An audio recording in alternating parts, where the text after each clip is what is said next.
Today is 1st February 2024. Happy New Month to every one of you. Yes, the time is running fast. I appreciate every one of you right there. Mother of all Mommy Diaspora, good evening to you, Mommy. Thank you very much for what you do. And happy new month to you as well. Eva Line, thank you very much. I appreciate you. Evie Jack, thank you very much. Peggy Muddy, thank you very much. Olga, I can see you. Thank you very much, my wonderful people. I appreciate you all. Madam Patricia Tagbojomi, thank you very much. Patricia Nothing, my dear sister, thank you very much. Money Olagmiya, thank you very much, madam. I appreciate every one of you. Nell James, Edward Guavon, Grace, and many others right there. Love of God is my strength, is with us today. Thank you very much, madam, for joining us. Adeswa Osagede, thank you very much. Mother Blessing, and many others. Guys, help us to press on the like button and let's move on from here. Okay, GTD just coming in right now. Thank you very much for joining us. Good evening to every one of you. I appreciate you all, my wonderful people. As you all can see, the contemplation right now, or rather a debate that we are now having in our country, now how we'll get going. We will take to protect ourselves. It's really, really pathetic. It has come to that. Ned Nwoko, I understand some of you might not agree with him. I watched this video by myself earlier on. I critically analyzed and bullet pointed so many areas from this particular video. You know, what I saw here is that Ned Nwoko actually revealed so many things. He went on by saying, you know, even though we spend millions or billions, you know, on the security, police force, army, and all that, our problem is still not going to be solved. This is a senator. Don't forget that. He's a senator. Sometimes when they're talking, you need to listen to them because they know what is happening, you know. And he went on by also saying that even at the end of the day, the money will be diverted to other people's pockets. Okay? So now, it has come to this. It shows that there's no single hope in Nigeria. That's one thing I want you guys to understand. Because if a senator is talking like this and you, a commoner like you and I, sitting in one particular place, hoping that we can get anything good from this satanic set of people, then you're not going anywhere. Because Ned Nwoko revealed today, regardless of any amount you spend, the Nigerian police cannot protect you. The army cannot protect you. You have to protect yourself. It's really, really, really, really pathetic. That is the situation right now, my people. It's pathetic, but we have to accept it. That is the situation right now. I would like us to move on because this question that Rufai was asking him got him mad. I want you guys to listen to this particular area. Mono Ferreira, thank you very much, sir, for joining us. I appreciate you. Didi Anthony, thank you. Edola Watch, I can see you right there. Engineer Emmanuel Asemota, thank you very much. Asemota Bright, my brother, I can see you as well. God bless you all. Ijidima is right there with us as well. True Teller and many others right there. Guys, do your part. Abu Azi, I can see you as well, sir. Thank you very much. Good evening to every one of you. In case I didn't mention your name, I've showcased you already. I just want you to know that I respect everybody equally on this platform. I appreciate every of your effort on this platform equally. May God bless you all. All right, let's take this part. I'm going to post out a link right now for those of you that want to join us while we are listening to this. You seem to have given up on Nigeria. You cannot give Nigerians an opportunity. I mean, you just condemn everybody. You think everybody is corrupt. You think the kings are corrupt. You think the DPOs are corrupt. You think the doctors are corrupt. You think the local government chairmen are corrupt. You think anybody will just go there and pay the money and get those certifications. No. We must start to lay a foundation for growth in this country. You know, so if you want to get a license, let me ask you this.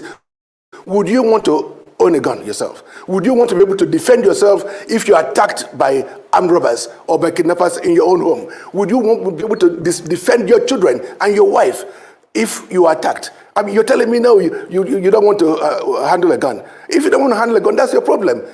Then don't handle a gun. But there are many people out there who want to be given the opportunity to defend themselves.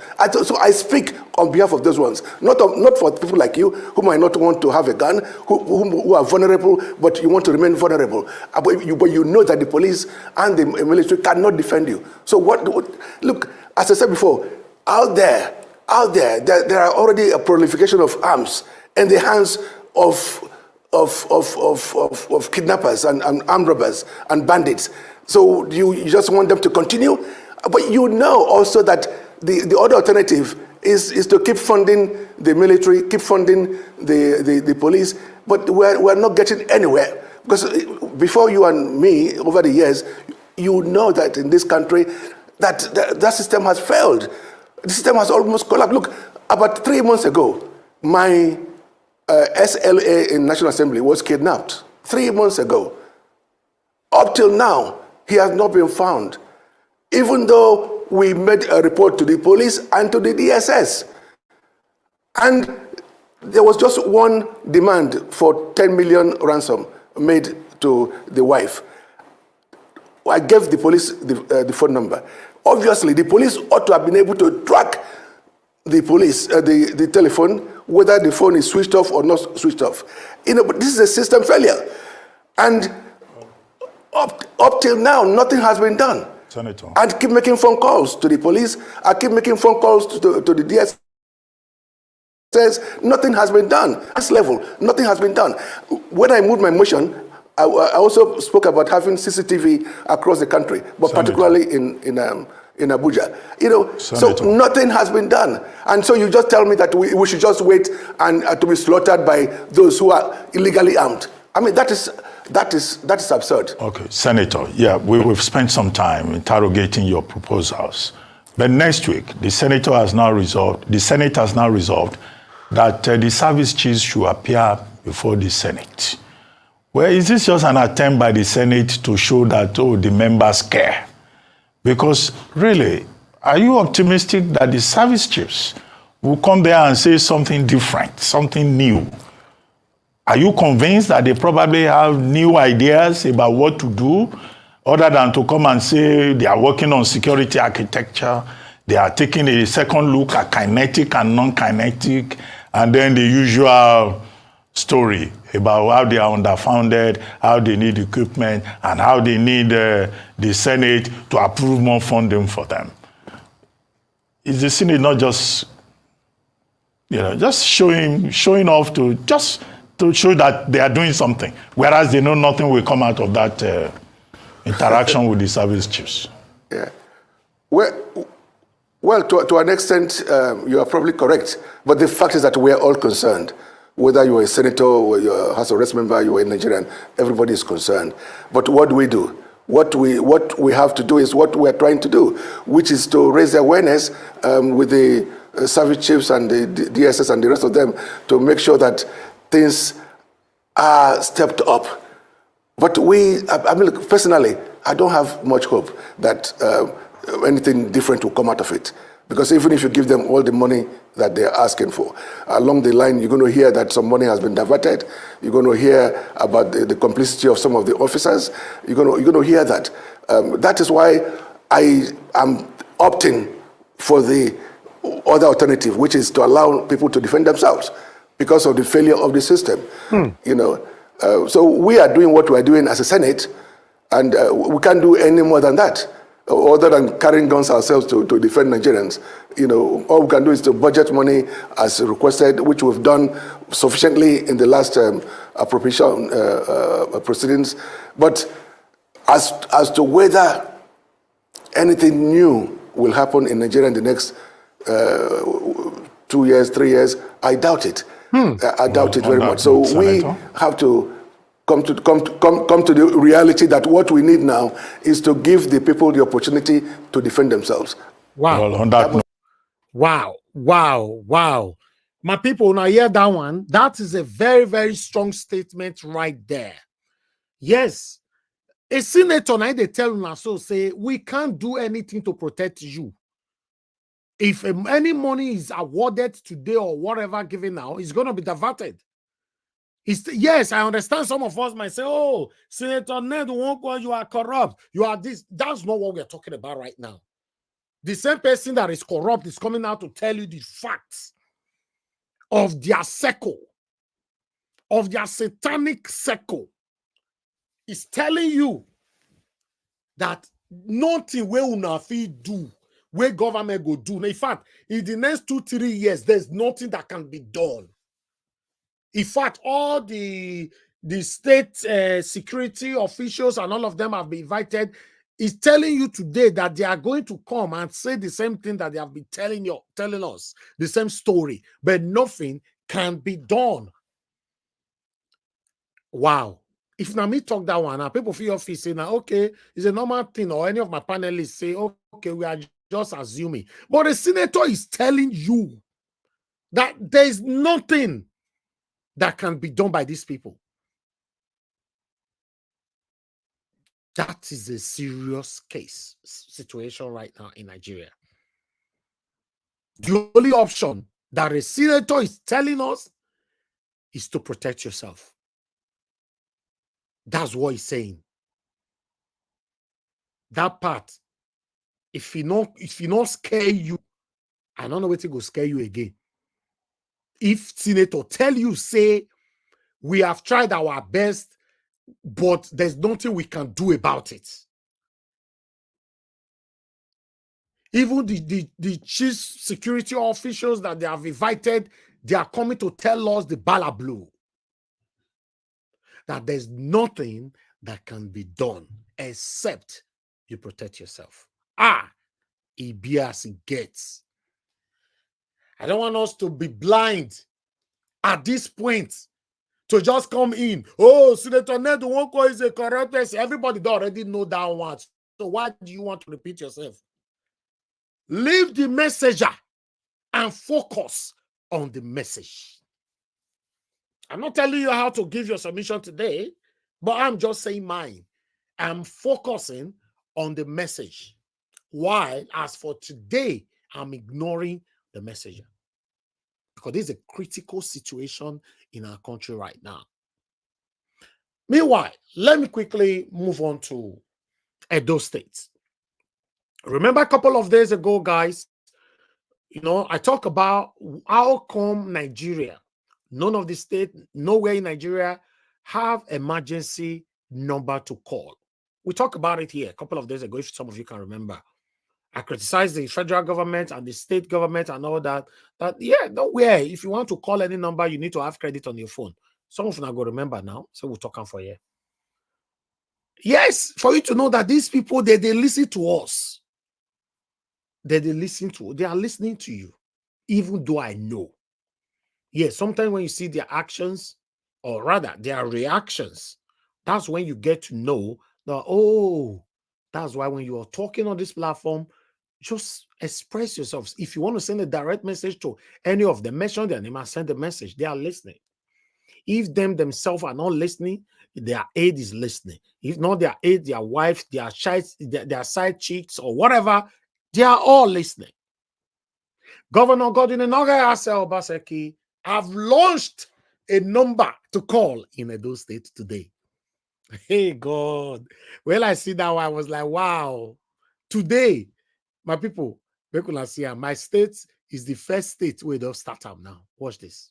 This is to inform the members of the general public that the Edo State emergency helplines 112 or 739 are fully operational. To report any emergency to the Edo State government, please immediately call 112 or 739. In furtherance of its commitment to bolstering security and safeguarding the lives of residents in the state, the Edo State government has provided 2 dedicated phone lines, 112 or 739. The lines are open 24 hours, 7 days of the week to receive reports of any emergency. Members of the general public are hereby encouraged to report any case of emergency such as health emergency, natural disaster, road accident, armed robbery, kidnapping, domestic violence, child abuse, rape, fire outbreak, etc. to the Edo State Command and Control Center helplines on 112 or 739. Let us work together for a safer Edo State. This announcement is from the Edo State government. Now people when I see that one, you not shocked with that. If I tell them, I say, make they talk. Some people say, no, you talk, we are just talking. No action. Like I say, CNN, they take action. Not be the same talk when me they talk, and not be CNN they talk.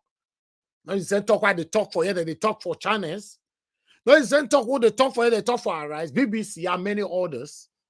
If you want to talk about documentaries or going on the street one-on-one, Nigerians have done series of that. So many. I have more than 200 videos on being on the streets and doing the needful. So what are you talking about? So talk, because they are listening. Now, I want to ask my Edo people, if you are listening to us right now from Edo State, please make una help us confirm that number, whether they work. Yes, 112 or 739. Dial them. Talk to any of the officials where go pick. Make you know whether it does work. It was launched today, and I'm very happy. Send on my state. Now, first start time. Mr. Harris. Yes, Mr. sir. Harris. Yes, sir. Sorry, please. Sorry for coming. Please tell the Edo State people also that they should try with phone without credits. Phone that Yes, has they are no listening. credit. They are listening right now. To be honest, if you are watching us from Edo State, I bet we want somebody to confirm this. I bet don't lie, oh, don't lie. Because for me, if somebody do what he good, more they talk him. Somebody do what he bad, still talk him. Nothing bad about it.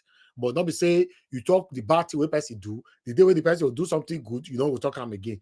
Call it any result where you get, you tell us how it be. It don't make sure so you don't get credit for the phone.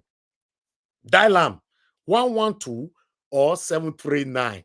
Edo State don't kickstart. Remember, say NSAS. Now Edo State first start time. For that one, I respect us ourselves in case you the verse, not your two verse. Yes, Edo now if they start many things where they sub for Nigeria before other people will follow. Yes, many of you can testify to that, except you want to be biased. Mr. Davis. Yes, sir. No be number where you call finish, they go test the police, they don't get fuel. That's assumption, you know. You are only assuming based on what has been happening in the past. So let's focus on this present right now. This was launched today. We cannot assume say now for a matter it go be, you know. Yes, let somebody who lives in Edo State to confirm this 112 or 739, then we take it from there. You know, if person don't confirm, I'll give credit to the governor of Edo State. Mr. Elvis, good evening. Yes, ma'am. Good evening. No apologies now. No apologies. Say make the non-verse. Now Edo State 9 first they carry 9 first they start. There's no apologies. I do not be pushover now. Exactly. Nigeria know their story. They're supposed to know where to be. Exactly. Thank you, man. Thank you very much. I don't know if Lagos, not true. Exactly, my brother. I don't know if Lagos. Yes, we should be giving credit on that. Anything where they sub for Nigeria, Edo fair kickstarter, others follow. Go history, you go know by yourself. So now we they start and others follow. But meanwhile, I want to give credit to every one of you that is coming to this platform to air your voice every day. May God bless you all. We are doing our part collectively. Yes, we talked about this thing just a couple of days ago. Today, Edo State number one. After I don't criticize them a couple of days ago, say Nigeria, you will call 0800 to or whatever, a 080 to call emergency number. If you don't get credit, it not go work. We talking for year. Now, Governor Obaseki swift to action. Say, I want to do this one now. Let's be the first. Since our son don't talk now, more quickly do. Say, meanwhile, let's let this go. I just wanted to bring this in. But meanwhile, another shocking matter that we have for you guys here is that religious leaders. Now, say for there for topic. This one shocked me. Oh, my people, are you guys aware that the insecurity that we are facing right now in Nigeria is being backed by some top religious leaders who are funding kidnappers and banditry in Nigeria? When I hear them, the thing shocked me. The thing shocked me. Say, now EFCC can summon them, make them come for interview. They go quickly get restraining order to stop EFCC from inviting them for any kind of interview. You know, say these people, they get power where all these religious leaders, they get power. Not try yourself. You know, they get power with all the police, DSS, and everything. If you cough, they don't use DSS, they change. If you do anything, this one, I want you to hear from the EFCC chairman yourself. Then we'll take it from there. God bless you all. Please press on the like button and help us to share. Contentment over greedy quest for wealth. Irrespective of how it was made, we all must stand up and be counted in the effort to reset the mentality of our youth that the first lane to affluence is fraud. No, we should change their mentality. Therefore, I'd like to plead very specially to our religious leaders. It's so saddening that I stand before this eminent audience today, that our experience in fighting corruption that involve religious leaders and even traditional rulers is nothing to write home about. As I'm standing before you, there is a matter we are handling, a pyramid scheme of... I bet, sorry, say I pause, because that's what we are doing here. Even traditional rulers. This is some of the things we talk about on this platform all the time, that the religious leaders have failed us, our elders have failed us, our traditional rulers have failed us. I'm happy that this is coming from somebody differently right now. Because you know, so when we talk for years, some people just think, say, these people want just talk. They just want talk, not knowing that we have never, I repeat, we have never reported any fake news on this platform, ever. As I plan for you, so we talk about it. We always have source where our news is coming from. Let's listen to this. There's a matter we are handling. As I'm standing before you, there's a matter we are handling. A pyramid scheme of that involving over 30 billion naira fleeced from Nigerians. Along the line, some people died, some victims, collapsed and all of that. We were able to trace about over 7 billion to a particular religious body. And so what did I do? I said, look, write a letter to the leader of that religious sect. We did. And the next thing we saw was a restraining order. The money traced to that religious organization to their leaders. We got a restraining order stopping us from inviting them, stopping us from recovering the money. Meanwhile, people have died along the line. Money traced directly to your body. And that's what we are battling. Of course, we have appealed. And now this is the situation that is facing us. Religious leaders, religious bodies. When I was chief of staff, we investigated the issue of money laundering. Somewhere in this country, there's a particular religion, a sect, that laundered money for terrorists. Laundered money for terrorists. It just failed. And these are the problems that we are battling with. Your Excellencies, ladies and gentlemen, aside from our commitment to using faith to tackle corruption in various levels of society, we have also developed a remarkable tool which we intend to deploy to prevent. I'm going to stop it right there. Like I talk on the couple of the videos I don't play today, if you don't shock you, I don't know what to go shock you again. Una year 7 billion naira were traced to a religious top religious leaders. Made them mention their names. We want to know them. Mr. Evis, yes, can I quickly point out something from that video which I want you to highlight? Okay. It says there is one case of a case that they are doing now that is linked to a particular religious body. One out of many. Then he also talked about when he was chief of staff, there are religious leaders that were laundering money for terrorists. I want you to highlight those 2 points. We'll talk about our expansion on it when I have my time. Hi, my God, I just did your tire me. Who will confidently trust now, God? How did we get here? Even our religious leaders cannot be trusted. Our traditional leaders cannot be trusted. The bad one will not allow you to know the good one of the religious leader or the traditional leaders.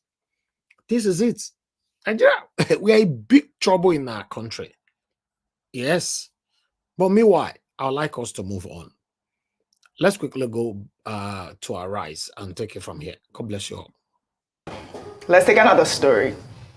The Minister of Aviation and Aerospace Development, Festus Keyamo, on Wednesday said that there is no going back on the relocation of the headquarters of the Federal Airports Authority of Nigeria from Abuja to Lagos, following criticism arising from the announcement of the move to relocate FAN and departments of the CBN. The minister made the comments during a live television interview, among many other topics, including issues surrounding the national carrier, which the minister says is still in the pipeline. Keyamo, however, noted that no local airline will be designated Nigeria's national carrier. I have said this before, and I'll say it again. It was not a deal that was good for Nigeria in the long run. The whole composition and the totality of that deal was merely Ethiopian Air flying Nigerian flag. It was not a national carrier. There are two things. A flag carrier is different from a national carrier. So while we are being told that a national carrier was coming, it was not a national carrier. It was a foreign airline trying to fly Nigerian flag. Let me say this publicly now.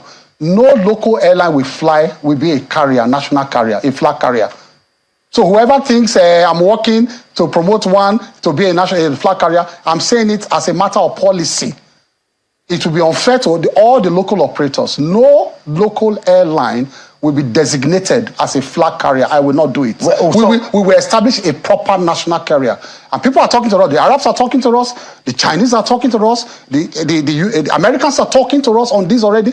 There were better deals on the table. Why did we settle for this? Or why we're trying to settle for this? We have better deals on the table. Dr. Abati, I mean, it's surprising to hear Festus Keyamo making all these statements, given that, you know, we have for many months now not even paid our foreign airlines all the money that has been owed for years. IATA has said that no country has a national carrier. I think it's just about Ethiopia Airlines that has a national carrier, and they are highly dependent on the Nigerian economy.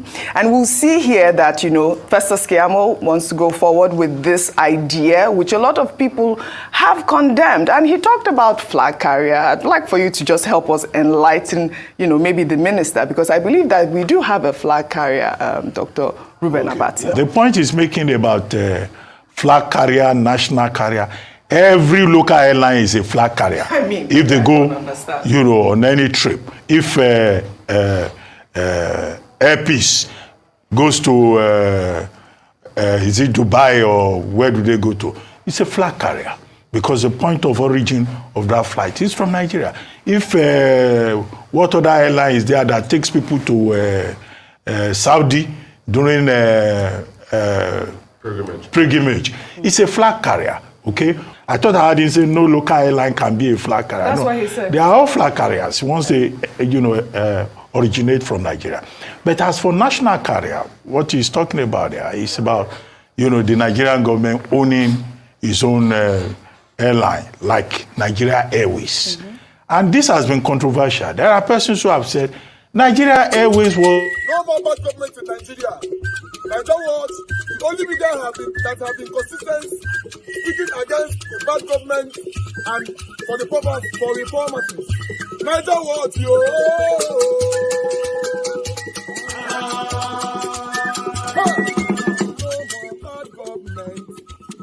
more bad government. Nigeria was no more bad government. Nigeria was no more bad government. The only media that have been speaking. No more bad government. The voice of the voiceless.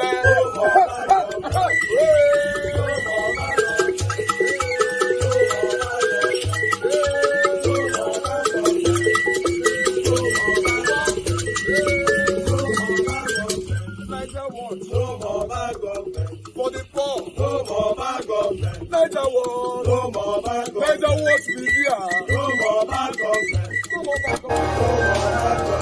In Nigeria, no more bad government. No more bad government. No more bad government. The only media, the number one media in Nigeria, no more bad government. That have been speaking against government. No more bad government. Nigeria was no more bad government.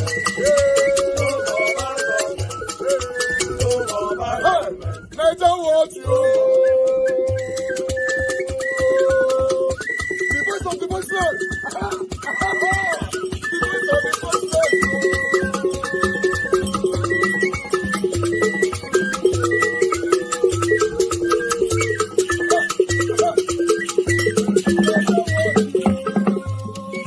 Voice for the voiceless.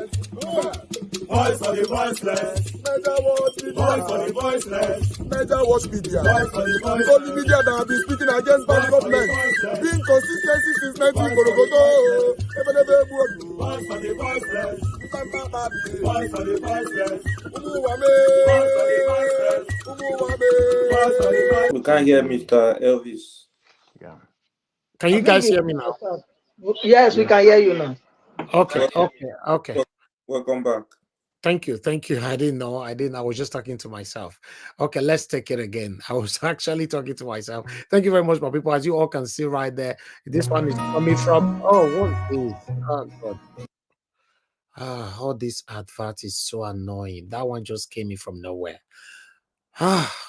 All right, let's move on, my people. As you can see right there, Mr. Peter Obi have this to say.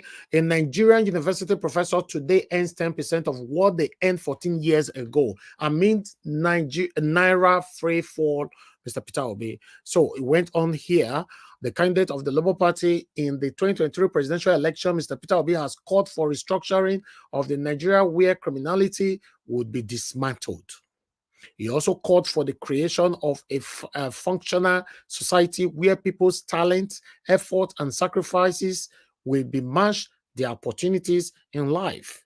Obi, who stated this in a statement issued on Thursday, lamented that economic retrogression in Nigeria. He stated that a university professor in Nigeria is earning 10% of what was earned 14 years ago, while the political class live large on the commonwealth of the nation. He said that a professor 400,000 salary was good enough 14 years ago when the exchange of $1 to Naira was 150 Naira, compared to now that $1 is 1,510 Naira. The former governor of Anambra State disclosed how a former schoolmate of his, a professor at the University of Nigeria, Isuka, begged him to ask a member of the House of Representatives to appoint him as a personal assistant, PA.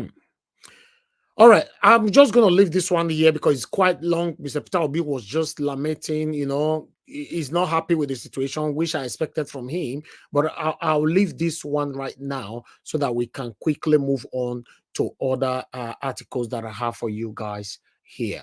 Guys, press on the like button and let's do this together. Okay, let me bring another one here quickly because I have two more to go so that we can start talking. What was that?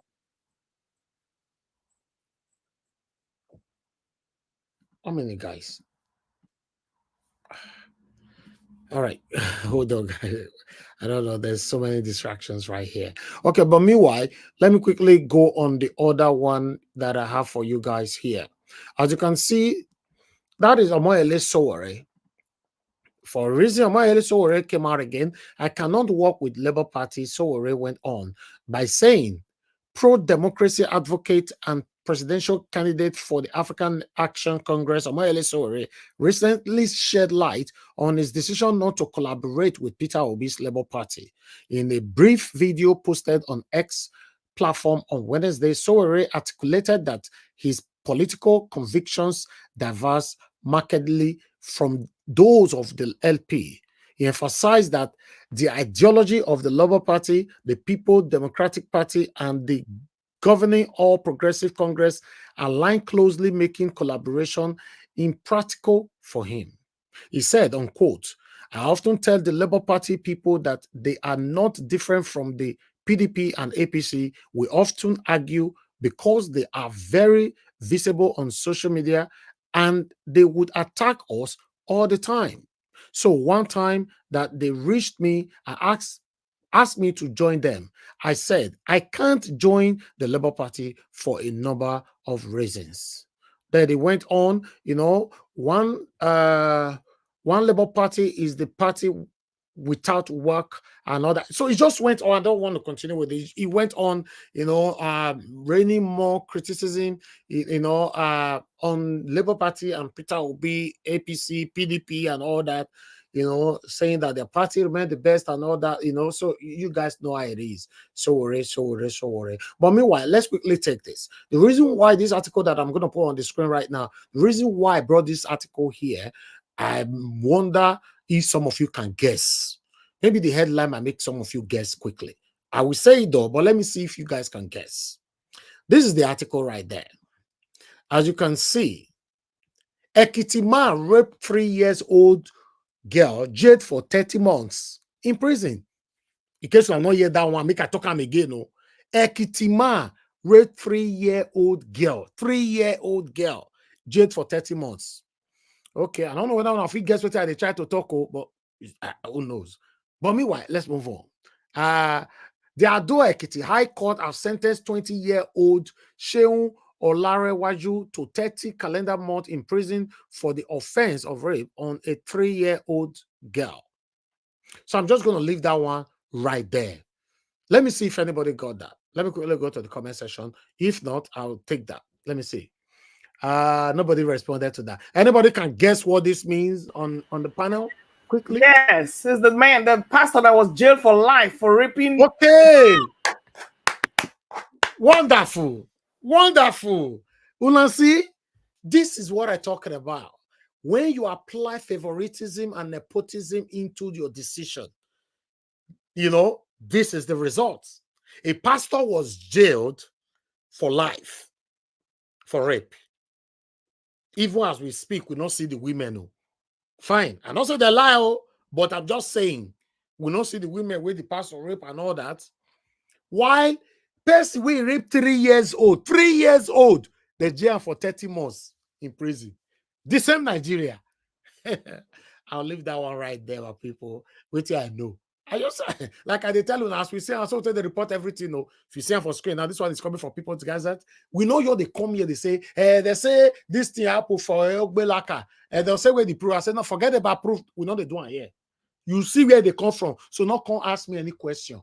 See and there, I report the pastor on about last week or 2 weeks ago. Then I report this one on, so you can now do your own comparison by yourself. That's what life be. Thank you very much, my people. I appreciate every one of you. Good morning, good afternoon, good evening to every one of you right there. I appreciate you all sincerely from my heart for putting your voice out there. They are listening to us. Let's continue to do what we're doing. Don't ever think that what you're doing today, you're doing it for me. I'm not doing what I'm doing as we're doing it for you, but rather we are doing it for ourselves or for our nation. Because if you check it, like I normally say, 95% of us that come to this platform every day, by God's grace, we all are already living a good life. So I appreciate you all. Let me start with callers quickly, then I'll come to the panel. Thank you very much, Mr. Innocent, for calling in. You're the first caller today. I'd like you to talk to us briefly. Go ahead, sir. Yes, my dear brother. Thank you for all what you have been doing.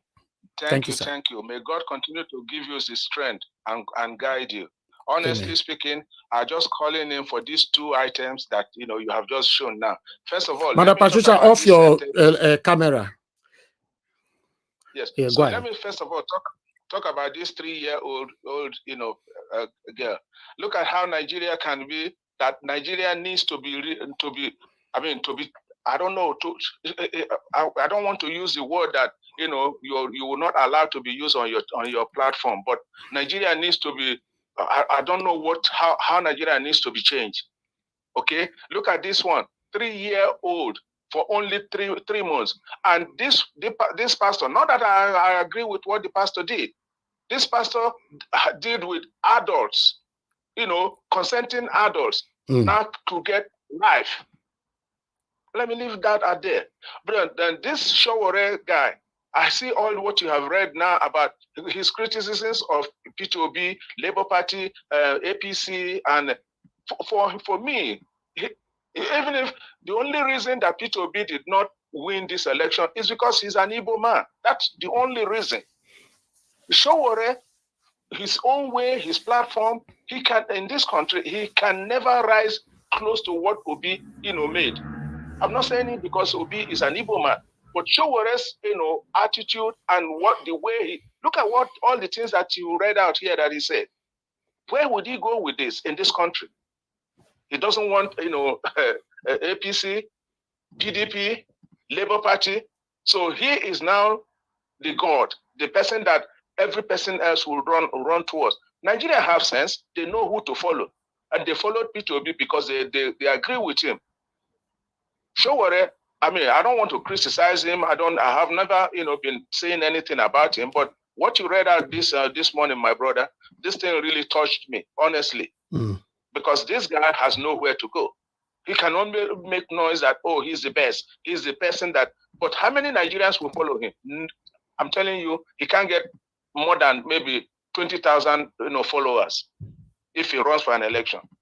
This is all these two things that I wanted to talk before my blood starts running up. Thank you very much, my brother.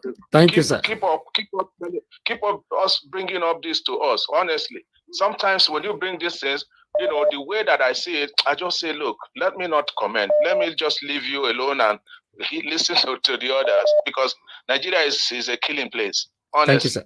Thank you very much, my brother. Thank you. God bless you, sir. I appreciate you. Thank you, sir. Before you leave, yes, the sir. last time, I don't know if you find out, I was trying to subscribe, but when I clicked on the thing to subscribe, I didn't have my credit card, my debit card with me. But is there any way that I can I can pay, towards your pay you in Naira, because I have my sisters. Okay, that's fine. I'll put just watch the screen. I'll put the Naira account on screen. Okay. Okay, so I will copy it and then give it to my sister to send you something in that account. Thank you very much. God bless you, sir. I appreciate you. Thank you very much, sir. Thank you. Yes, sir. All right, let me quickly pick another call here. I can see a couple of people calling in. I don't know. Oh, I lost this one. What's happening here? Somebody's calling, but I can't see the person. And okay, I can see now. Hello, yeah, good evening to you. Your name and where you calling us from? Hello, good evening, Najawash. Yes, ma'am. Thank you, ma'am. Good evening to you. Please talk to us. God bless. I'm Justina calling from Italy. Thank you, Madam Justina. Please talk to us. Thank you very much, Najawash, for all you have been doing for almost how many years now? Thank you, ma'am. No stop. I'm so proud of you. Thank you, ma'am. For the headline, for that man that was jailed for 30 months and the other one was jailed for life imprisonment, that is Nigeria for you. So the law in Nwoko is not the same law in Edo State. The law in Edo State, I don't know what country is that. And for Sowore, his criticism of Obi is too much. So one cannot go anywhere because he believes he's perfect. He's not a perfect man. And Obi have been tried in the public office. Sowore has never been tried. Sowore has never been a governor. He has never been a senator. He has never been anything. How do we trust him that when he comes, he will not be worse than those people that are there? Me, I don't trust him. He goes nowhere. He should stop criticizing Obi. He should stop. He doesn't want to join Labour Party. Doesn't want to join Obi. Let him forget about Obi and stop criticizing that man. For God's sake, for how long he's going to continue like this? He goes nowhere. Let him go and start from local government chairman. Oh, Sowore cannot go anywhere. That is just my take this evening. Thank you very much. Thank you very much, ma'am. God bless you. Thank you. Let me pick another call. Yes, ma'am. All right. Mr. Shimize, thanks for calling in, sir. Please talk to us. Good evening to you. Hello. Yeah, Niger Watch. Yes, sir. Good day. Good evening to you, sir. Good afternoon, everybody. Good morning. Yeah, please talk to us. Can you hear me? Yes, clear, sir. Yeah, Niger Watch. Like Nwoko, what Nwoko said. This thing will go into, even if eventually this thing happen, what Nwoko is saying, this thing going to go to the rich people again. Okay, who will defend the poor? Can the poor buy the gun or go through that thing? Can the poor to buy it? Are they going to do it? Poor can't do it.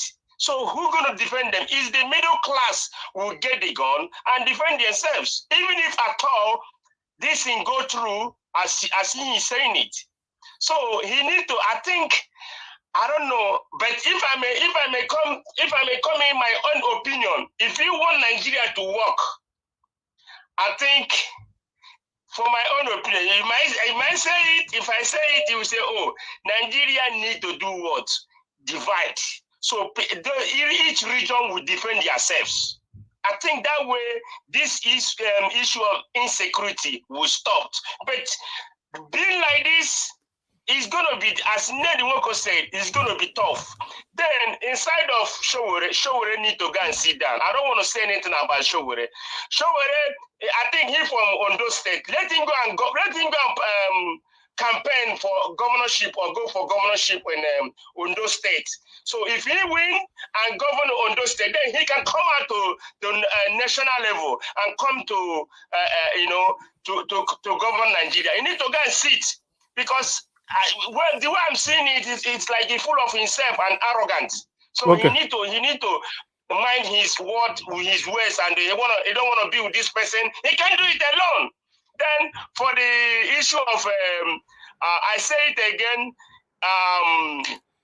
the pastor and the rape.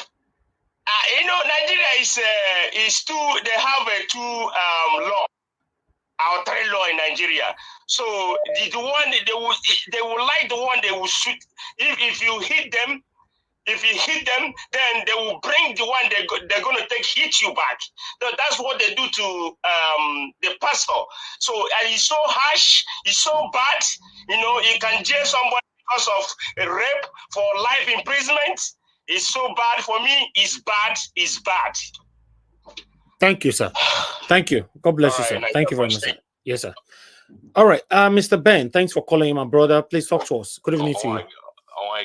Good afternoon, sir. Good afternoon to every member on the panel and those in the comment section.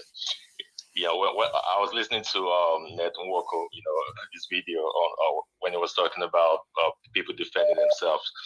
If you read between the lines, what that man is actually saying is the rich people needs to defend themselves because the anger and the hunger in the country is growing.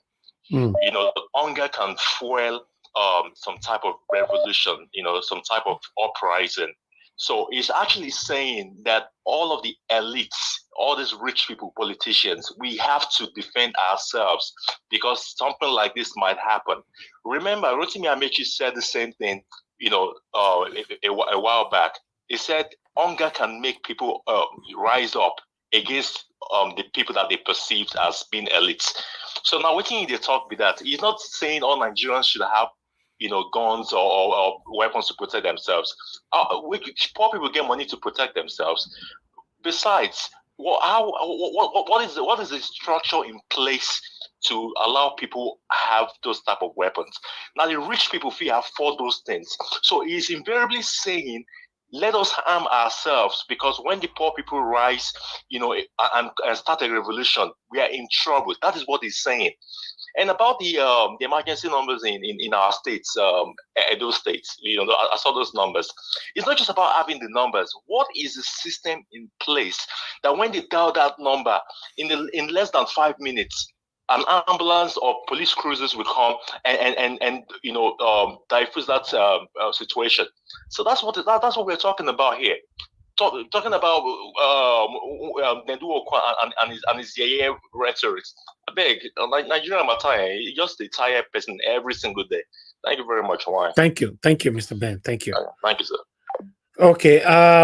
Yes, we still have a couple of callers calling in. Okay, let's quickly hear from Love God is my strength. God, guys, please do your part. Press on the like button, please. Somebody should buy us a coffee. Press on the $sign to encourage what we do here. I appreciate every one of you right there. Okay, Love God is my strength. You are not responding, so I think we need to move on right now. Okay, Madam Ola is calling in. Madam Ola, thanks for calling in. Good evening to you, ma. Please talk to us. Hello. Talk to us, man. Thank you very much for joining us. Hello. Yes. Good afternoon, everybody. Yeah, Mr. Elvis, God bless you for all you do. Good afternoon to everybody on the panel and comment box. Yeah, I want to agree with the last speaker talking about Senator Nwoko, because he just took it right out of my mouth. Because how many people can afford to buy a gun? How many people will be approved? What is the approval process is going to be like in a country like Nigeria? It's just for themselves. So that's by the way. Then the emergency number that was initiated by Governor Obaseki. Knowing Nigeria, we're not ready for stuff like that. It is a good thing, but is it going to work? The policemen too are afraid of the masses. They don't respond on time. The response system here in a country like ours is within seconds, within minutes. Once you call and it's an emergency line, they are answering you on the phone, they are talking to you, making sure you are okay where you are before the police gets there. It's not like that in Nigeria. They will be there. The nearest police will respond and they are there. And they are always on the road. So they will be as close as possible to wherever the emergency is occurring. Then regarding Sanwo-Olu, I've always observed him and, seen him as, I'm sorry to say, an arrogant person. He's just so ambitious that he has the right, when he started, the right fights in mind for Nigerians, but I don't think he has enough management skills to govern a place like Nigeria. He is the one that anybody will not join hands with, not him saying he will not join Labour Party. He doesn't seem to me to have management. You say Sanwo-Olu? Okay, Sowore. Okay. Sowore, I'm sorry. Yeah. He doesn't seem to me to have the management skills to manage Nigerians, people like Nigerians. He doesn't have it. I look at him sometimes that if this one becomes the president, it will be too brutal to handle people that live in Nigeria. I mean, I don't really know what he's talking about. I just want to throw my coin here. Thank you. I'm still at work. Thank you very much. Thank you, man. God bless you. Thank you very much. All right. Let me go to the panel. I'll pick some calls. Oh, more calls are coming in. All right. Thank you very much, Madam Origin, for calling in. Good evening to you, ma'am. Please, I'd like you to talk to us. Hello, everyone. Hello, wonderful family, Mr. Niger Watch, the man with the candlelight. Thank you so much. How are you today? And how is your family? How is that your wonderful son? Say hello to him for me. Okay. And everyone else in your family. I just go straight to the point. I greet my wonderful panelists. We know why we are here. We are here every day. So as a civil duty, as a voice to our nation that is thinking, yes. Hopefully we will get something and put it out or save lives. Either way, we are moving forward.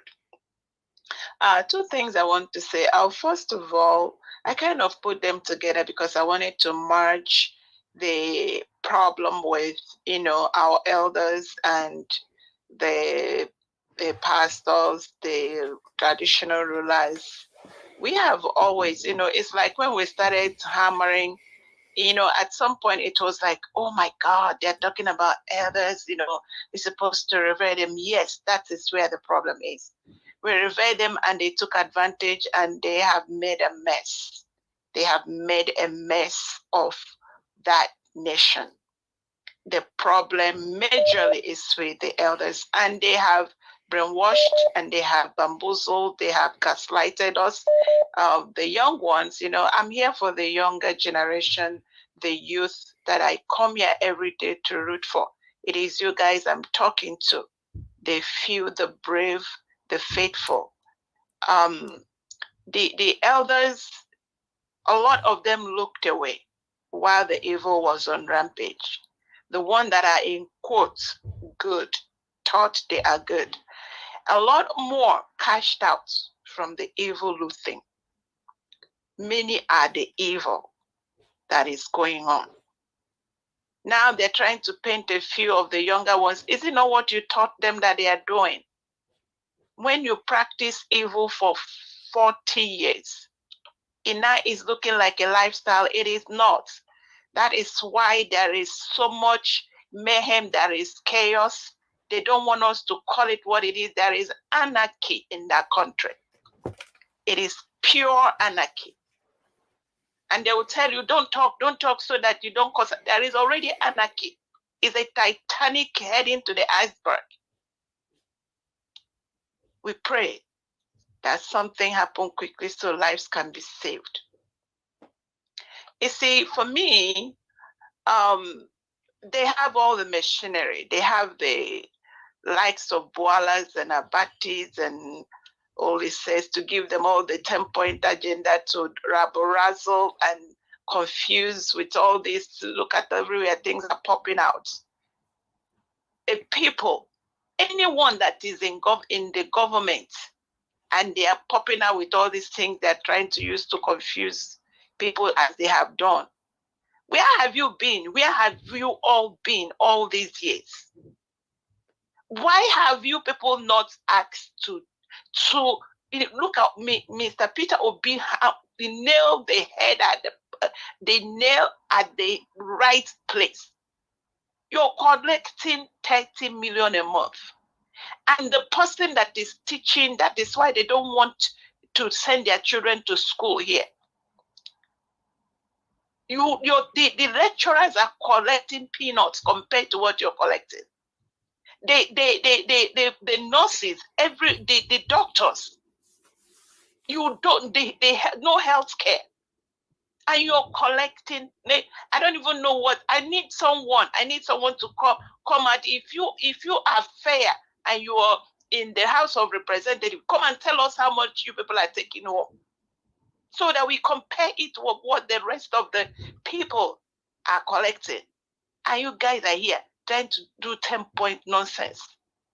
And the whole lot of them, the likes of the Agbako bars, when they come with their 10 point, they load them with money, they go and state it the next time the water is razzled.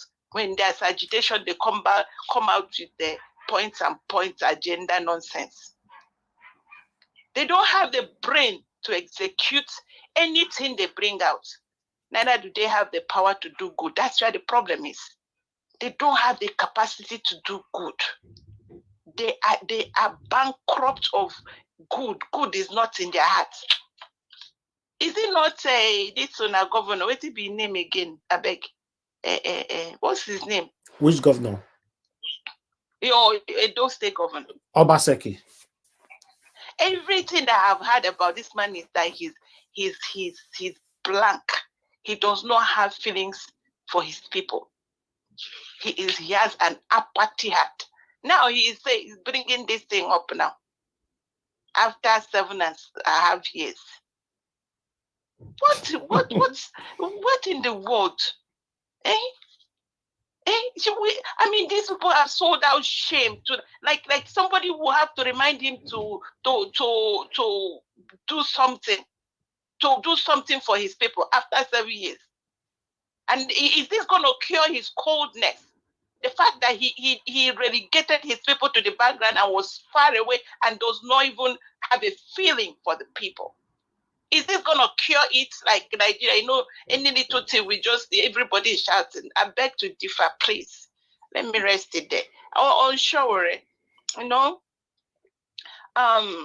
I said here, there has to be a David, there has to be a Joab, there has to be Aaron, there has to be there has to be a Moses. Everyone, if we don't work together, Sowore, please, I beg you. I like you. But see, sometimes I'm like, Sowore, hey, this will be like, no, it's not how you're seeing it. I'm one person that I like to give everybody, it does not matter what anybody is saying. I try to listen to understand where they are coming from, because the honest truth is like, there is always, for every fact, there is 3 dimensions to it, at least 3 dimensions to every fact. So you can come from, it's just like tie 3 people's eyes and tell them to touch an elephant. They will start describing from the dimension they are feeling the elephant, whether it's the ear, the tusk, the whatever. They will be described. So that is why until we have to reorient ourselves, until we have to have this mindset that my idea is not enough. I must listen to understand where the Peter Obi is. God sent that man to us. And Mr. Sowore, I always say I like you. I like you for the dimension you're coming, but you cannot just throw everything else away. We have to work together. Whenever so long as you're talking about politics, but you Sowore, in fact, I don't know you, and let me not say the one where go like go, but PDP, APC, Labour Party, they are including your party is the same because it's the same pot. Thank you. Until something else comes out, we have to find out how we can get out of the quagmire. QED. Thank you, Mr. Niger Watch. Thank you, Madam Origin. God bless you, ma. Thank you. All right, callers, please, I'll come back to you guys again. I need to go back to the panel right now. I'll make time to come back to callers again. Thank you very much, everybody right there. Thanks for your time with us. Please help us to press on that like button, help us to share as well. I'd like to call on the first person on the panel today, which is Madam Luke. Madam Luke, thank you very much for joining us today again. Good evening, please talk to us. No more bad government. No more bad government. Hello, Niger Watch family. Thank you so much. How are you, Mr. Niger Watch, today? I'm good, man. Thank you very much. Hello, Mommy Diaspora, members of the moderators that keep our platform sane, the panelists, and also the commentators and viewers at large. Thank you for another wonderful, thank God for another wonderful day. What they say, when there's life, there's hope, even in hopelessness. So we have to claim it. And the fact that we're here today shows that we still believe in ourselves, even if not in the government. So we will keep on doing what we have to do and make our voices heard. We have interesting topics today. So let me go down from my list. Nwoko from my mama town. We have visited this subject many times about everybody going around carrying guns. My question is, if the citizens do everything you are providing water for yourself, you're providing light for yourself, you're providing education for yourself, you're providing healthcare for yourself. If you do everything in that country, what is the government doing? My question is, why do we not have a working police force and a working military? Why is it that we have to defer everything to the people? You know, these people that they're talking to carry guns. Do you know they work? Some of them work full time. Some of them have jobs. Some of them have children at home. So they leave everything they're doing and start defending their compound. And I mean, living in a state of paranoia. Which country operates like that? Which country operates like that? And like Rufai rightly said, the methodology and also the system, credentialing, and who's going to supply the guns? So we're going to have a gun shop in every state. Come and register. Then it takes 1 month to clear you. I mean, you can't even trace the guns the Boko Haram are using. There's the people's guns that you are going to trace. So you see, that is that is the only solution for a failed state. And then what you're going to have is different faction groups, even in one local government area. The Jets versus the Sharks. We start killing ourselves. Even when there is no kidnap or anything, we will face ourselves. The best we can do, and I keep saying this, is to have a designated, trained militia, vigilante. We can, if that's going to be their full-time job, then let it be their full-time job and they will get paid. But to have pro bono Robin Hoods running around the place, even those that are mentally fit and those that are not even, who cannot even manage to clean a gun, we run around and defending who? Sorry, that is just a symptom of a failed state, a majorly failed state. It's not doable. That's just the bottom line. It is just not doable. And then we now have Rufai answered him very, very well. Because the people cannot keep doing everything and the government does nothing. That's a ripoff. Now, the local carrier, Kayamo versus Abati, local carrier versus national carriers. Isn't it a shame that you brought up, now he's telling us that it was a bad deal? And who is being held? Who is being held for that bad deal? Do you know how many billions of money was sunk into that deal? That Kadiri, whatever his name was, for that aviation minister, the deal that went down, where they had to get Ethiopian Airlines to fly Nigerian flags to masquerade as a national carrier. He told us we're going to get a national carrier, but they were using Ethiopian planes. I mean, it was just a whole mess. Another ripoff all across the board. And like Abati said, whether you fly under ARIC or you fly under Airpeace out of this country, you are a flag carrier because you are originating from Nigeria. So I don't know what he's talking about. Now, he cannot designate one as a national carrier, but yes, we do have flag carriers because we have flights that leave Nigeria locally to go to other parts of the world. And it's all because, and they have tested themselves to be working, but out of tribalism and just cutting your nose to spite your face. They will never encourage anything that is grown in Nigeria, especially if it has to do with the Igbos. Hand over Nigerian Airways now to any other, you will start, they will use it to start doing. Why did Nigerian Airways fold up? They started using it to peddle drugs.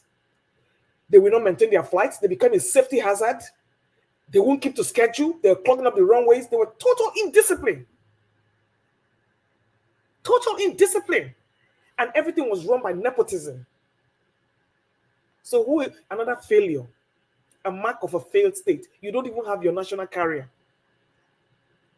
And you're making mouth and you call yourself a minister of aviation. But are we surprised? The articles you presented were very... Obi still lamenting on the minimum wage of professors. What about soldiers? What about policemen? It's just a matter of the rich getting richer and the poor getting poorer. And we lack... Every government we've had has a lack of priority. If you see a military man in uniform taking a flight in the United States here, you will bow. You see how clean they look. You see how, in fact, everybody gives way for them. They fly for free. Then this one is coming to tell me that they have to pay 35,000 to go on 35 with a 50,000 naira salary. Only in Nigeria, because we have no shame. We don't know how to prioritize. And we don't know what is the most important thing to us because we are selfish and we are greedy and we lack spirituality. So the wages are going to keep going down because of the inflation rate. They might increase it however they want, but because of inflation, it doesn't work. Nigerians will remain poor. Now they're saying they have to withhold salaries for January. I was reading somewhere. Just imagine. We've started the year with owing salaries. Obi-Sowore cannot work with LP, and he's very correct. Whatever his reasons are, yes, because there are two totally different personalities, and Obi-Sowore needs to be his captain of his own ship. He cannot partnership with anybody, and that is understandable.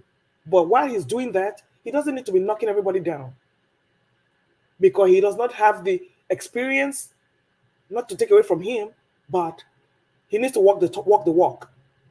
But he hasn't even been able to win one state, either by rigging or by fairness. So yes, he shouldn't work with Peter Obi or Labour Party because they're not the same brand. Now you finally talked about the SA of the Ekiti man with the 3-year-old girl. Well, it goes to show you we have our priorities mixed up.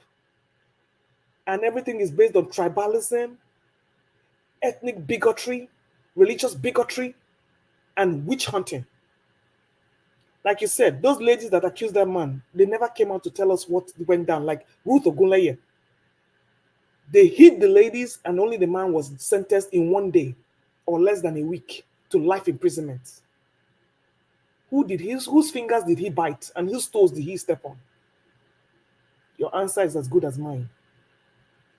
I posted something on the private chat. It says the army issues a gag order on officers over the attempted SA of female soldier. So they have clamped that area down. Nobody's talking anymore, and they're not speaking anymore. Yeah, there it is. The gag officers. So I would like to hear from Engineer Francis. He probably will lose his blinders over this, because this is the question we have been asking, and now they have issued a gag order. This is the kind of country we live in. The people that are carrying guns are not safe. Now you want to keep it on the citizens to carry guns, to do the job of those who should be carrying the guns, who have gone through training. This is a practically failed state. the quest for solutions continues. Sorry, Nwoko. We don't care to know what your personality is or what your family or personal life is. We're not judging you, but that your suggestion is dead on arrival. I don't support it because Nigerians can't keep doing the work of the government. Thank you, my people. Thank you very much, Madam. Madam Luke, thanks for your wonderful submission. God bless you. Yes, this, I don't know, Engineer Francis is with us already. Okay, no, he's not with us yet. I think he would like to talk about this. But meanwhile, let's move on to the next person quickly. Thank you very much, Madam Patricia, for joining us today. Okay, yes, it's Madam Patricia. Madam Patricia, please, I'd like you to talk to us. Good evening to you, ma. Good evening again. Sorry. Good evening, everyone.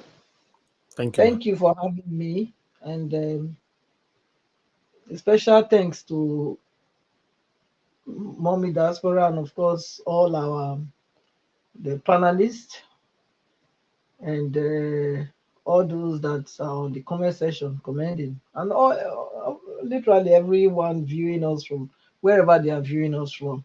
Welcome to today's program. I hope you have a delightful one. God bless you. Yes, carrying firearms. The senator that came out with that bill, in a way, I think it's high time. Nigerians are already doing everything for themselves. They are. The only thing they are not doing for themselves now is to secure themselves. They build fences around themselves. There is no compound now. If you really want to feel a little bit safe, you cannot build your house and just plant hibiscus flower around it for beauty anymore. It has to be like a jail.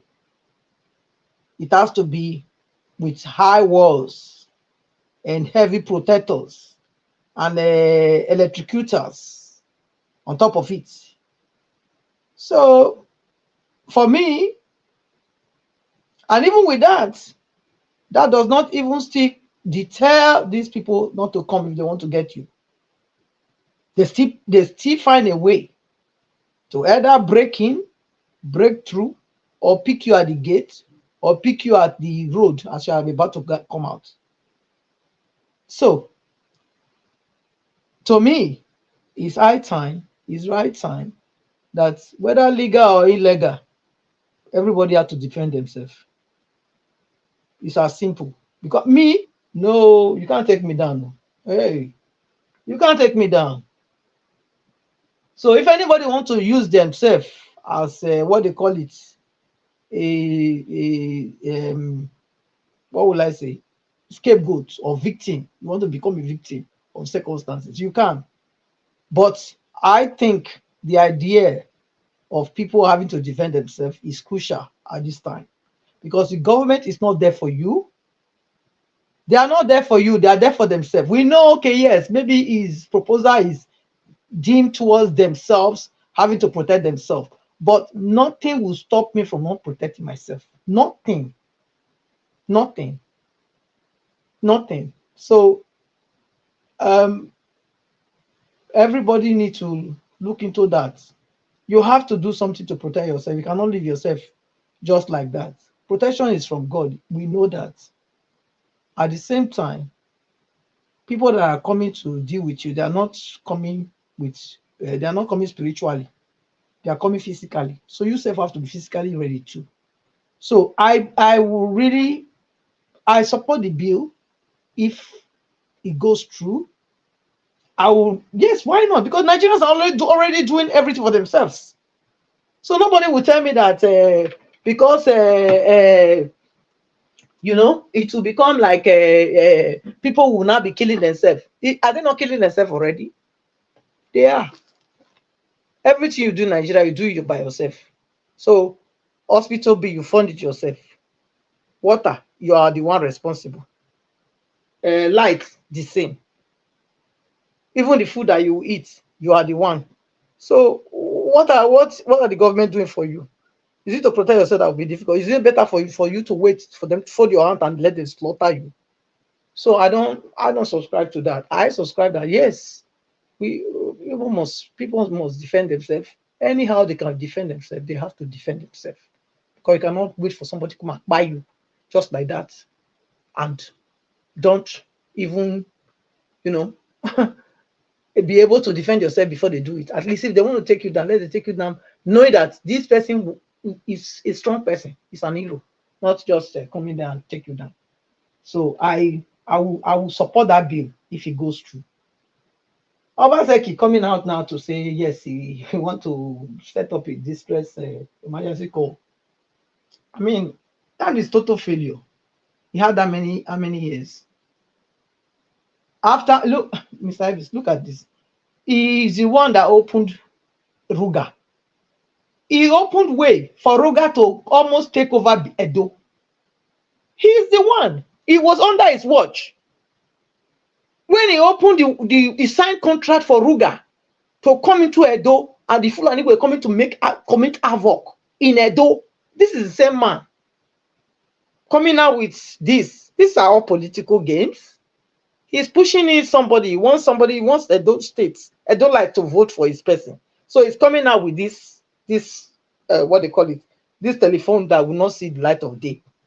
This telephone distress emergency call, whatever, that will not see the light of day, because it's not about setting it up. It's about what are the plans on ground to make sure that when they really call that number, things will happen as expected. There is none. So these are just things that for him to try to deceive people. As you know, he's a politician, so that's what they do. They want to hear. They want to play the music that you want to hear. As you said, you have said it here. Now he has carried it, and now he's echoing it, putting it as his plan for people to buy into his evil plan that he has. He doesn't have any good plan for Edo. Please, we shouldn't deceive ourselves. Religious leaders having to launder monies for terrorism, for terrorists. I find this very strange that EFCC is not mentioning names, because you can't just make headlines. You can't just make headlines. He's supposed to tell us which group and who. He knows them. Why is he holding anything back? He already said they've gone to court to take a restraining order for them not to be, called for questioning. So he knows the group. So if you know, he already knows. It's not allegedly. He is claiming that this is what is happening. So why is he keeping us in suspension? He's supposed to be able to tell us which group. You can't just come. These are all, again, another distraction for Nigerians to be distracted, focusing on things that they're not supposed to focus on. That's all I see. Is politically motivated. That's my point. So it's a message. Not carry water for me. Anybody can carry it and be running with it like a dog when you see bone. Not be me. Because you not tell me who exactly is doing it. You can't just come and say a group is doing this. Then another. No, please. Give me their names. You already said they already had they went to court to take a restraining order. So it's not something that you are still in about. You already know who these people are. So tell us who they are, so we will know. Not just come here to give us headlines, please. I know your bell ring once. I beg you, go ring 2 times. Obi-Sowore. Yes. Please, can I just interrupt you just for 10 seconds? Thank you. Thank you, man. You see, what you just said now about EFCC, in fact, you said well. In fact, not to mention the name, how about even that court, where that court that granted that order, and the name of that judge that granted that order? That's what they should have said as well. Thank you. Thank you.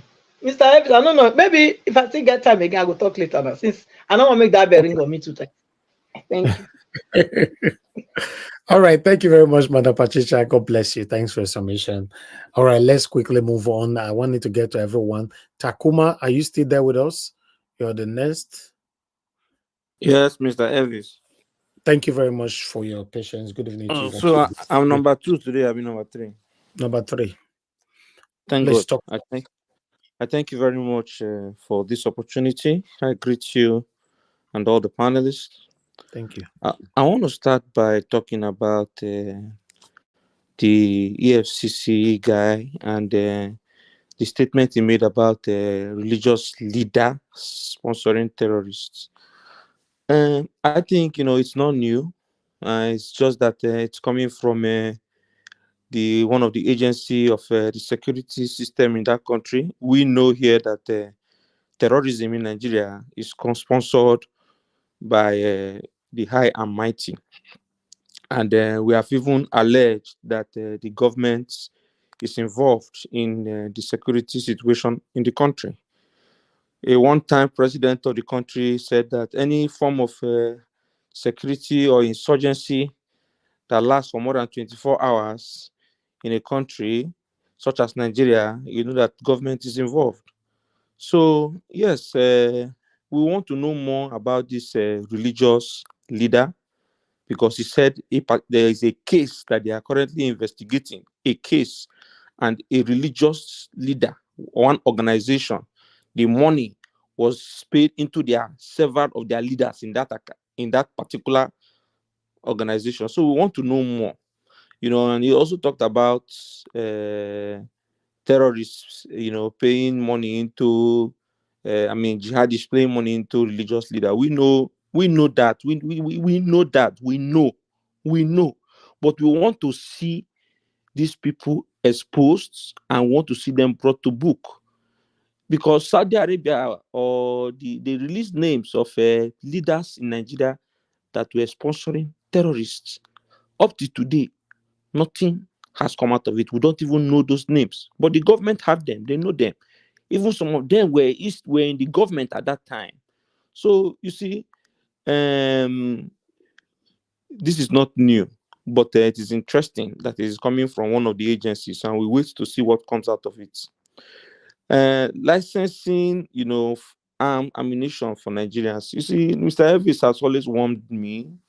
I've always tried to tell me to not to use this platform to promote anything that the platform does not stand for. And I really, respect that. But the truth of the matter is that Nigeria, as it is right now, is a failed state. And we have heard from the mouth of a senator that the government, the security agencies cannot protect the people. This is the senator of the Federal Republic that is speaking, that the only option is for the people to protect themselves.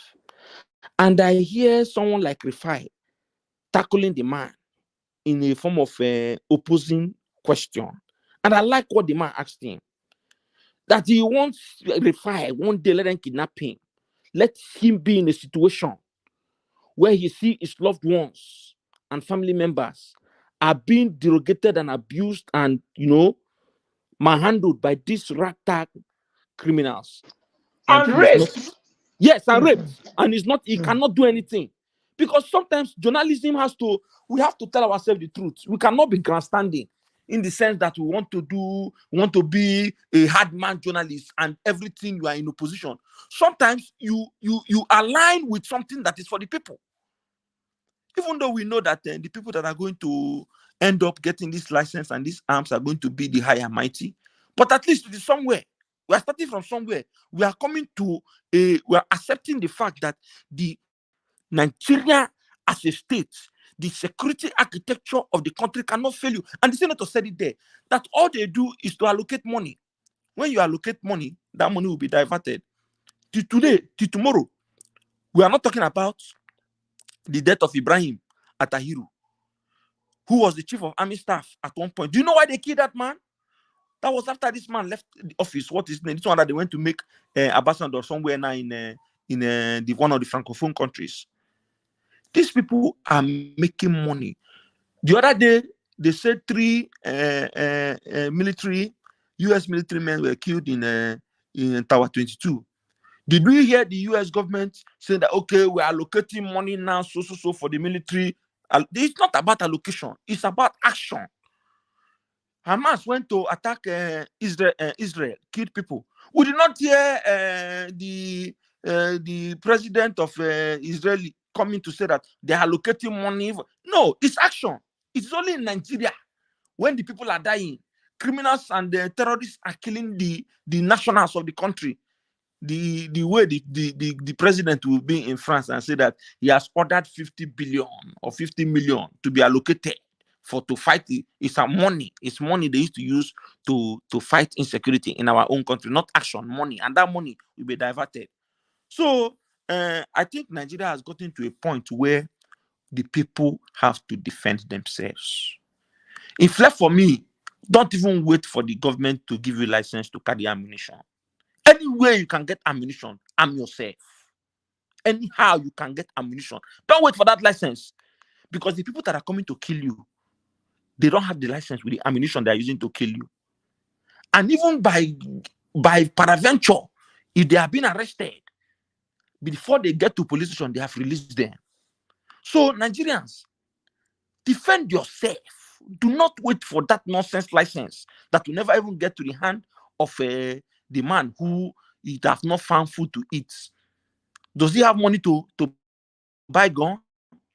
Does he have money to buy bullets? Talk more or less of applying for the license. Do you know how much it will cost? So Nigerians, defend yourself.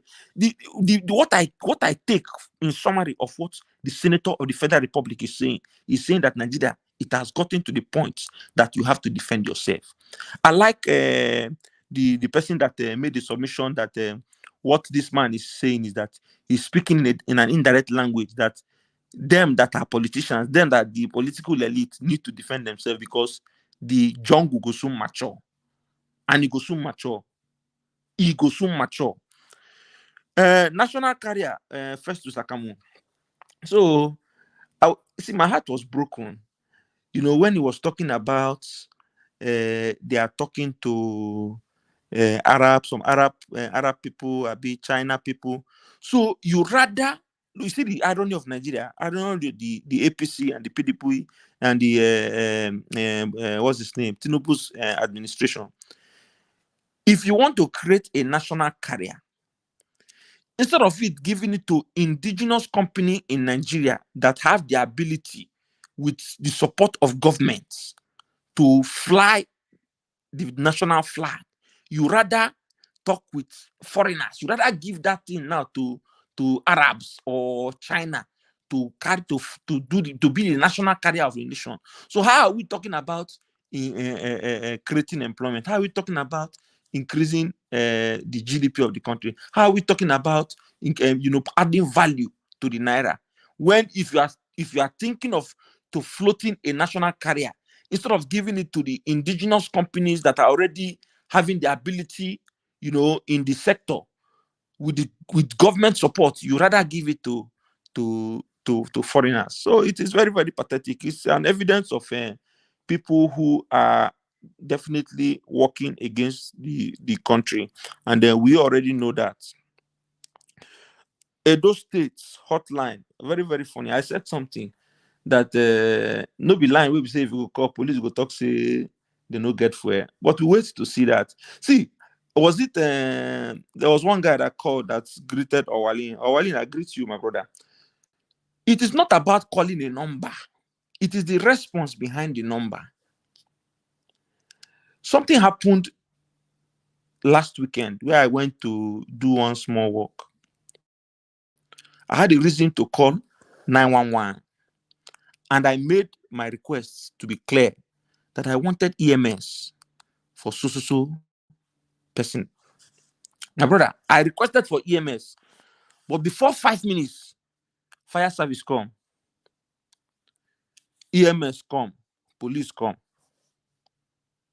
That is a hotline. So it is not about calling a number. It is the response behind the number. But I want to still commend the governor of Edo State for floating that number. I know that election is fast approaching, and politicians in Nigeria can do anything in order to score political points just to get advantage, in for the process. So we wait to see anybody before the end of this broadcast who can reach out to Mr. Elvis with regards to whether that number is working and whether there is actually a response after that number is being called. Obi made a statement about sir, thank you very much. Let me round up 1 minute, please. Do I have 1 minute? Let me leave Obi. Let me go to Sowore. Sowore is in a bubble. He's in a bubble. And I don't want to talk, really bad about him because he has gone through his own travails and he continues to go through them. But I think Sowore, you have to start from somewhere. I'll give you an example. Bola Tinubu, was declared the president. He was once a governor. Atiku won the governorship of Adamawa before, what's his name? Obasanjo brought him as vice president. Obi has been a governor of Anambra State. And Kwankwaso was a governor of Kano State. Sowore, politics is local. Go and win the governorship position of your state. Run there, then come and show us to go and verify before you come to Nigeria. Mr. Elvis, I jotted things down, but you have rang the bell, so I don't know whether I can have in my second round. If I have the opportunity, I will highlight on those ones. Thank you, sir. Of course. Yeah, thank you very much. God bless you, sir. Because we have a full house today, we need to work with time. Thank you very much, everybody right there. I appreciate you all. Press on the like button, my people. Let me quickly go to Mr. Chuks Obibueze. Mr. Chuks Obibueze, thank you very much, sir, for your time with us today. Good evening to you, sir. Please talk to us. You have 8 minutes. Yeah, good evening, Mr. Elvis. Good evening, everyone on the panel. Good evening, the ones on the comment section and those watching us around the world. I would like to start with the EFCC chairman saying, religious groups are grandstanding or taking court orders to stop them from the work. This is why you and I knows that Nigeria is not a country. They hold the likes of Nnamdi Kanu, for the fact that it is a security matter. That's what they told us. And somebody is laundering money.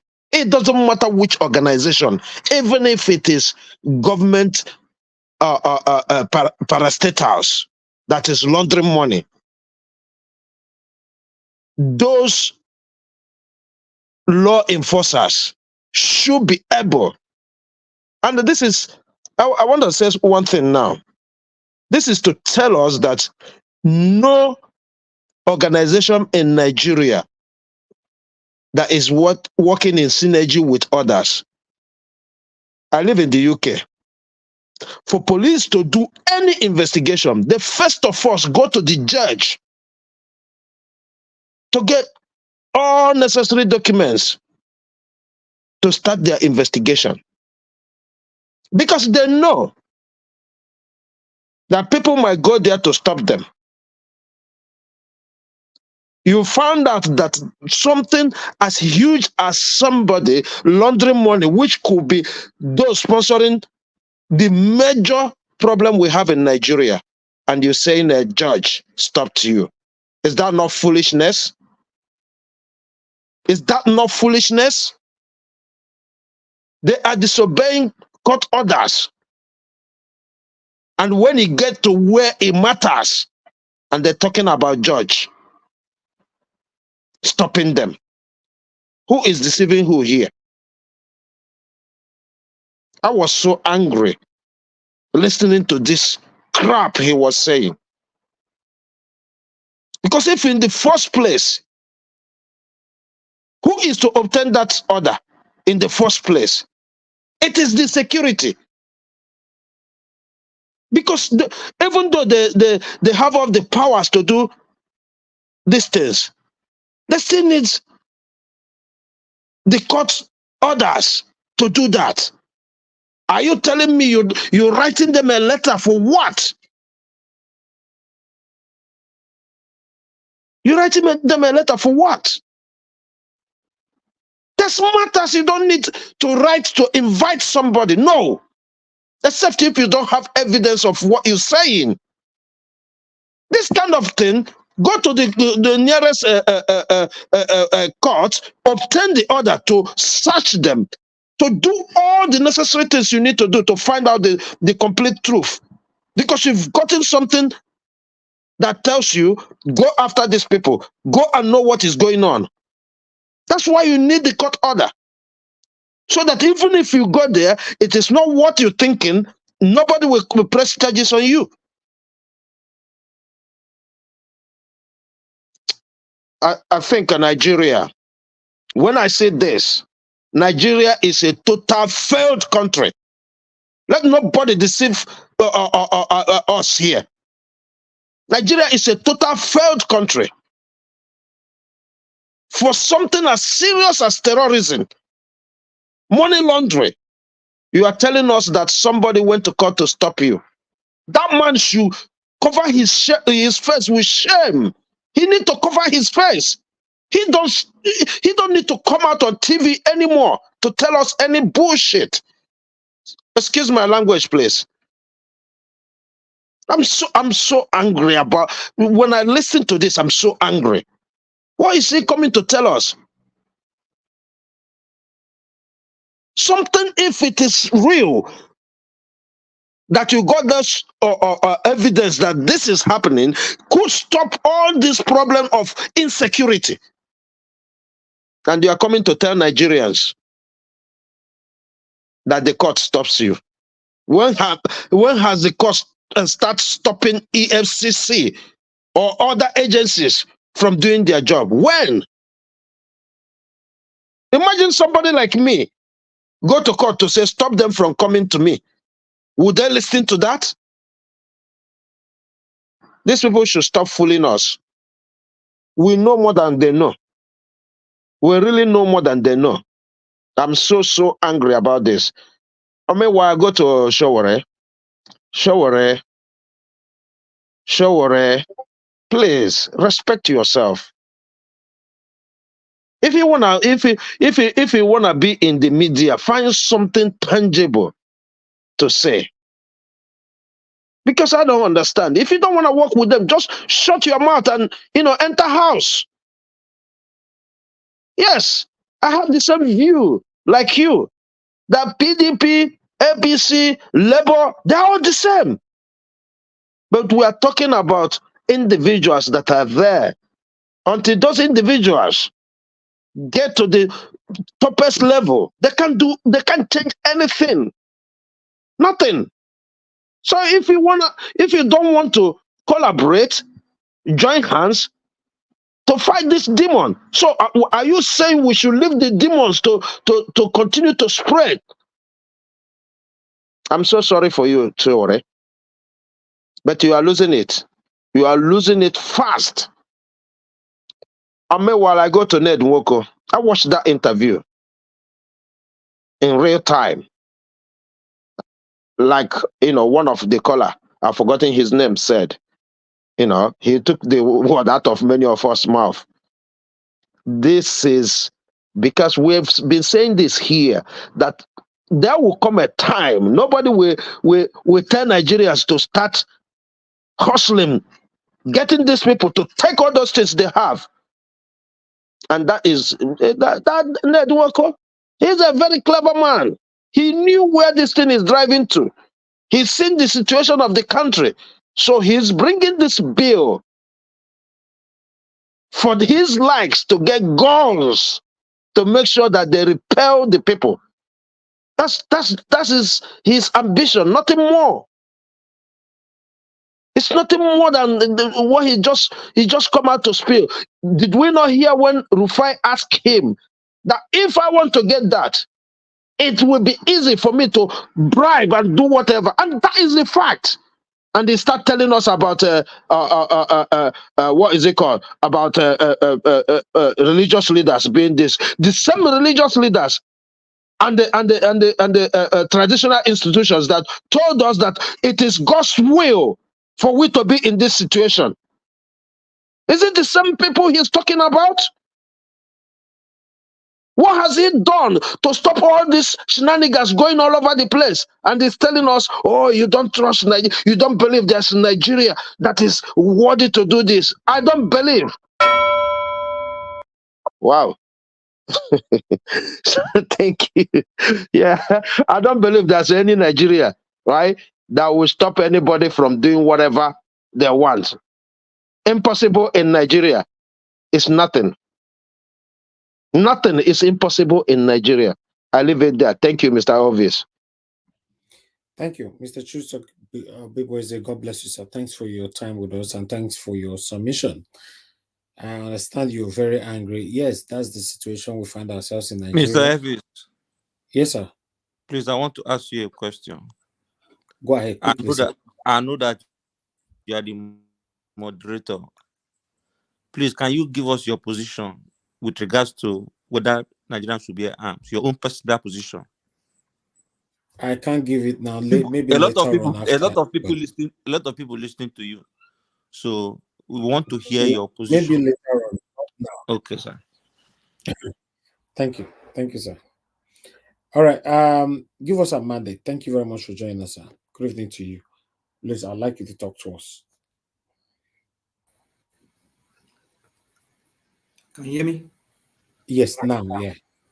Okay, thank you very much, everyone, again for today. Good evening, good morning. Depending on your location, greetings to you and your family. Hope everyone is doing okay. Welcome again to this channel. It's been a wonderful time. Always coming here. For someone like me, I mean, it's like a side channel for me just to sit down while I do my work. I also just listen to the channel and then probably dial in and then give a contribution. Thank you for all that you do, people. The only reason why we're on this channel today, like we've done in the past, is for one reason. It wasn't money that pulled us together.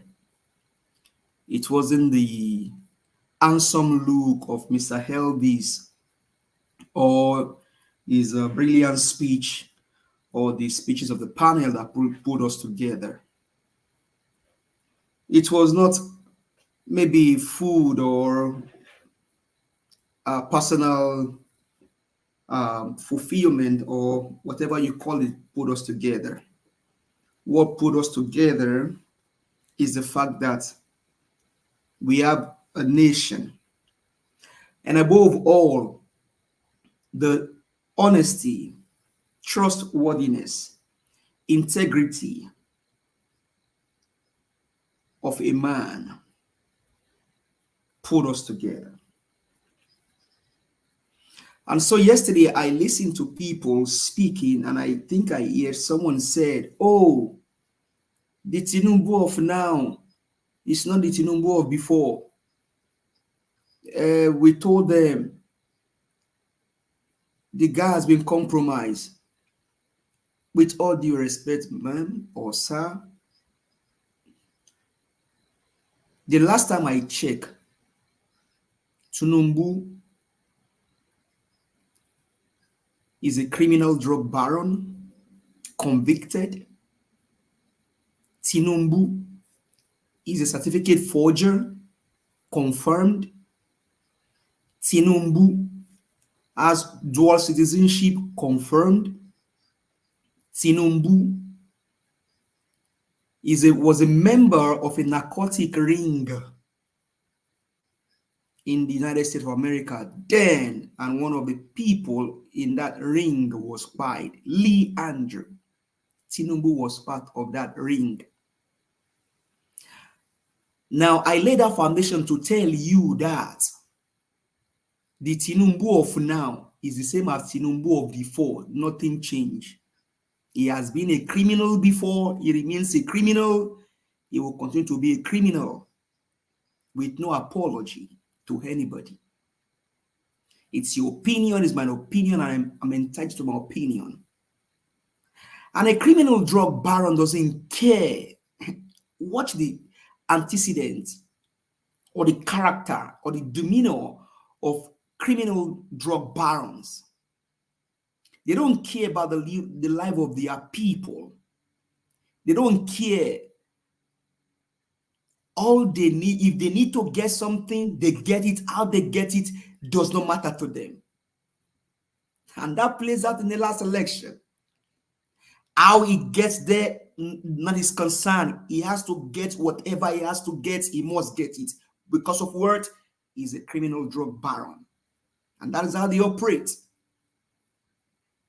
And so now, whatever you are seeing in the country is the ripple effect of a criminal in power. But the reason why you and I will not keep quiet, will not stop speaking, is because we have a nation to rescue and a people to deliver. This same guy came, and all he could tell you on his own mandate or mantra is that he's come to dance, and he's dancing, and Nigerians are mourning. And that's why you can see two monarchs being pied, and the criminal drug baron will jet out of the country even when people were being pied in Mango Plateau, Jos. Nigeria is in for something. And so the issue of bearing arms, hey, time will come. We will not sit, you don't need to sit on a media station or in a media house to be asking, oh, Mr. Elvis, what's your opinion about Nigeria's bearing arms? Hey, when the breakfast is finally served, everybody will look for a ham. Whether you carry cold iron or you carry your sharp objects or you do whatever, time will come. Everybody will be a ham. You will not need a media, you will not need an interview to decide that. It is coming close home. Time will come. You will not need to have some discussions because they will just naturally happen on their own. Why? Because the criminals are in power and Nigerians are just sitting down thinking that the savior will come from heaven. No, God is not going to send you any more savior. He has sent you a savior to die for your sin. He's died, he's gone back to heaven. Now you need to save yourself. Because if God gives you a miracle car, I wonder if God will give you a miracle road to drive that car. Nigerians, wake up. You have slept enough and you are still sleeping. You are still sleeping and your people are being pied every day. And so whether 212 number or 119 number, should that even be something that you should even celebrate in the first instance? Come on, people. These are the functions of government, whether they have emergency unit number or not. These are the function, the primary function of the government. But why now? Shena now Obaseki wake up, call remember, say he's supposed to do emergency number. He will now be morning where grandma they cry, say, I want bomb Pikin. Obaseki, we don't see you. Tomorrow you go bring another line. Which emergency number? In what? In which state? In which country? Under which police force? Is it the same Nigerian police force? Or they've just imported police from America or from UK into Edo State? Hey, people, don't be carried away by these peoples. Don't be carried away by their noise. Obaseki knows what he's doing. Mr. Elvis has just asked Nigerians, doubt that number and see if that number is gonna work. We've not gotten any answer yet. But is it now that you celebrate? Should this even be celebrated at all? That you now have emergency number and people should be celebrating on what ground? Is that on their role in the first place? Where was Obaseki when the herdsmen were going to enter into Edo State, if not for the cry of the people? So now that is about to go, last minute, about to leave office, is emergency number. People are celebrating. Manage your expectations, Nigerians. Manage your expectations. Now to Sowore, see, sometimes you don't need to waste your energy on some characters, on some elements. And I like the analogy that Gingerbread Man gave. Before Mr. Peter Gregory Obi came out, he was a two-time governor in Anambra State. And up until now, I've not seen anybody, including the current governor of Anambra State, the former CBN or the former governor of CBN, cannot beat the record of Peter Obi. And we have many of them. Sowore, which local government can you win in Ondo State? If you can tell me, then I will tell if you're serious or not. But Nigerians, manage your expectation. Thank you very much, sir. I yield the floor. All right. Thank you very much. Give us a mandate. I appreciate you. Thanks for your submission. Yes, before I call on the next person, I just wanted to ask you, give us a mandate. You know, can't you address this government without not insulting them? You know, from beginning to the end, insult upon insult upon insult. Mr. Elvis. Yeah. You have life. I have life. Is there any insult greater to the taking of a human life? Yeah, but we have rules here. Okay, so right. How did I insult Tinubu? No, by calling a criminal drug baron. Is that not a confirmed thing? Is that an insult? Yeah, but I know he's the president now, and you know what that means. What the court could not do. Do you think you're the one that would do it? No. So when I call him a criminal drug, was that not? Is that an allegation or is that not confirmed? Is that an insult? Yeah, but at the moment, he's the president. Oh, okay, so because he's the president, I cannot address him as a criminal drug baron. You know, I think you should just address the situation rather than continue criminal this and all that. I don't understand, you know, because I don't know. Do you think any mainstream media, for example, somebody unmuted themselves? What's happening? You want to say something? Because yes. I mean, what? Excuse me, we're not mainstream media. Please, Mr. Elvis, they just killed two. They just killed two monarchs. Yeah. Hold on, sir. That woman in that video told the governor that Oba yi loniki gbogbo won come teka fun APC.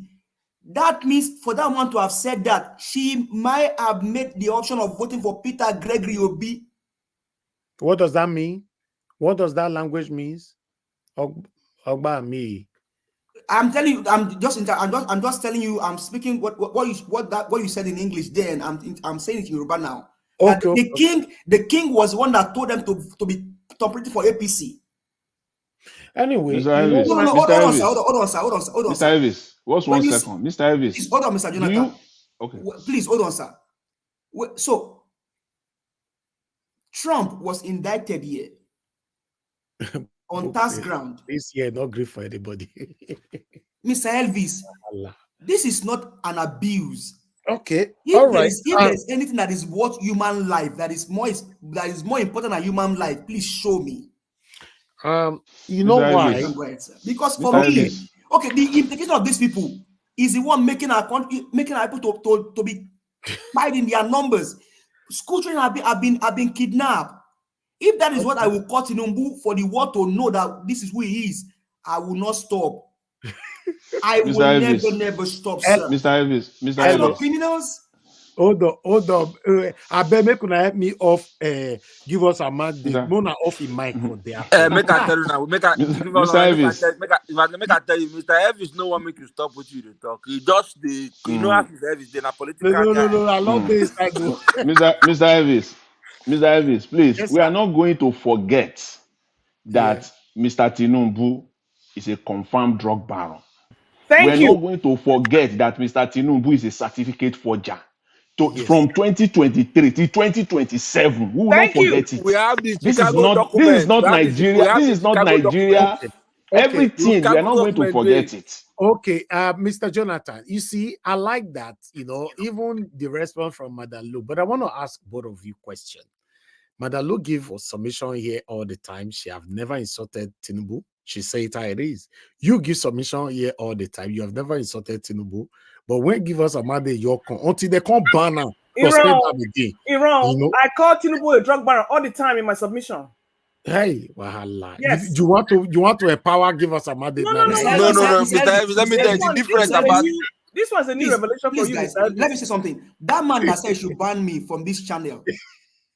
No, he didn't. He didn't say I should ban you. He banned you by himself. Okay, he banned me by himself.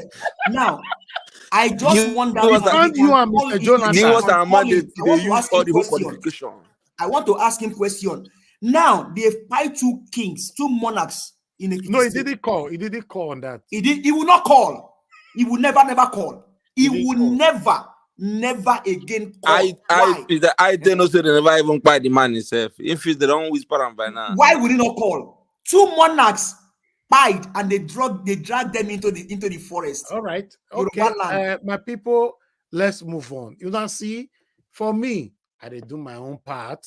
If that man call again and ban you, if that the only way I will feel remember let Nigeria remember say Tinubu na still criminal drug baron. Thank you. Support it. Remind them now, so they don't go forget. The thing, let me, Mr. Evans, let me say this thing 1 second. Abbas don't take over this platform. 1 second. Abbas don't take over, leading by Madam Luke. Our mandate. The thing that mandate uses all the whole qualification for the president of Nigeria. So all those things we mandate to be insult is the qualification, criminal drug baron, all those things, criminal convicted, all those things. This is now saying doesn't want to enter Guinness Book of Record. So give us a mandate is just highlighting within they need to use. So that way the Guinness Book of Record guys they go quickly know say this guy get record. He get record. My brother, mandate fire on. Yeah, even Tinubu is a criminal, certificate forger. Madam Luke will join my side. I don't know say. No, I don't support Mr. Ellis, I like your style, eh? Make I even say him again. Tinubu is a criminal drug baron. Amen. Mandate. You even understand what Mr. Evans they do. Me, I understand that when I. I don't understand that. I just can't understand now. Mr. Evans is trying to do a Rubona Bati on us. No. Listen. What Madam Luke and Mr. Jonathan is doing is not right. You people cannot be supporting Give Us a Mandate doing all this thing now. It's not right. No. Let's be sincere to ourselves. But Mr. Elvis, did they not go to? I think we went to Chicago now, right? And there was a deposition that the certificate that Tinubu presented to INEC was not issued by Chicago State University. Off your mic. Off your mic. It was a forgery. Give us a mandate. Off your mic, sir. Honorable Minister, off your mic. Okay. Kai, wahala. Hey, wow. Okay. Let's move on. I beg, no grief for anybody this year. No grief for anybody. Kai, I even see even comment section. Everybody tell me no grief, including go reach our mommy. Everybody, Kyle, So now let me your content on my own now. Mommy diaspora. I don't go grief for anybody. Say Chicago, they near me for the year. So I think we can't go there, can't go find out, say, this guy is saying in the accountant. So they can't do this, the person say, this guy, although he presents certificate, but it was not issued by us. So if gingerbread man, you are a gingerbread man. If I not buy ginger for your hand, I can't go carry ginger. Can't say now you give me. And you can't say, this one will give you, show me, not me give you. Wait me that one. Anyway, Tinubu, let me pass my message to Tinubu and their people. For me, let people talk to me like this. So, the only thing advice for me why you give be say, if people they talk to you like this. For me, if not me, I'll retaliate. How do you retaliate to things like this? If I be that guy, I will just quickly call now. Say I will just call him down that man. I bet make I send this message to them first. Tinubu, I say you are a certified drug baron. So if you are not, although that your guy when they call we ban some of my people for here talk about they say you are a certified drug baron. He say, but now tell go. You see, that's what I'm saying. He accepts that APC shift away call that day. He say yes. He say, but he don't take. So since he don't take, mo not call him that name again. Tinubu, if that may be you, to be honest, hi, you know what you for your do, you know, the main people will cause the problem with this. So, for example, say you want to exempt yourself, start putting them in jail. You are the chief. Which power I get again? When I help me talk federal, the chief. What do you call them? CIC. Commander in chief of armed forces. You are commander in chief. You know what that means? I beg, put Buhari for prison. Of the armed force. For prison. Put Chetima, Babagida, Osibajo, what do you call him? Gulo Jonathan, Governor Obaseki, Oshomole, Mahmoud Yakubu. All of the ways supposed to go. Festus Okoye. Festus Keyamo, Festus Okoye, who again? Daniel Boala, your news. Voila. FFK, funny FF food. Gumi. Gumi. What will be full name again? Gumi. Gumi. I think your diaper island is getting very full. Oh. Sheikh Gumi. To be honest, this one the kind of work. If maybe Tinubu do this work now, you know, see someone like give us a man they vest like this. You just sit down there, go sit down for France. You they use to pick they enjoy yourself. They eat turkey for France and Nigerians they buy. Oh, wow. Anyway, guys, let's move on. Guys, body they hot. Oh, hi. Anyway, Kashi, it's good to have you on the show. Thank you very much for joining us. The situation is terrible back there, man. It's terrible. It's really, really terrible. When you see people they vest like this, you yourself need to be careful. May they not pour the anger on you. You see the submission way choose some people they give you snap. And I just try, man, they dodge some submission way they give. Because as they hit, they come my side. That's why they dodge and posa. I beg, my people, I wish the energy that we are putting in like this, the people in Nigeria are putting this kind of energy would have been nice. But all of them are hiding under the shadow of fear. No, if we talk, we go die. They go kill us. They go do this. I've never seen anywhere where you go on the street, occupy the whole street, no work for anybody until our problem is sorted. Today, Mr. Elvis, that's what I write. Mommy, I don't do my day. That made me talk just now. I did my day. All of them they against me today. I don't know. I did my day. Madam, look, let me believe say why you're doing my side. She your first say make I did my day. So mommy don't join them now. No wahala. I'm on my day. You know, but it's very, very, very sad. Pounds this morning was 1,000. No, yesterday, right? 1,940. Although it don't come down again, cha. It don't come down now to 1,890 again. So people are celebrating already. Say, Nigeria is about to get better and all that. So look at I love this. Look at I love this. I'm just being realistic. You know, I don't want people to think I'm sarcastic. You know, say Nigeria is about to get better. Let me check. Oh, it don't fall down. Where? Oh, to be honest, it's now 1,000. Pounds is now 1,780. Okay. Wow. You see, Tinubu is working. Tinubu is working right now, my people. One and obvious. Who they regulate Nigeria money? Not be the same Western people. They don't go there and make not be so they go regulator for them. To say no. This one are realistic. Oh, yesterday night was one night something. So I know, but Mr. Elvis, money in a paper. No, Tinubu is already working now. He's working now. They give us a mother bed, no insult time again. You see, now that is Mr. Elvis. Yes, sir. Now Viagra, na then give them. So when the Viagra expire, you go see and go up again. It's as simple as that. First can't come for this one now. No. Now what would they pray for? On the positive side, now what would they pray for? You know, if you get $2,000 for Nigeria when you send the last 9 months, right? That money no reach £100 now. Although I got a message today that a lot of Nigerians are saving dollars instead of saving naira now. They are changing their naira to dollar to save for profitable gain, prospectively.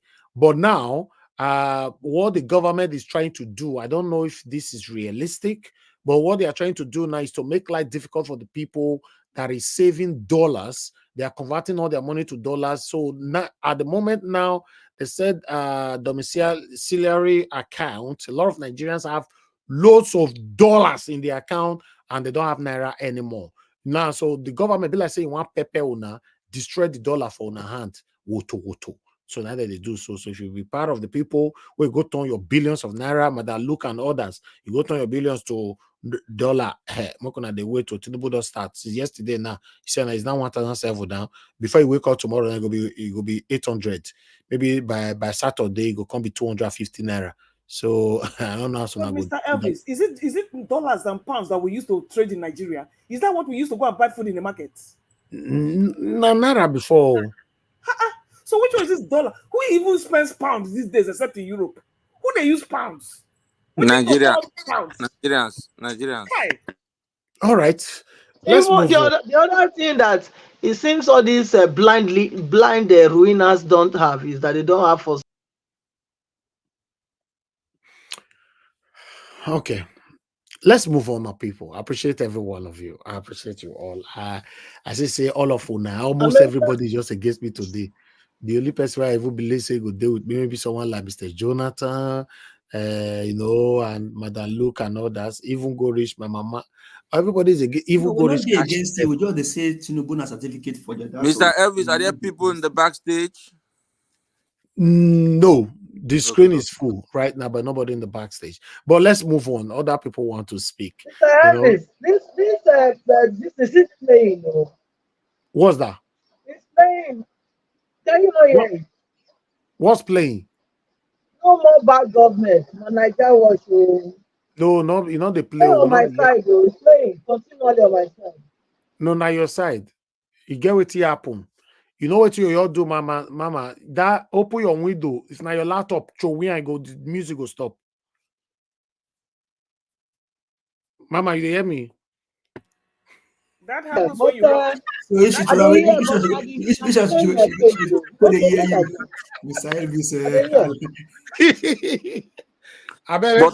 that it was happening to me until it can't stop later on. It happened to my side. That's right. And the answer be say you throw away your gadget through the window go walk. I mean, as give us a man, they started speaking. The thing not stop because no more than let give us a man. They speak again. I bet. Thank you. Give us a man. Thank you very much. You've done well. You've done well. You know. Before they'll come ban you and Mr. Jonathan again. I know so you're on a pending ban. They first ban both of them the other day. So if that man call now, if he call you not be Yoruba now. Mr. Jonathan name now. No, he say not be fake Yoruba. Mr. Jonathan name now Chukuma now. Me I be Chukuma. No, me na Shinedu. So nobody feel they collect my name be that. Because they don't tell me what Mr. Pansa tell me the other day what they do me. So now my name be that. Thank you very much, my people. I appreciate you all. Press on the like button and let's move on. Let me call on the next person that is with us right here. Amashala, thank you very much, sir, for your patience. Please talk to us. You have 8 minutes. After Mr. Amashala, they will come to Niger. It should be me after even me. It should be me now, Mr. Elvis. But I'll wait for Mr. Amashala. Okay, that's true. Okay, Amashala not even available, sir. If he's not available, let's move on.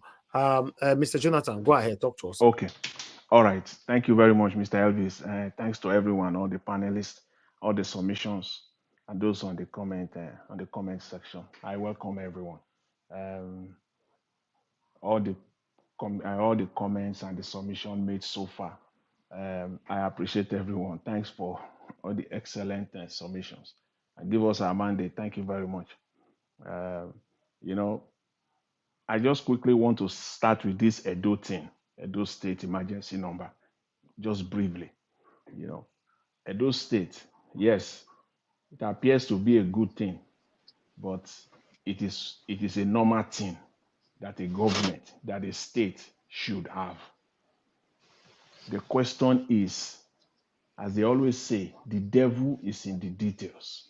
In this one, the devil is in the response. Let's see what the response will be. Let's see what the people of Edo State will come out in the next hours, 24, 36, 48 hours, what they will come out and what they will say. We will wait, and we'll wait before anything further. For me, before I can say anything, let's just wait and see.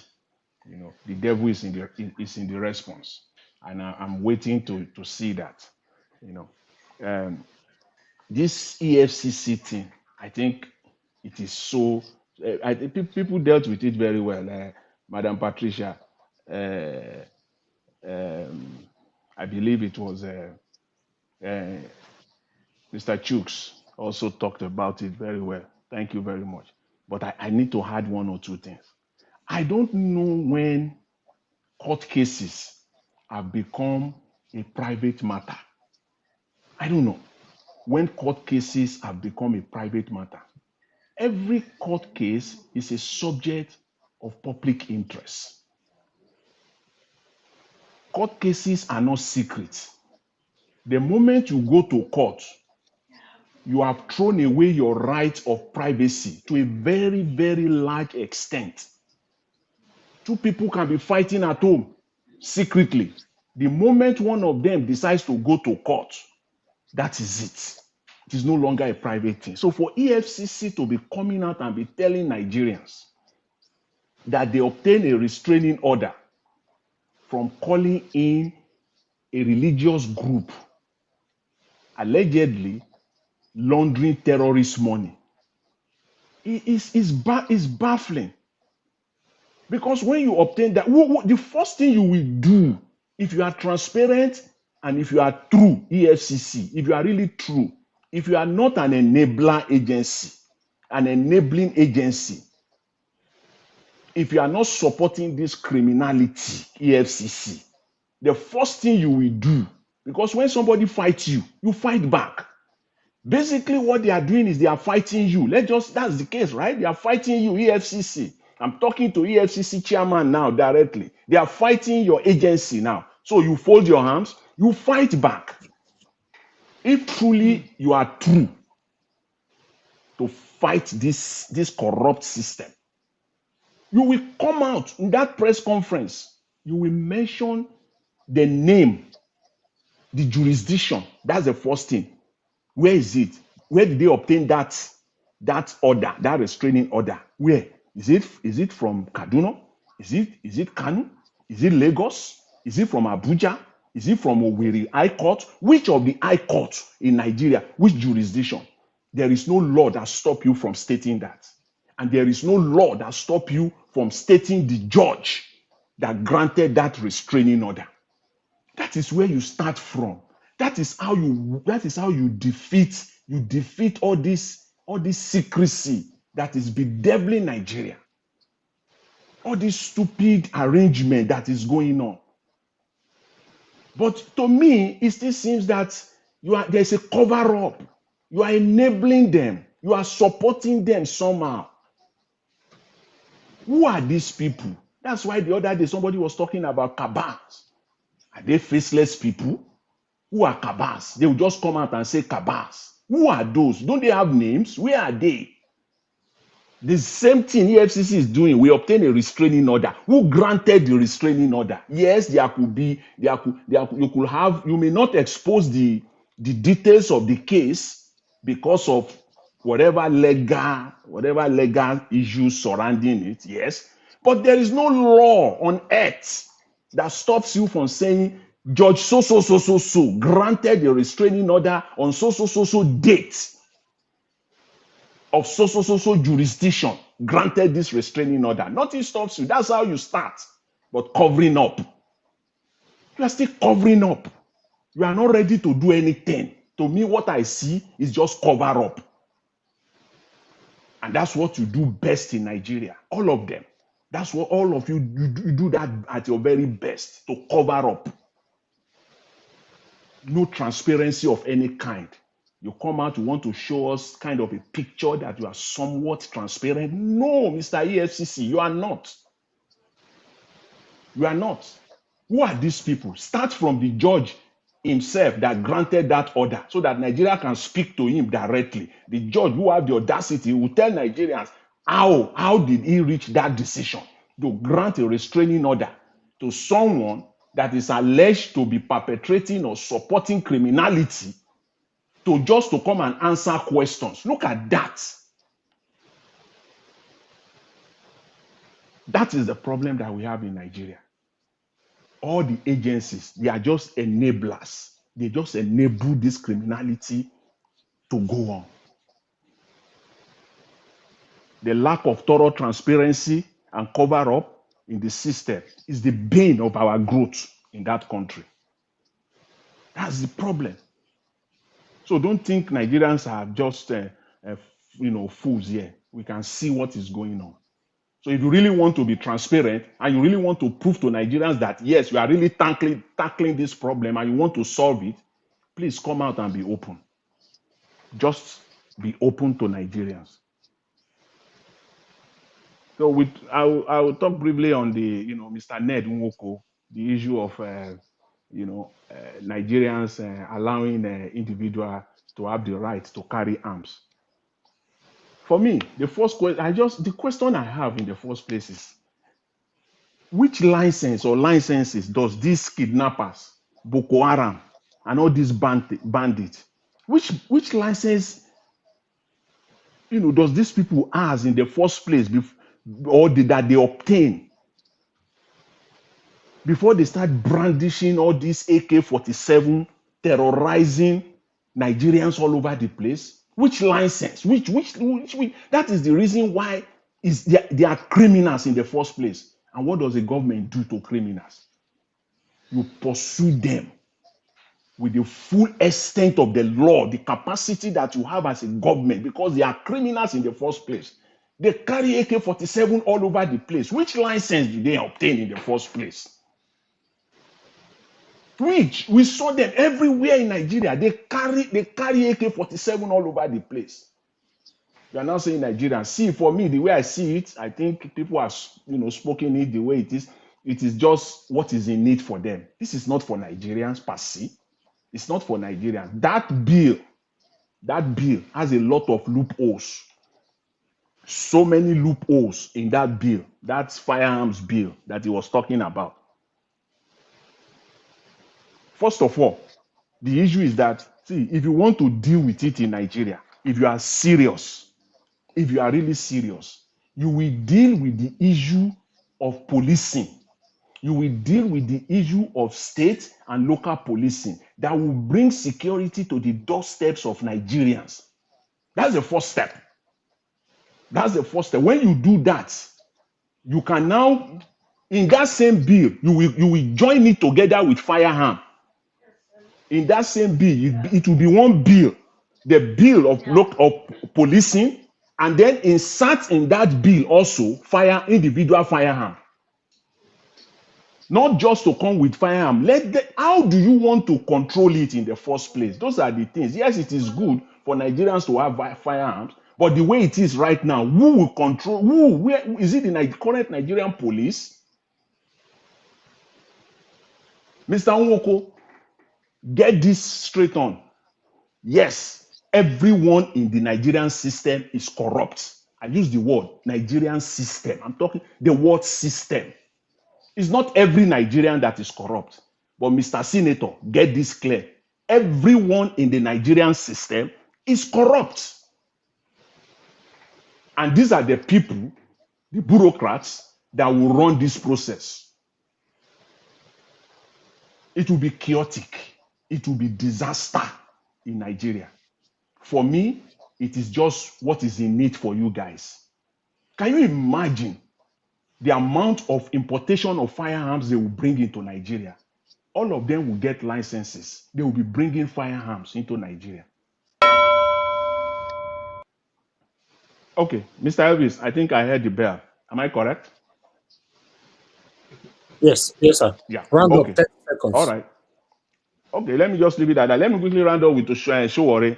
See, Sowore said he didn't say anything, no reason distinctive difference between him and other parties, or especially or specifically Peter Obi? What are the reasons? These clear, distinct differences that you are talking about. See, Sowore, it's your way or the highway. That's it. That's your problem. Your attitude of my way or the highway will take you nowhere. I have not seen any leadership trait in you. You have none. Not one. Other than attitude, that negative attitude of me and me alone attitude, autocratic attitude. You have no democratic attitude, none. And I know it will come clear to every Nigerian sooner or later. That is it. That is the issue. If you say you have different ideological problem, please outline your ideological problem side by side with Peter Obi's ideological problem. Then let's see. You will just say, I have differences. What are those distinct differences, Mr. Sowore? Your attitude is simply me or the highway. And that's not a leadership attitude. You have a long way to go. Thank you very much, Mr. Elvis. I will leave it at that for now. Thanks to everyone.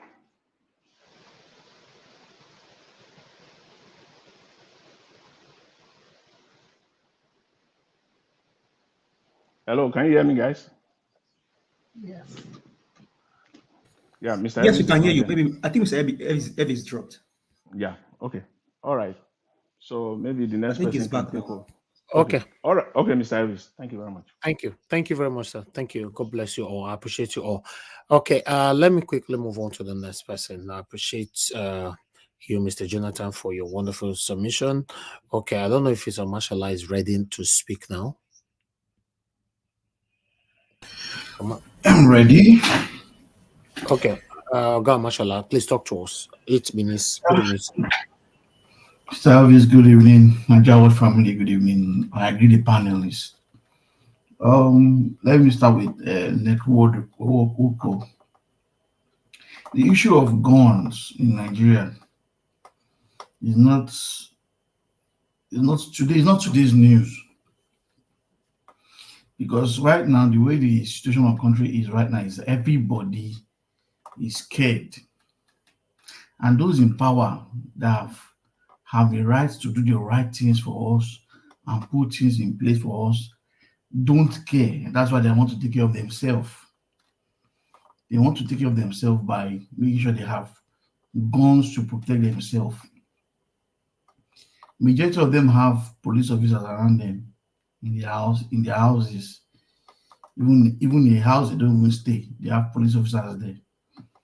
And it's costing them a lot of money paying police. And I believe some of them have close relatives, friends, colleagues that want to be guiding them.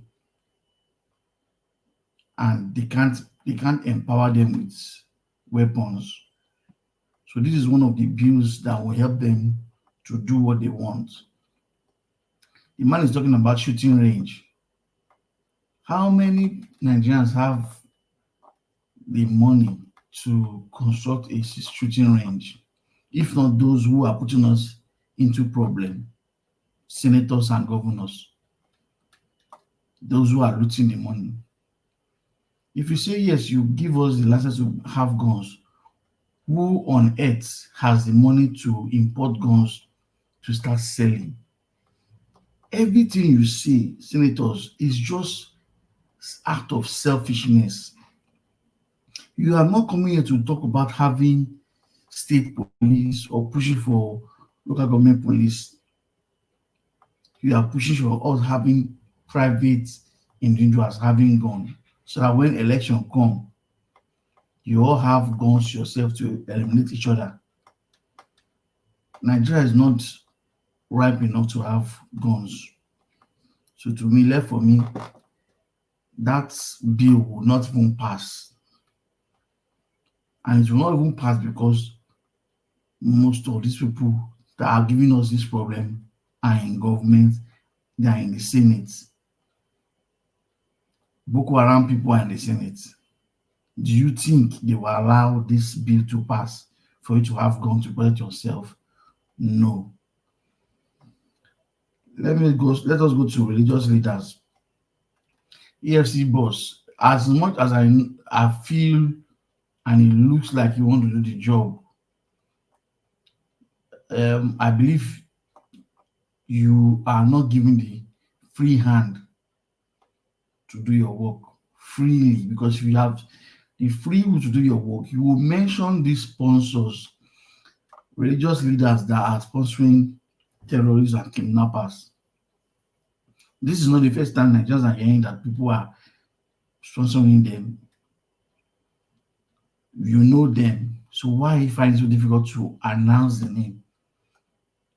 If by you announcing the name and saying who is sponsoring the kidnapping and religious killing we have left and right, and you think it will affect Nigerians, just say it and just do your part. Say it, just do your own part of it by letting Nigerians know, and then we'll know who to face. It's a shame that religious leaders are involved. Of course, I always say it, our pastors, imams are our problems. Nobody, no government authorities can check their accounts. Nobody knows how they make money. All they claim is tithe and offering. And yet, tithe and offering is what is giving them money to buy private jets, build giant churches. It's a pity. I'll go to Sowore. I've always known that guy is just not somebody that is ready for governance, because he's too proud. He's a very proud person, arrogant and selfish. And I don't care what anybody on the air anywhere says. He is as worse as Tinubu if he gets to government. You have a problem in the country and you cannot say, my brother, let's join hands together and fix the problem. The only man that Nigerians have followed seriously and are backing him, you cannot say, let me come together with this man and make a team. You are just criticizing him all because you want to be the president. Common councillor, you have not contested in your state. You want to be the president. Your governorship elections are coming up in your state. Just leave this presidential election. Go and contest as a governor and see if you will win. And see if you will make second place or third place. And then you can now come and ask for Nigerians to vote for you. To me, everybody should not even take him serious because he's just a psychophans. Let him just stay somewhere. According to our words here, enter house and don't come and contest.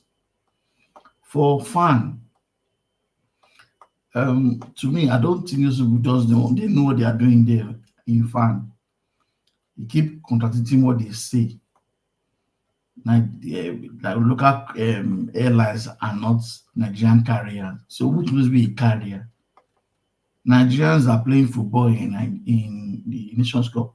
Who are they representing? They're representing themselves.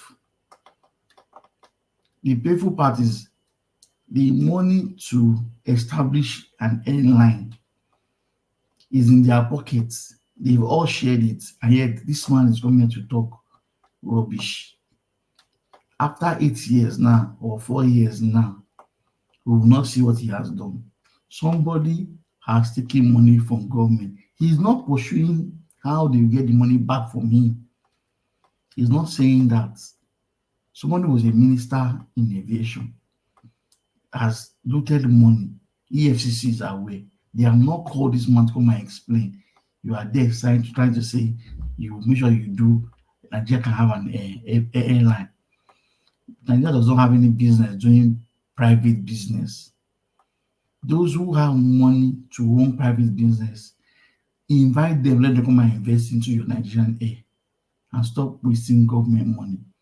In Nigeria owns 1 or 2 airports in Nigeria. You have not called him to come and say how he wants to invest. You are talking about what is not making sense. Nigerian Army, congratulations to yourself. It is showing that yes, it is the kind of government you want. That is why injustice, we are permitting it. So more senior officers should just deal with the junior ones and nothing will happen. This same platform, we saw a army man complaining of having a break to go to see his family and does not have transport fare. Is it not a shame? Will you tell us that you have not seen that video? Somebody have gone to work. He is finished clothes. You're giving him leave, so you can't even transport him back to his military base, central base. He will transfer himself from Sambisa Forest to whatever local government is doing. Shame. Nigerians, the more we sit down in the house, the more the problem is getting closer to us. The earlier we come out and start protesting against this government, the better for us. I'll stop here and Nigeria Watch. Thank you.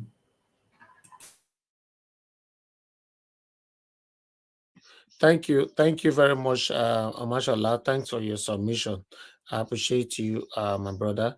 Let me quickly call on Tunaja. Tunaja, it's good to have you on the show. Good evening to you, sir. Please talk to us. You have 8 minutes. Tunaja, are you there? Okay, Tunaja is not available, so let's move on. Okay, everybody on the panel have given this. Okay, Madam Amen Bright, thank you very much, man, for joining us today. Good evening to you. Please talk to us. Madam Amen, are you there as well? All right. I'm here. And we'll be calling you now. I'd already like calling I didn't hear it. I'll just move on, Please talk to us, sir. Good evening to you. You have 8 minutes. Yeah, thank you. Thank you, Nigeria Watch. Thank you for having me. Greetings to all the people on the panel, the chat, and to the viewers. Regarding this senator or someone that was saying that we should arm every Nigerian, I think it's a very, very terrible idea. I don't know what these senators are thinking.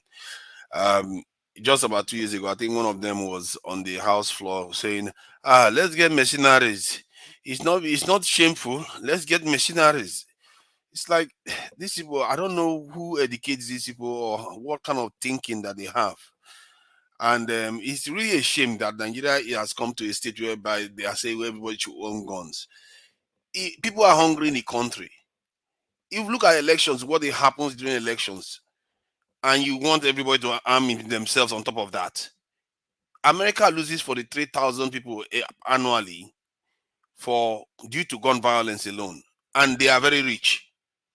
Make America as poor as Nigeria now, you see how that country is going to behave.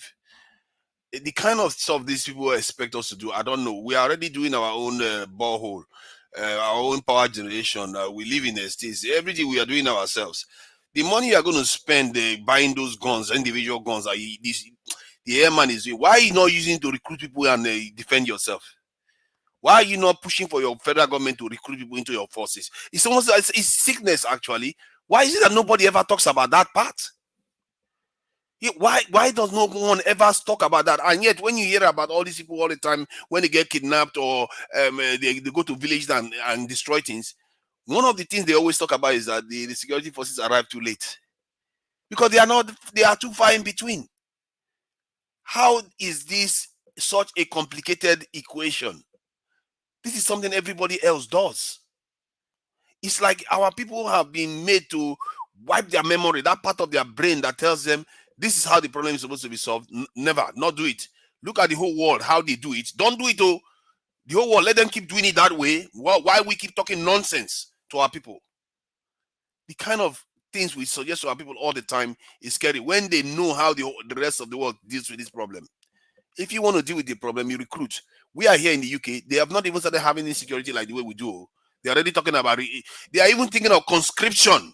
Can I stop you and redirect you, please, so that you don't go on with this? Don't redirect me. Nobody redirected you. You keep talking about recruitment. The recruitment is not the problem. Nobody. Yes, it is. Excuse me. Not the problem. Stop it. You see this kind of nonsense we are talking about? This kind of nonsense we're talking about. That's the only thing we've never done. Recruitment, my brother. I have to redirect you, all right, brother. That is the only thing we have never done. Can you just stop? No.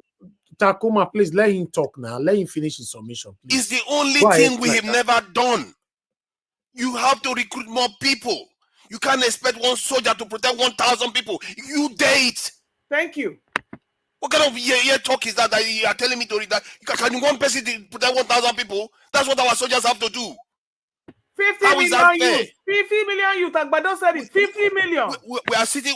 There's a lot of our young people sitting at home without jobs. They don't do anything. They don't have anything to do, and they are there kidnapping people and causing problems. Instead of you to recruit them to protect their country, their land, their father's land, no, they keep them sitting down while other countries are recruiting their people and putting them into the military force. I see here in the UK where they are even threatening to start conscription. That's, in other words, they will force them to join the military if they don't want to join. That's what they were thinking of doing, and they are not even that insecure. They don't even have burglary proof. They are not getting kidnapped. They are not getting killed unnecessarily. And yet they are thinking of Your increasing the size of Mr. army. Mr. Tunaija, your comparison is when you compare apple with oranges. I can't let you go. I can't let you go away with. Don't compare United Kingdom recruiting and please, Mr. Tunaija. Can he I'm not interested in you this can sort of adjust later. Let him finish his submission smoothly, please. How can people be objecting to this? What is wrong with us? How can you object? You sit in a country where you can call police 10 minutes, they show up to come and protect you. And when they say for your country, they say, no, don't do that. No, maybe there will be problems that will be that will occur, but that is no reason to move forward to do the right thing. There will be problems. Oh, who do you recruit? Where do you recruit from? Oh, man, where's the money? Yeah, there will be problem, but it still doesn't mean it's not the right thing to do. Because if you look at that's how other countries solve it. How is it that Egypt, with half of our population, has 1.3 million soldiers? They are in Africa. Oh. They are not anywhere else. They are right here in Africa. What is wrong with us? The only black countries, that is how we are all the time. When they say you should recruit, our people call, what is wrong with us? What is simply wrong with us? Something other people are doing all the time. You can't even recruit the people you have on the ground to go and secure your country. You want soldiers to be traveling 10 kilometers, 50 kilometers to go and arrive at crime scenes. You know, you can put as much phone centers. You can have as much drones as much as you want. It's not going to solve your problem. Because America couldn't even solve the problem with the amount of soldiers they have. They couldn't solve the problem in Afghanistan. They couldn't solve the problem in Iraq. They couldn't solve the problem anywhere they are. You are not a ghost. Are you going to fly from where you are to where the incident is occurring? Do you have teleportation device?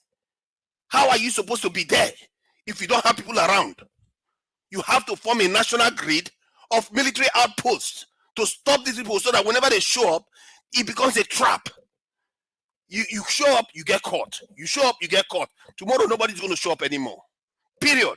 That's how people deal with these type of problems. Not sitting there saying, "Oh, let's solve the problem. Let's solve the problem." When the solution is out there in the world, this is like in WIAC. This is kind of expo. They call it expo. You can't even copy expo that is going on around the world, and we keep making excuses. Oh, it's tribalism. Oh, it's corruption. Oh, there are fifth column. Yeah, out of every 12, there's always a Judah. That doesn't mean Jesus Christ should not exist. What kind of excuse we keep, like we are professors of solutions? This is a problem for every solution. You have to move forward and solve the problem.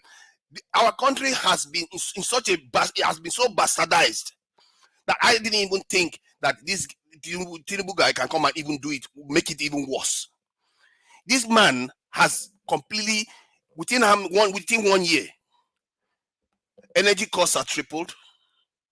Our currency has lost about 160% of its value. The ECOWAS has lost 50% of its landmass. This man, Dangote, is even buying crude oil from America.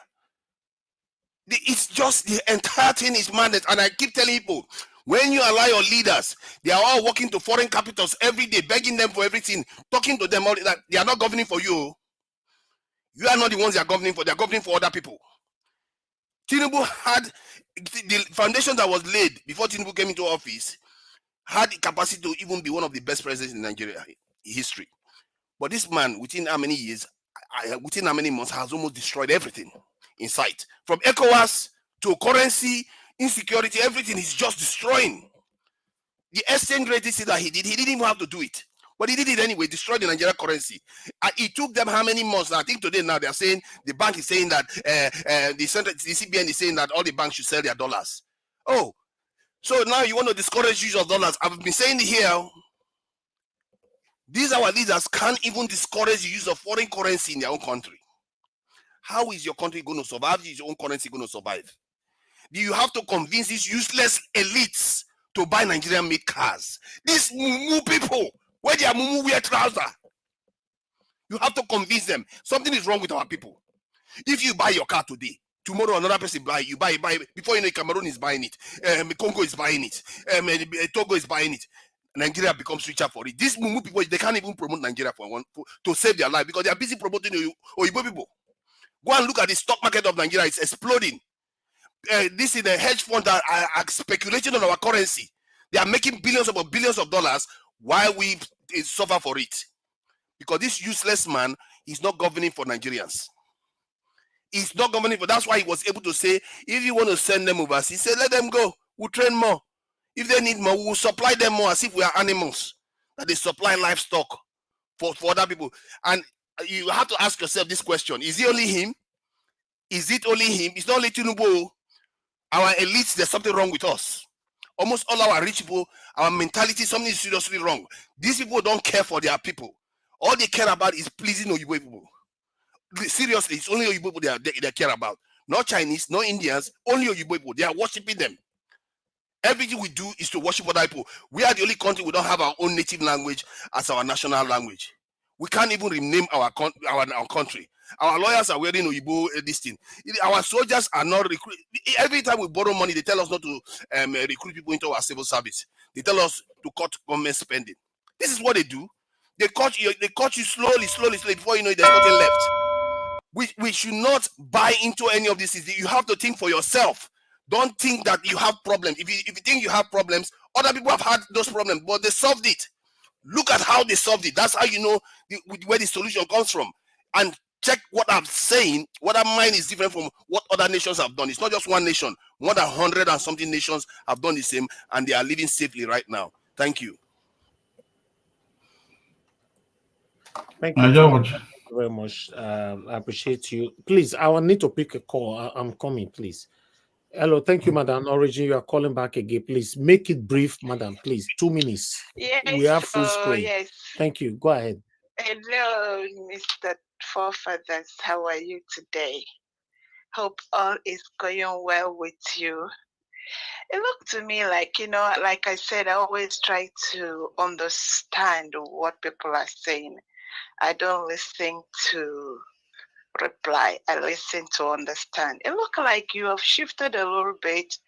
You're more directly, your paycheck is coming from the Fulani Caliphate, because you started suddenly bashing AKA Tinubu, as I always call him. So that's just by the way. I have just a few news for us. Newsflash. AKA Tinubu don't do abracadabra to pamper the naira with borrow $3 billion and pay back $12 billion with Owando as the cushion for soft landing. And Tony Elumelu as the handkerchief to wipe the mouth. See, I have a message for Mr. Tony Elumelu. You see, you have forgotten you are from the South. You want to bumble with a boy, huh? Go ask Emefiele how market.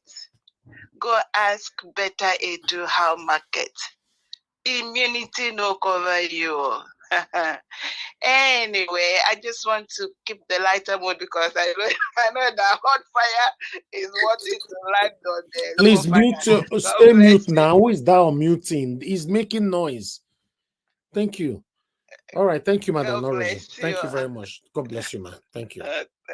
Yeah, let me quickly pick another call here. Hello, thank you, Oga Chris. Thanks for calling in. Good evening to you, sir. Please. Off your telly now. Oga Chris, are you not there? Can you hear me? You were playing your telly there. Well, that's all we're listening to. Good evening to you, sir. Please talk to us. Yeah, it's a delay. Good evening. Good evening, Mr. Njawaj. Good evening, everybody in the panel. And thank you for the opportunity to contribute. My name is Chris. I'm calling from Dublin. Well, there are a lot of issues that I would like to talk on, but I just need to pose a question to Mr. Forefathers. Did I hear you say that a foundation, the last government laid the foundation for Tinubu to succeed? Is that what you claim to Nigeria? With all the destruction that the last government did in 8 years, you are here telling us that the last government laid the foundation for Tinubu to succeed. Are you just telling us that, or you think we are not listening to you, or I didn't hear you properly? Mr. Tunanja, you've been talking about this recruitment of people into the military, and nobody, you don't seem to be listening to what people are saying. Nobody is against that, but people are talking about the recruitment process. And secondly, people are talking about what has been done. The people that are already in the military, how are they performing? What are they doing? What did they do to stop the election violence? Can't you see that the vast majority of these people that were recruited before, they are busy carrying handbags for their ogas and their ogas' wife? These people, they've all ended up in private homes. So what are the guarantees that if you recruit more, these more people you are going to recruit, the state is not going to use these people against the people they are supposed to be protecting? Those are the issues we are shying away from, and those are the issues we are not talking about. But I would really like you to address us again and make it clear that you didn't say the last government has laid the foundation that will ensure that this government succeeds. The last government that just destroyed the nation, that has set us back for 50 more years. Are you truly a Fulani apologist like people have been saying? Well, that's a question for you to answer. Then for Obaseki, I think he has done well for bringing out those emergency number, but I think we also need an emergency number that will call for Obaseki. It is already far too late. It's already too late in the day. All he can do for the state now is to ensure that the election that is coming should be free and fair. Should be free and fair. He should make sure that he's not going to intervene in that election, because there's nothing more he can do again. There's really nothing more he can do for a governor that will sit down to cede 20% of the total land mass in his state to a group that we all know that are very, very violent. I think that deserves a lot. It deserves a lot of retrospect. I don't see anything that kind of governor would do again that will really interest me. We need an emergency number to call to probe all the things that happened in Obaseki's government. Then, wow. Round up 1 minute, sir. You're already almost 4 minutes. Okay, well, for Sowore, let me just leave the rest. I think for Sowore, by now he should be protesting against the government of Tinubu, and he should leave Peter Obi alone. Peter Obi is not the one that is governing Nigeria now. He should call on Tinubu, protest against the government, and do what he's supposed to do. Obi is not at the ends of affairs. Then for the aviation minister, I think it's very funny. You can see the way we do things in our country. We are not favoring our local carrier. We are even proud of it. Rather, he's thinking of looking at the Americans and the Chinese and the other people. You can see why I keep saying that it's a shame of a nation that we operate, all in the name of making sure that one set of people will not get that opportunity. Because if we know we are going to use a local carrier, we definitely know who that local carrier will be. But no, our own minister is very proud, telling everybody that he's not going to favor our local carrier. Thank you very much for the opportunity. I'm grateful. Thank you, sir. Thank you very much. Thank you. All right, let me quickly pick this other call here. Guys, please hold on. We have lots of people today. Mr. Shimize, oh, I lost you there. I might not have the time to come back to you, sir. Let me just go to the panel. Thank you very much, everybody on the panel. Madam Amebright, are you available to speak now? Mr. Elvis, can I quickly, can I get a minute? Hold on, please. Oh, God. Mr. Shimize, you have only 1 minute because you've talked already before. Please talk to us. I have a question. Nobody will answer your question. How much do a maitre earn in Nigeria? Because I want you to do something maybe for me or for us. Like, can you go to the streets and with I don't know, with your crew member you have done in Nigeria and ask them if they want to join army. So, and let us know their view. But because Nigeria was always recruiting, it can't force people to be a part of military. If they're willing to enter, they got to see the view on the street. So from the street, then you know how much they're earning. You tell them this is salary of army, and then are you able to willing to join? Thank you, Niger Watch. Thank you, sir. Thank you very much. Mr. Elvis, I just wanted to use 1 minute to clarify something. Go ahead, sir, quickly, please. Yes, Mr. Don't ask two Naija question. He doesn't I'm have not asking him a question. I just want to clarify. I'm not tackling you that when I say I wanted to redirect you, the point I'm making is that we all know right now that the inefficiency of the military in Nigeria is not as a result of the number. Rather, it's a result of the sabotage and the unwillingness of the people in the arms of affairs to deploy and use the resources for the purpose of protecting the country. So if we don't address that, if you increase the number, it will still get the same results. Thank you. Mr. Niger Watch. Hold on, sir, please. Hold on. Thank you, Madam Rita. Please talk to us. Good evening to you. Yes, thank you, Mr. Elvis, and good evening, everyone. I'm calling in response to what Chunanja was talking about in terms of the recruitment. First of all, that's a good idea.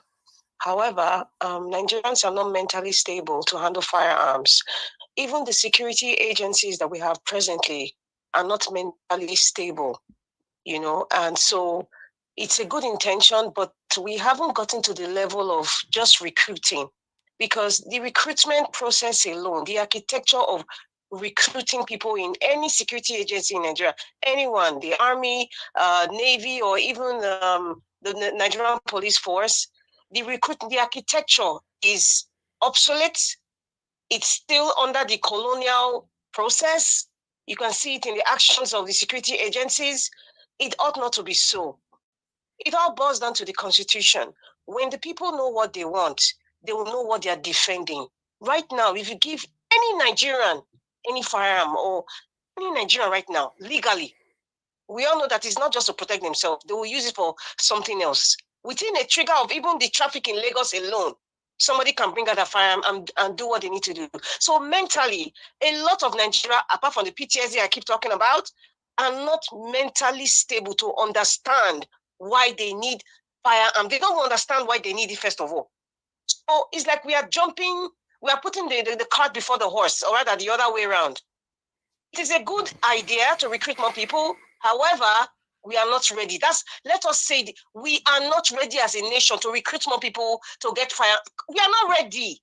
Anybody that wants to recruit now, because of the architecture that has been designed by the caliphate, 90% will be from the northern enclave. We all know that, and we all know the result of that. That's what we are facing right now. Many of the Southerners, they've jackpot their way. The ones that are there now, they want to secure selfishly what they have now. So if you're talking about recruitment, I kid you not. I kid you not. Let us think about it in a very broader sense. What is the essence? What is the mindset of the people? What did they understand about being a nation? What did they understand about having that license alone? Do they understand the reason why they have it? The cultism alone we're talking about, that's another kettle of fish. This recruitment architecture has to be decimated, first of all. And it still kind of trickled down to the Constitution. We are not a nation yet. So we don't even know what we're protecting. We just want to protect like the farmers in the bush and it ends there. No, it's more than that. What is the mindset of the person protecting their bush? What is that person not a tribal bigot?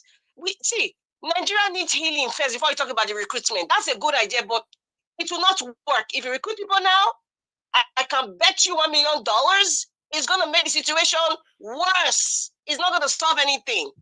there's a lot of issues going on that we need to solve first. And about Sowore, anyway, I've expressed my mind about Sowore before. He's better off being an SUG assistant or whatever he was before during that time. He doesn't have the emotional intelligence to be a leader. He doesn't have the emotional intelligence to be the president of Nigeria. Perhaps he's probably good in other areas, but being the president, that's a no-no for me any day, anytime. Have a good day, and thank you very much. Thank you. Thank you, Madam Rita. God bless you. Thank you. All right. Law of God is my strength. Thank you very much, Madam, for calling in. Good evening to you. Please talk to us. Good evening. Thank you, ma. It's good to hear from you. Yeah, Please talk to us. Yeah, hello, thank you. Yeah, I will only pick two things to talk about. I want to talk on Mr. Two Nigeria, please. It's too late when the head is cut off. That's one.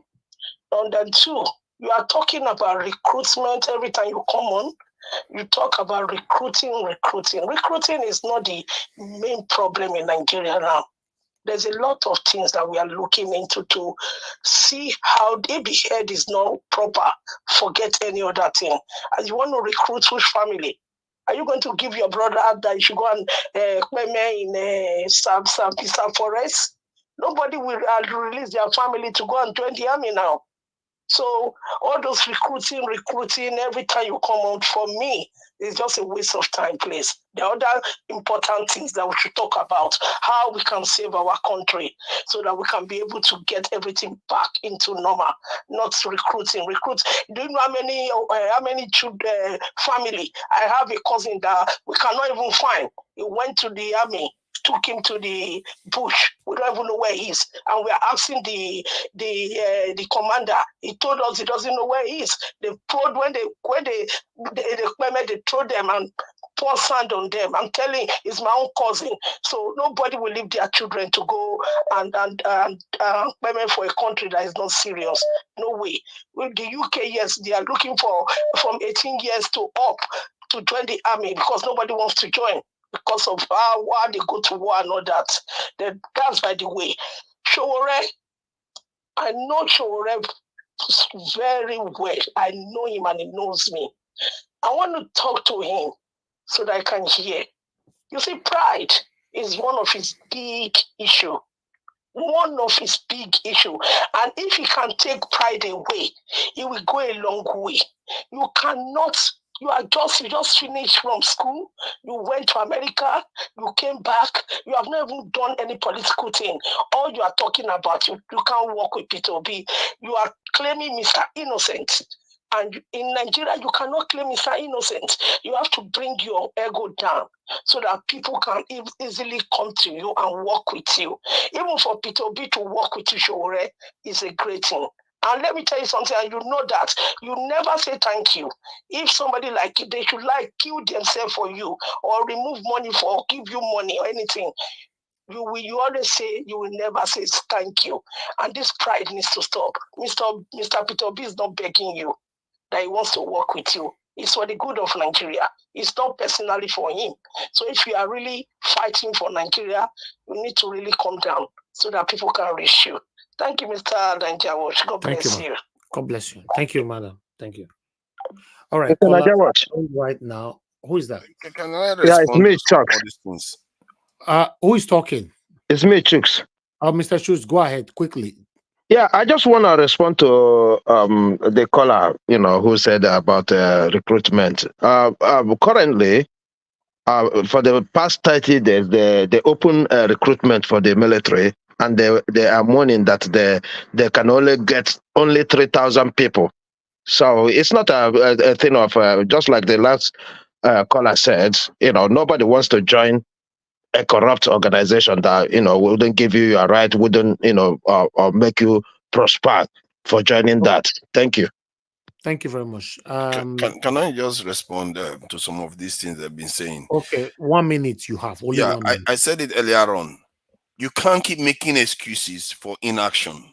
They keep making all excuses. And about our youth not recruiting the military, I don't subscribe to that. I don't actually believe that because I've dealt with people on the ground. People even have to bribe to join the military in Nigeria.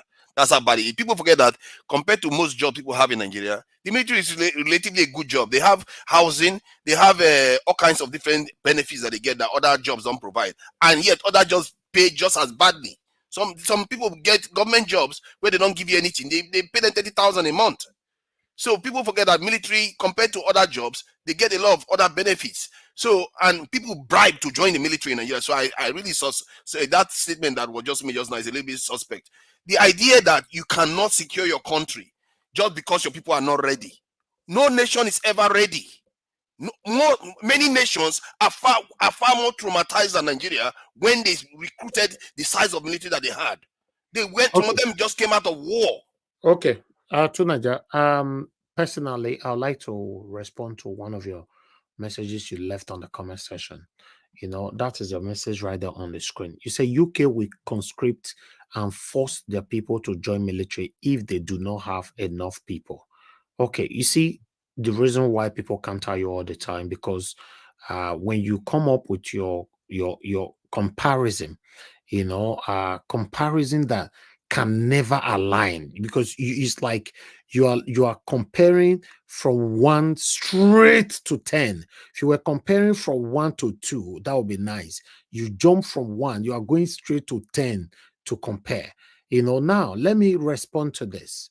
You know, in the UK, they will force their people because every benefit they promise you will get. In Nigeria, you know, those people that even voluntarily join the army, they are suffering. Talk less of the people you want to force to join the army. I played a video on this platform yesterday, an army man saying that he needed to go visit his family. And the transport to go back home to visit the family is 35,000 naira. To come back is 35,000 naira, which is 70,000 naira in total. And his salary is 50,000 naira. Then he ended up by saying, I'd rather just sleep and stay in the bush. Now, if Mr. I saw that video, but the point you are making is not. I will okay, respond madam, to it go anyway. ahead. Tunaja, please hold And on, that please. was after 1 year, after staying in the bush for 1 year. Okay, good. Now, if I have to come to what you just wrote there, Tunaja, if you don't want to continue to get attacked from not just on this platform, you know, from other platform or from Nigerians, if you are doing your comparison, do comparison between Nigeria and Ghana. Don't be going to UK, because even you yourself, you know what you are saying doesn't make any single sense. Single sense. Can I respond? Please, let me finish. Please. Let me finish. It doesn't make no single sense, and not even close to the sense, because in the UK where you and I live, for anybody to join army, every single benefit that they've promised you, they will keep to it. And in the country, when you return back home, you are celebrated not just by your family, by the people in the UK. We celebrate them. When anybody die in the process as an army man, everybody, including children in the school, everybody wear tags to pay last respect to them. In football clubs everywhere. Now, these things doesn't happen in Nigeria. Nobody cares about the army, nor the people that employ them, nor the satanic government, nor the Nigerians themselves. Nobody. You are saying that the UK we force their people to join. You are doing comparison. That means Nigerian government, which is a lie. People, if force innocent people to join their satanic group of people called army to go and be killing themselves. Do you know how much our army, they are suffering in Nigeria and nobody's listening to them? Do you know how many of them? Come on, to Nigeria. Sometimes your submission is very, very right. I believe because you don't listen to yourself when you are talking, that's why you get more attacks. I know you are so, because normally in the real life, you listen, you argue to learn, don't argue to win. But no matter how people counter you, you will argue until you win the floor. That's why you remain where you are today. Then go ahead and respond to this. So you see what you just said. You see what you just said. Can I just say something, please? Can I just hold on now? Hold on, sir. You hold on, Mr. Omoshala, please. No, I want to add to what you said. Is what you said. I want to add to. Omoshala, this is not nice. I've not called you. You don't do this now. Tunaja, go ahead. So you see what you just did. you took something that I said from the thrust of my argument, you picked a detail and tried to dissect it as if that is the thrust of my argument. Thank That's you. one. Hold on. Thank That's you. one. That's one. Secondly, the point you are trying to make about the British official soldiers getting what the government promised them. The British official, you know, within their own reality, their own country themselves, they will tell you that the government disappoints them in many ways, that they have to buy their own gears and all the rest. There are videos of them saying it online here. So every country has their own, people have their own realities, and people have their own concerns. Not everybody, all of them are happy.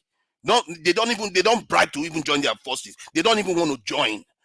Our Nigerian military would bribe, our people are bribing to join the forces because of pressure of standard of living in Nigeria. Just because you have a problem in your own country doesn't mean you don't try to do the right thing. Hold on, to Nigeria, in case you're not aware, except you also want to bypass or deliberately skip the reason why people fight to join the army. In case you don't know, but let me tell you, the reason why majority of the people that fight, that pay money for them to join the army is not for them to go to Sabisa Forest.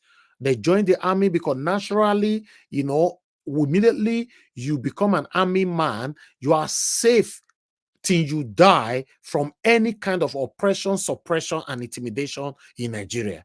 People, I have friends then that decided to go join army. And I said, why? You want me to buy? You say, my brother, once you join army, forever, police don't feel intimidate me anymore. Once you join army, nobody feels suppress you or intimidate you for Nigeria. It's just like a courtism.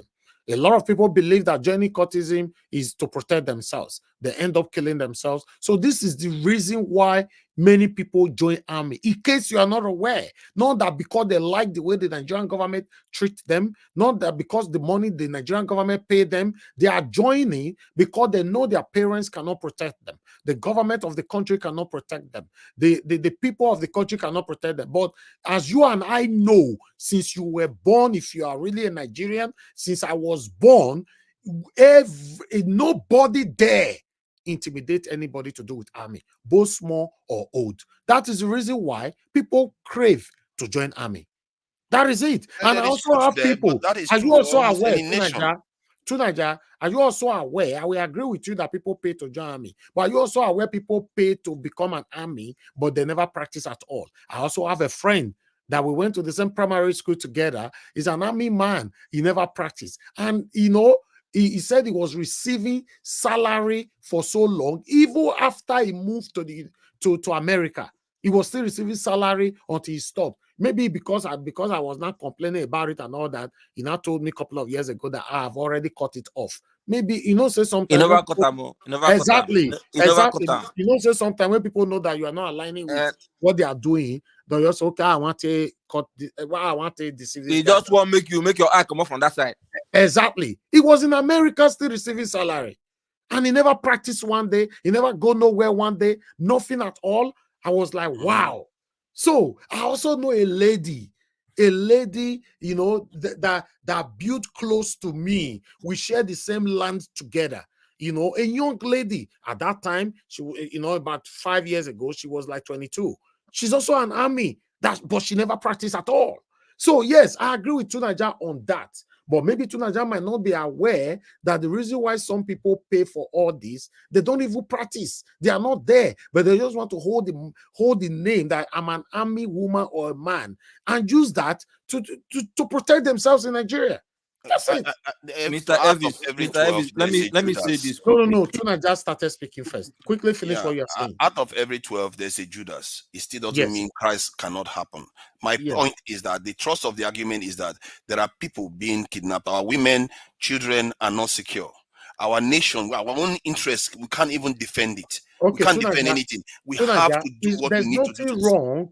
There's nothing wrong you demanding for more army or police or whatever security forces. Security, there's nothing wrong with it, because even Ned Nwoko said it today that we don't have enough at all. Fine, but my own argument is nobody want to join these people to really go there genuinely because of the reason why you are craving for them to join now. Many of them, 80% of people that want to join army today want to join the army so that they can end police brutality in their life forever. That is true. That is how it works everywhere. Excuse There's me. always How would you? alternative reason why people are joining ulterior reason why people are joining forces. To Nigeria, how would you say that the Nigerian army has a lot of benefit? But just yesterday, Nigeria Watch showed us a video of an army man who has been inside Sambisa Forest for a year, and he's coming out to go back home. He cannot afford transport fare. Is he supposed to be the one transporting himself after coming out from an official assignment? Is he supposed to be the one transporting? That was terrible. I saw the video. So they don't have benefits. Okay. There's no benefits. All right. No. He has a house. He has a house. All right. Hold on, Mr. Mashallah. I'll come to you. I have somebody on the phone. Madam Rita, you call back again. Yes, I did. Mr. Elvis, I just want to reiterate what you were saying. Thank you very much for citing that example of purpose in which people enter the Nigerian Army or even the NDA, Nigerian Defense Academy in the first place. And yes, people bribe and, with connections to enter.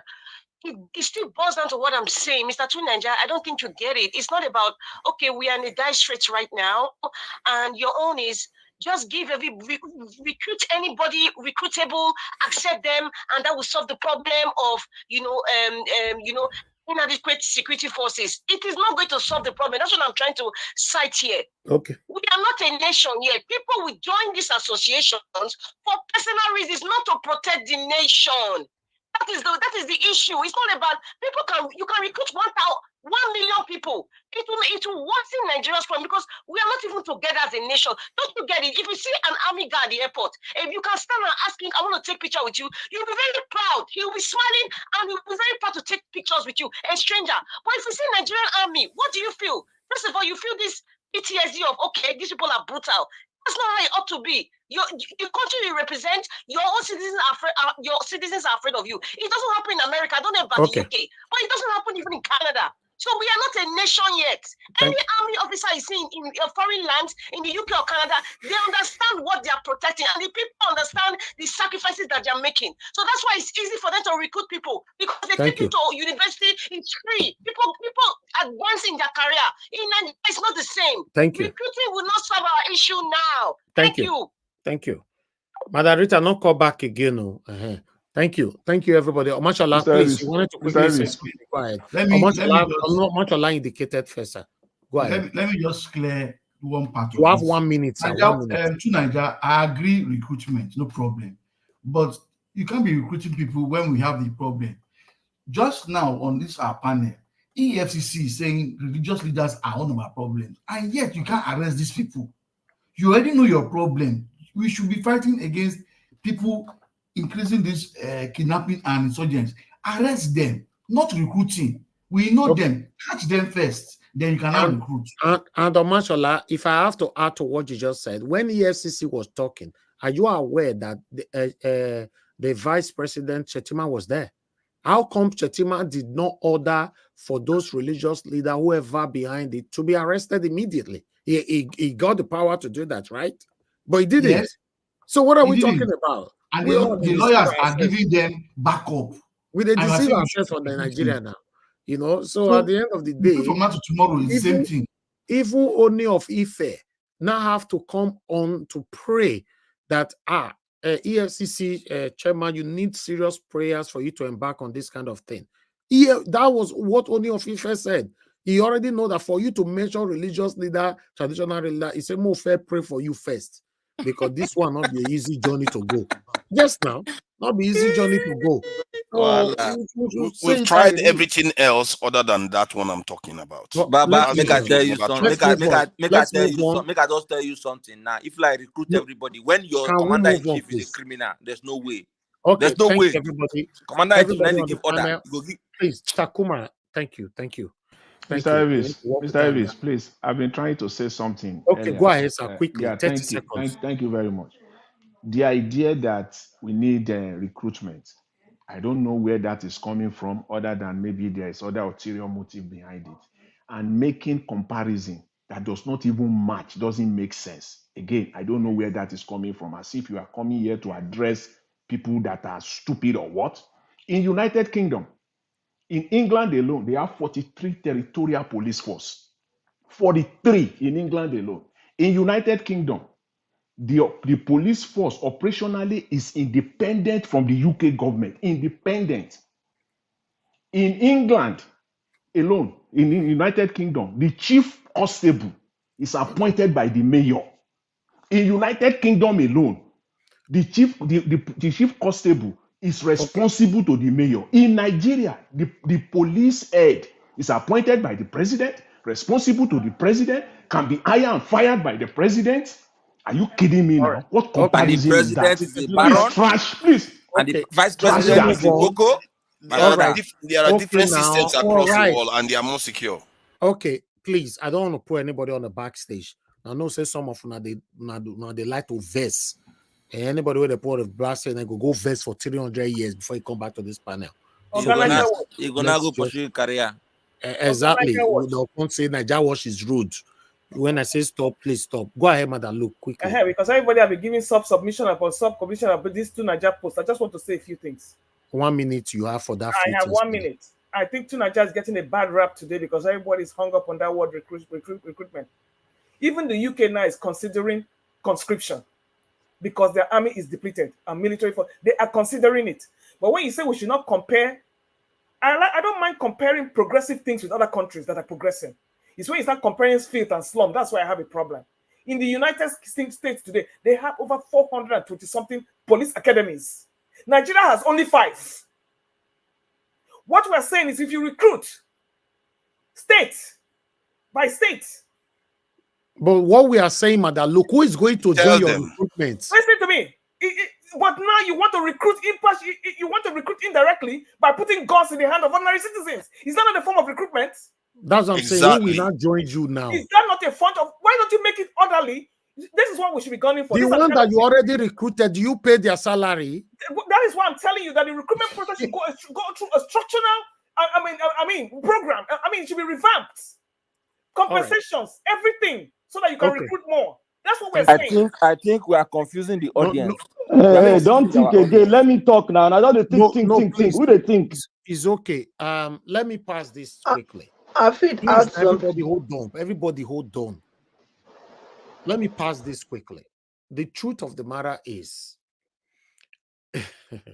the one we already recruited, they are not happy.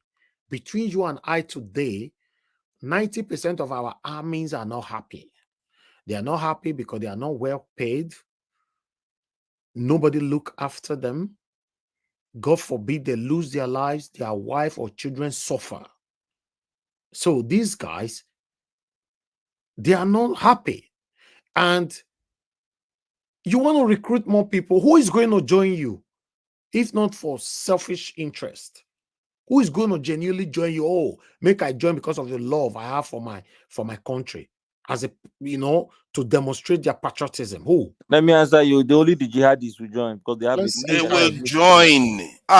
They will join. The best thing would have been nice. You just go to Nigeria and lead the way. Nigeria. God bless you. I was going to say that. Can you allow me to say something? Nigeria has a very good eye. My brother, Nigeria has a very good eye. Nigeria will be good as a foreigner. No, you know, you say you're an enemy of Nigeria. I will. If they are Nigeria is tall and he has a good physique, he'll be good as a lieutenant colonel. So this is where, as Mr. Elvis said, we all have one life. I'm also using for something. Thank you to Nigeria. Thank you, everybody. Black Panther, it's good to have you on the show. Please, you have 8 minutes. Talk to us. If you like, use good minutes. Good day, sir. Don't chop my minutes. Everybody keep quiet. Let's come.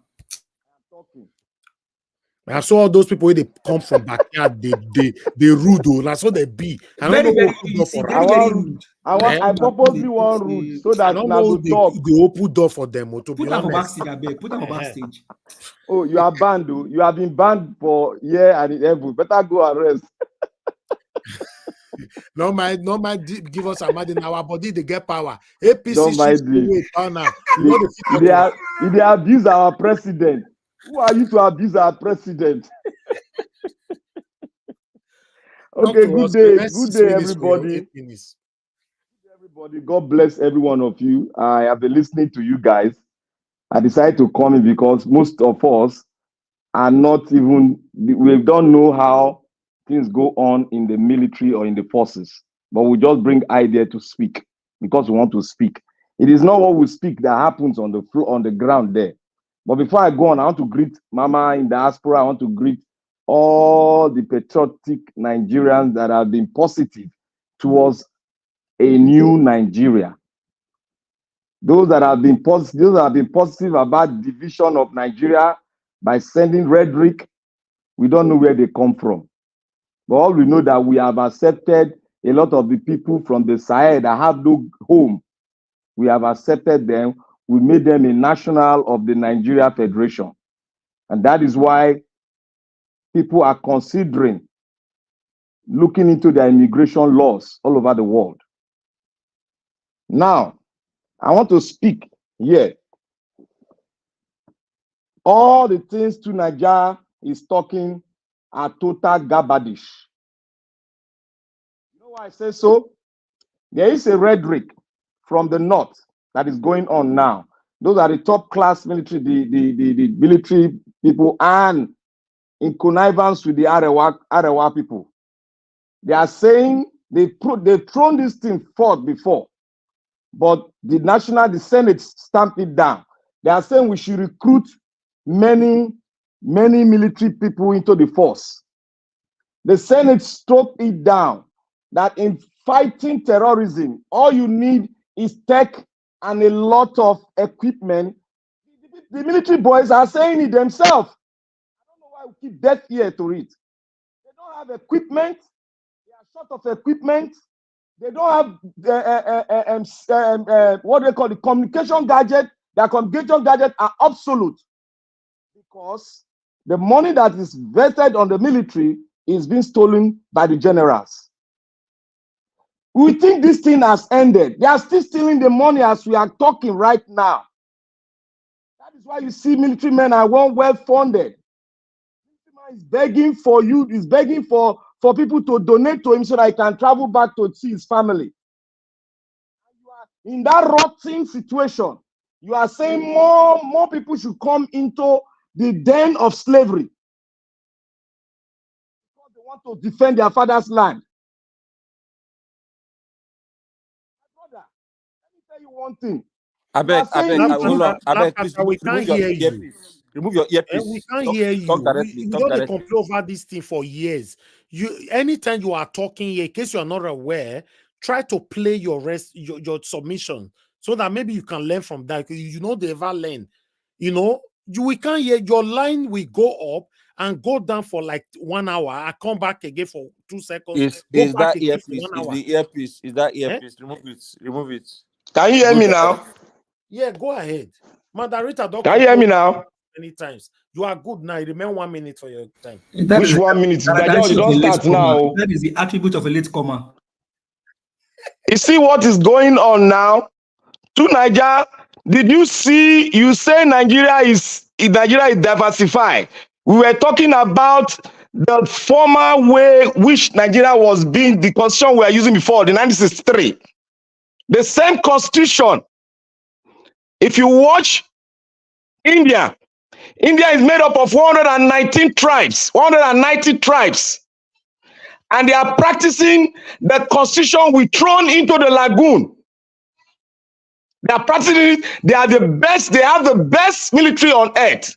And their military is divided into a lot of arms that one man is not in control of the military. But they have a supreme leader, which is the president.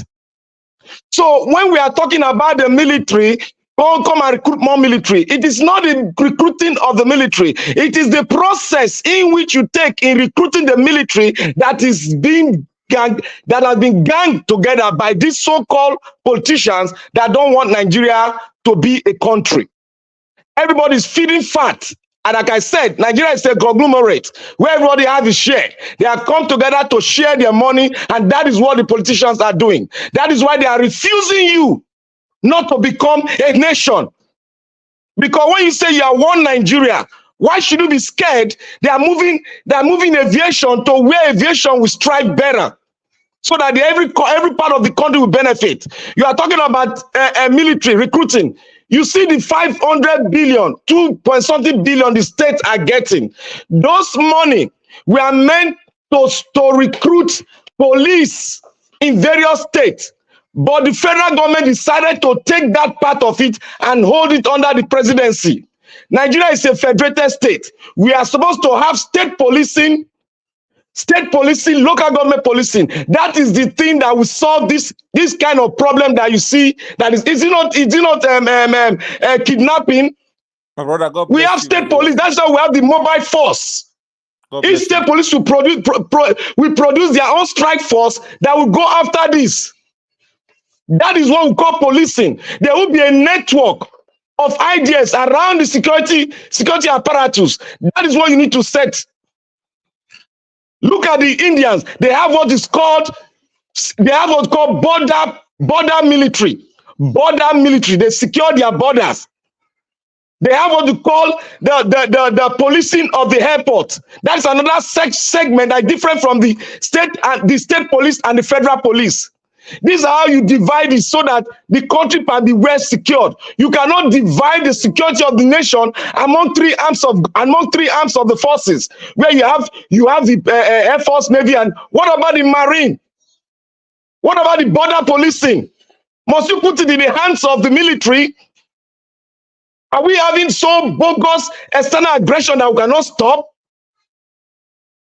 We have about 60,000 military men, or maybe 45,000. I don't know, because they are not very good. We can't tell. Can they put down this insurgent? Can they put it down, insurgent? Pakistan have 60. How many military Pakistan have that they are in control of the insurgents in their country? We come here. You are trying to sell the rhetoric of employ more army, so that they can put Boko Haram. Then they'll start manifesting all around the whole nation. Can you defend 1,000 people? Black Panther. One Yeah. second, Black Panther. Please let me interrupt. defend No, 1,000 people? they will bring down the This guy, insurgents Nigeria, when you they argue to recruit win. You 2 can never argue million to learn. people. Why are you this difficult? No, maybe he should learn that he They cannot cannot bring that to Nigeria. Listen to yourself. Let me say something. To Nigeria, your father, your mother, your family, tell me how many of them are in the military, the police, or in the custom? Can you defend 1,000 people? No. Tell me how many. Don't use that figure, because that figure has been counteracted by technology. That figure is no more in place again. You cannot defend 1,000 people. Stop making all the arguments. To Nigeria, your figures are absolute. You can no longer count on foot soldiers to fight insurgents in modern day warfare. You cannot fight insurgents in modern day warfare with foot soldiers. You go and fight 10 people by yourself. That is why makes the difference. That is why you have the drones. You don't fight only with guns. You don't fight insurgents with foot soldiers alone. What do you mean by you have to go? One person cannot fight 10. America has the highest technology in the world. And America has the highest technology, and they are doing what is called precise targeting. And they recruit not killing other people. All right. Thank you, Black Panther. Thank you, Mr. Nigeria Watch. Thank you very much. Thank you, everybody. Everybody on the panel have given their submission. We're going to have our final submission right now. We can't continue this argument. We'll continue from where we stop next time. But meanwhile, let me start with Madam Luke. Madam Luke, you're the first on the panel today. We're going to do 4 minutes on our final submission, because we have a full house. Please give us your final submission, man. 4 minutes. Thank you. Thank you, Mr. Niger Watch. It looks like as soon as Niger came in here, everybody missed you so much. It's now time to. It's like you're a feast for the panel. So whenever you open your mouth, people take leave of whatever reasoning you're trying to impart, and they become tunnel visioned. That's not, Miss Madam Luke. That's not correct. No. That's not correct. That's not correct. I disagree with you completely. You can go ahead. My 1 minute. I'm going back to 454 from my job. Now listen, I there are many times I have disagreed with Niger here, and I will not sit here and do the same thing because everybody feels he got nothing to say whenever he opens his mouth. Tutu Naija, I support you 100% today. Whether we recruit by whatever, it don't matter. What we need to do is to find a way where we're going to revamp this whole rotten system. That's what we should be talking about. We don't see a reason why we should have only 5 police academies. And yes, I've had people in the military from the southern part of Nigeria, and guess what? They were all killed. From top to bottom, they were all killed. And why were they killed? They were conscripted to the northern parts of Nigeria. And that's the reason why they lost their lives. I don't see how we will have borders from state to state. You don't have border patrol with what is going on in this country. Meanwhile, look at what is that man doing in the bush? You can tell that man is a southerner. What is he doing in the bush? Let the people who are there guard their own places. Everybody come back home and guard your own place. That's the reason why we have a state police. And now you're telling us that we need to give guns to everybody in the street. So when you go to work, you carry a gun. When you're on Okada, you carry a gun. When you're going to the bathroom, you carry a gun because you want to protect yourself. Meanwhile, the people that are committing this havoc are in the forest. Listen, the Boko Haram war is a foot soldier war. They are hiding in the bushes. You got to go there and find them and hunt them down. It's a ground war. It's not a good time. Go by airstrike. You can go airstrike, madam. I disagree with you. She said no. She said no. She said no. She said no. Let her speak, please. Use your minutes to interject. That's all. I have 2 more minutes. I'm looking at my clock. So please, everybody will. We have to reverse instead of Nwoko passing that bill about people carrying guns. No. Like I said, in the USA here, as big as this place is, they have over 552 police colleges. Nigeria has only 5, and they're mainly in the north. Tell me why that is the case. You think if you tell me if you put a police college in every part of Nigeria, Nigerians will not want to join? The reason they don't want to go there is because everybody is sent to the north to go and fight insurgents and kill them there. While our borders here in the south side are left porous. Why they are being conscripted to the north? Who is protecting us in the south? And I'm telling you, we're not ready for drone war and all that stuff. Because what you're going to do, people will start using human shields and they will annihilate the whole village. You need to go and if you recruit, if you not tell people that this is our police college, and here when you go to police college, it takes 6 months of rigorous training before you pass as a police academy official. But Nigerians will not do the same thing. They would like to. Half of the people in the military cannot even read and write. And they are mainly from the north. The southern ones, once it's time to go, they will push them there to go and die. Yes, I have people in the military that were for my family. They all died. Because they went to the north. So please, to Nigeria, no matter what they stop on your throat, stand by your beliefs. Where I don't agree with you, I will not agree. But this one, recruitment is the key. Because the same guns you want to put in every Tom, Dick, and Harry's hand is a form of recruitment. And you think when people start telling you that there's Boko Haram in the bush, these people will come out and go and fight. You want them to come to your house first before you defend yourselves. Until they come into your compound. Does that make sense? You're not making sense. All right, thank you. You make your own sense. God bless you. See. Okay. Thank you. You can't just start talking now. That's not right. Please, we are working with Mr. Naija Watch, let somebody correct what they are saying. That's the purpose. We need to correct it. You don't have the right. You don't have the meanings, please. The right to correct it. Please. Everybody can say anything you want to say. What's this now? Are you the one running the show? Thank you, Mr. Chris. Please talk to us. Good evening, Mr. Naija, and thank you for the opportunity to contribute again. I think personally, I'm not against recruiting. Madam, look, I think you are missing the point. The point is not that people are against recruiting. We all believe that, yeah, people should be, but we are looking at the process, the recruitment process, and what is being done. How efficient are we using what we already have? Those are the issues. We need more military. That's why people are setting up, people in Edo State. On this channel, we call for a setting up of local vigilante and things like that. So that underscores the fact that people want more people to be recruited into the security architecture. But the questions, the pertinent question people are asking is that, what is the recruitment process like? It's not fair. And how are you going to ensure the welfare of these people that are already there? And above all that, the people that are there now, how efficient are we using them? Those are the germane questions that we are talking about. Personally, I'm not against recruitment. Thank you very much, Mr. Menjawa, for the opportunity to contribute. Thank you so much. Thank you. All right.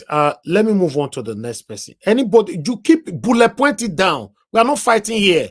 If you don't agree with anybody, if it gets to you, use your minutes to talk. You cannot allow everybody be talking for 1 minute, 2 minutes, 2 minutes. Then we're going to sleep here. Please.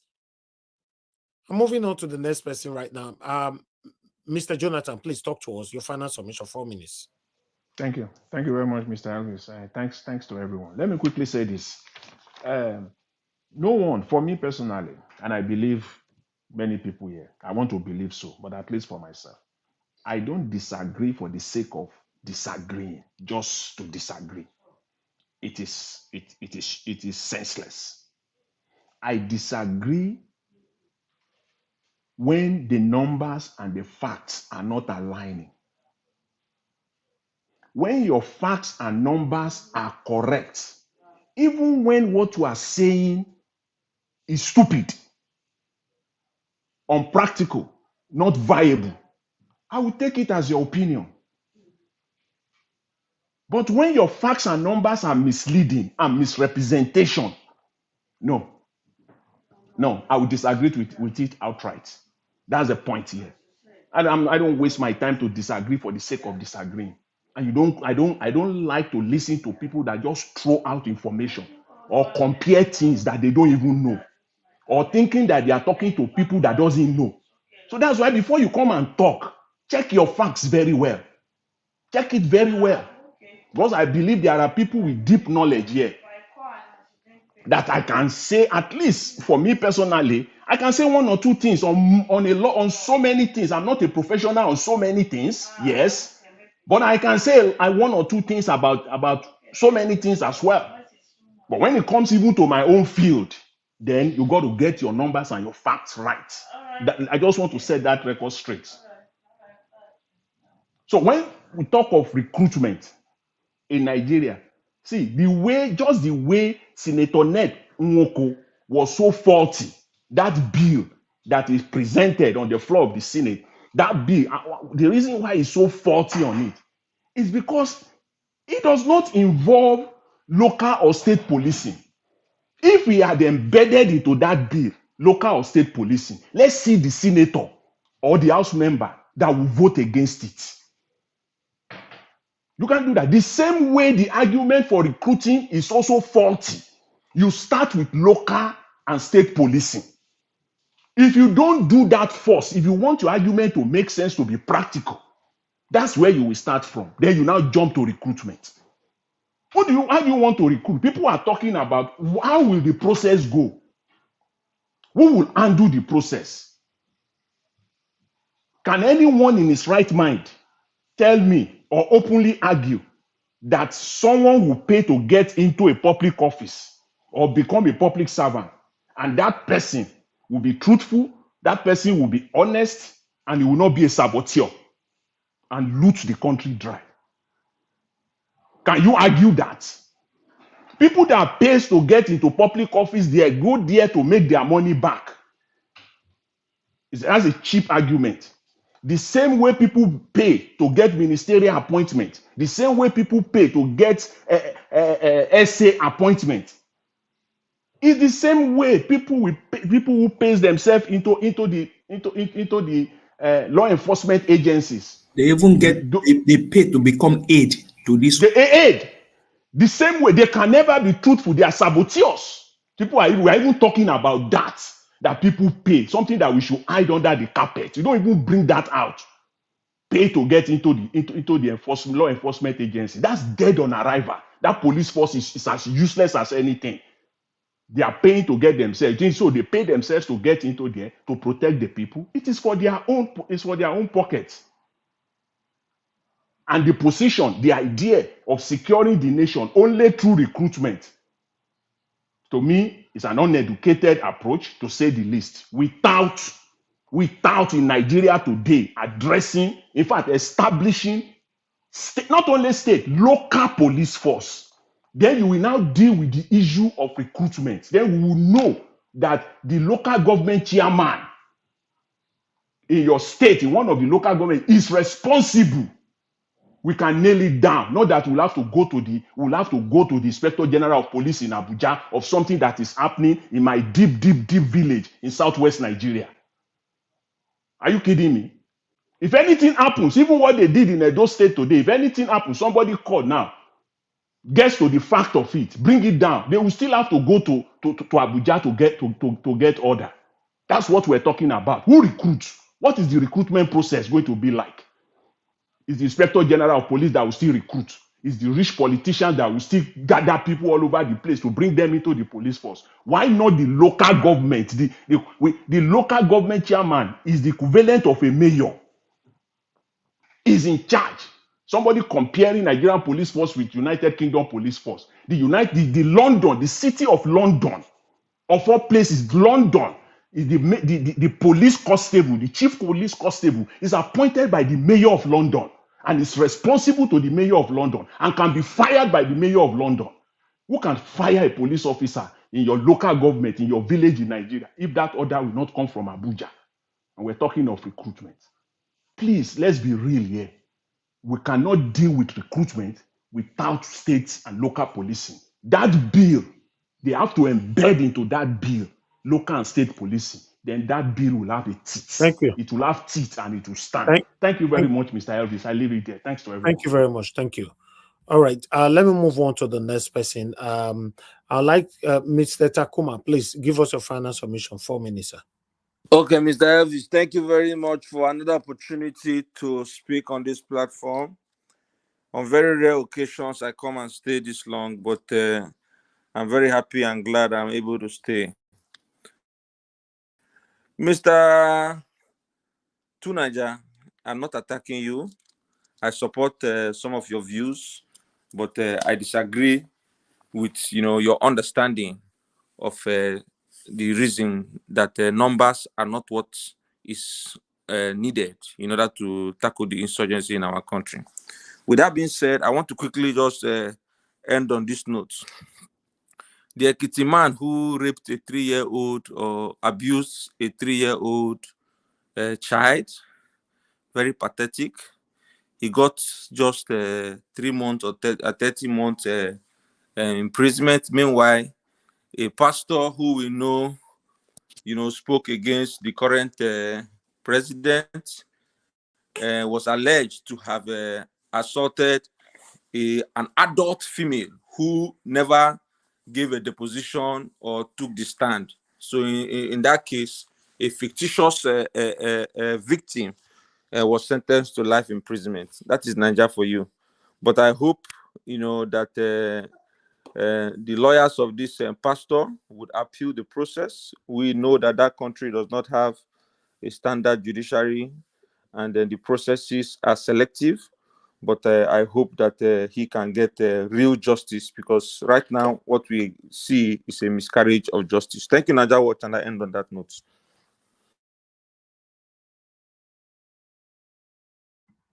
Thank you very much, my brother Takuma. That was quick, and that's wonderful. I wish others would do the same. Madam Origin is calling back. Madam Origin, thank you very much for calling back. Please, 1 minute, ma'am. Yes, 1 minute. Yes, 1 minute, straight to the point. On this army thing, something is fundamentally wrong. Until that is rectified, it is almost suicidal to have someone, a well-meaning Nigerian from the South, to go into the army. Madam Luke, I'm sorry for, all the people that died. Maybe you don't even know how. Now, something that really baffles me is This forefather, Mr. Tunaja, never, he hates Nnamdi Kanu with a passion. This man fought for his people to protect them. And what I think every part of Nigeria needs is to secure and protect themselves until whatever is fundamentally wrong in Nigeria is taken care of. This is how I put it. The hot water we are using to make the eba, the hot water don't pass Gary. There is no eba for you. So rise up, take back your country, and that is how we can save ourselves. God bless you. Thank you, ma'am. All right. Let me move on to the next person quickly. Amashola, please. Before Mr. Mr. Jonathan just finished now, Amashola, please talk to us. You don't call me? No, I never call you. I'll call you later, then I'll come to Mr. Chooks.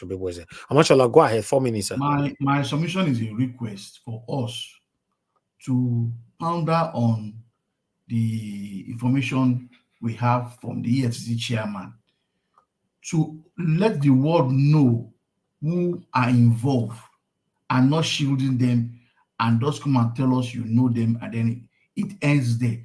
That should be what we should be saying now, not talking about recruiting army when we know we have perpetrators of this evil around us and we are not mentioning names. That's what I have to say. We should mention it more and make sure that the EFCC chairman, he has taken the job. He should just be bold enough and mention names for the last time, and then let us solve this problem. So I can't be talking about recruiting and not paying people you are recruiting. Thank you and good night.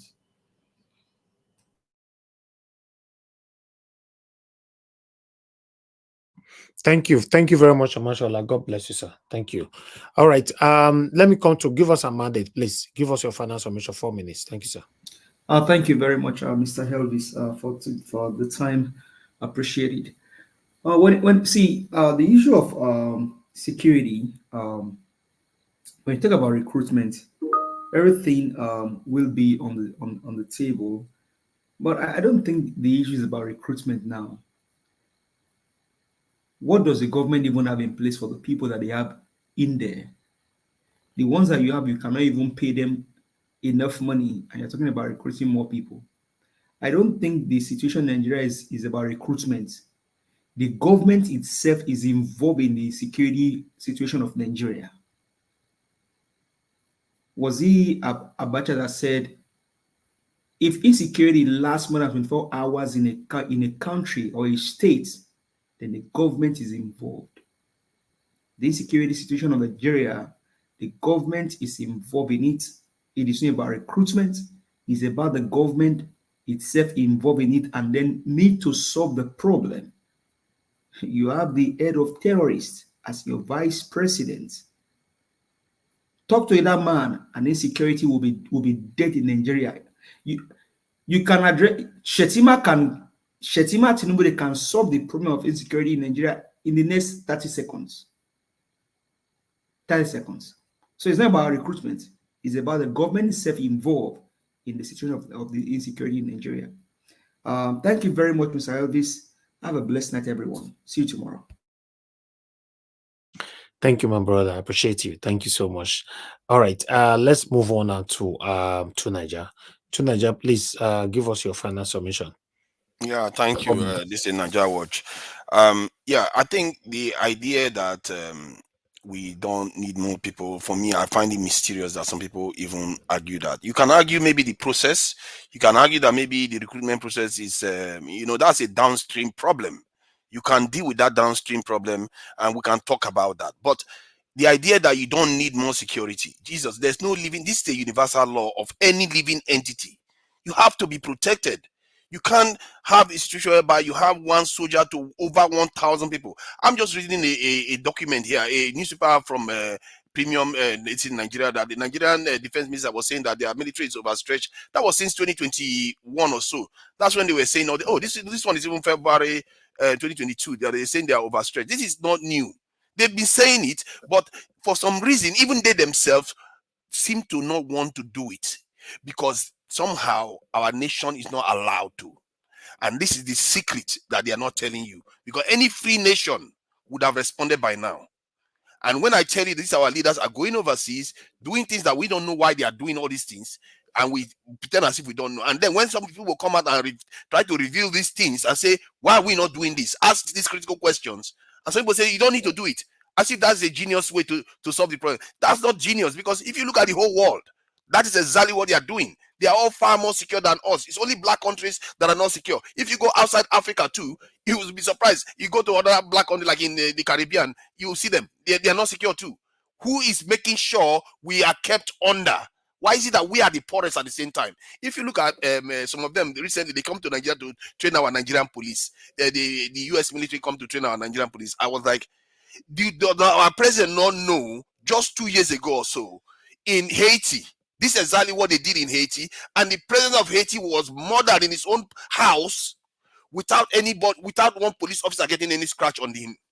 And one of the reasons why they were able to allow them in was because the NDLA of the America came in.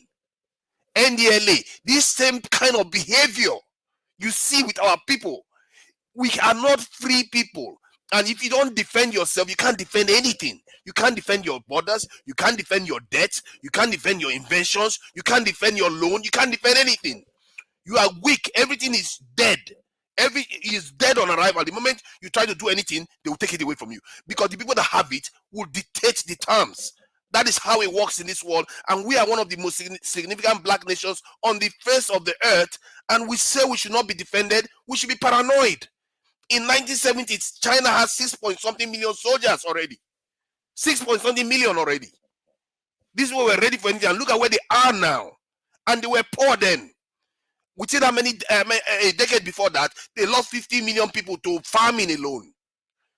Why are we always reticent about defending ourselves? We are meant to be alive. We have a right to exist in this world. We have the right to exist free in this world. We have a right for our women not to be getting kidnapped. We have a right for our people from overseas to be able to return without fearing for safety. Why should we always have to be afraid? We go around the world, people keep talking to us, talking down at us. Whenever you mention Nigeria, people are ashamed. We can't carry on like this. We have to take responsibility and defend our people. When you are in the West, how does that feel? Another man did that hard work to defend, to put that society like that. And when they say we should do it for our country, you balk at it. The first thing you should do is, yes, agree with it first, because that's what everybody else is doing. Now you should be asking, how should we do it? How should we do it? Let's do it this way. Let's do it this way. Let's make sure it's done this way. And the idea that it's only Northerners are in the military. I've encountered a lot of military people in Nigeria. You'll be shocked how many Southerners are in there. Our defense minister right now is a Southerner. The previous one was a Southerner. You'll be shocked how many Southern people are in that military. They are there. Let's make no mistake about it. Thank you. And also regarding this team, I'm very, very concerned about other things that's going on in the economy too. Like the Dangote refinery buying petrol, this is crude oil from America, and the CBN now encouraging Nigerians to Nigerian banks to sell the dollars. These are things that should be common sense to our people. How is it that our own people, you have to convince them to defend Nigeria's assets, defend Nigeria's currency, defend Nigeria's business? Why should it be like that? We should always go for our own first. As a matter of fact, this time, anybody that does anything contrary should be considered an enemy of the state, because we are in such a desperate state right now. Look at the extreme action that the Israelis are taking for how many thousand people that just 1,000 something people that got killed. We are losing people like that every day, through poverty, through bad healthcare, through insecurity. We should be very extreme about defending our interests right now. Thank you. All right, Tunaja, thank you very much for your time with us today. Thanks for your submission. Okay, the last person on the panel is Black Panther, and I'm going to give him 6 minutes because although he came in late, but a lot of you used so many time of interjection earlier on, so that's why I'm giving him more minutes. Black Panther, you have 6 minutes. Give us your final submission. Thank you. Thank you. Can you hear me? Yes, sir. Yes, sir. Go ahead. Okay, not use that way you use Zoabek. Go ahead. Thank you for giving me the opportunity and adding one more minute to me. You see, when Tunaja is speaking, he speaks as if he's talking to unintelligent people. Nigeria are very, very intelligent. You are no affiliate with any military personnel. You are just talking what you read on internet. That is what you are talking. You don't know what is obtainable on ground. When they tell you that a process is bad, you think a bad process can produce good military, and you have a good result of putting down the insurgents. What is the model of military? What is the model of defense force do you want to have? What is the model of Nigeria Defense Force? How is their intel being? How does their intel work? What makes a modern military force be more efficient in doing counter-terrorism? What makes them very strong? Who is the first person online to counter terrorism in modern day warfare?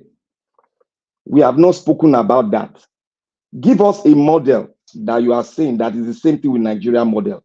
Tell me, go and bring it. I'm ready to challenge you, and I'll bring a lot of model.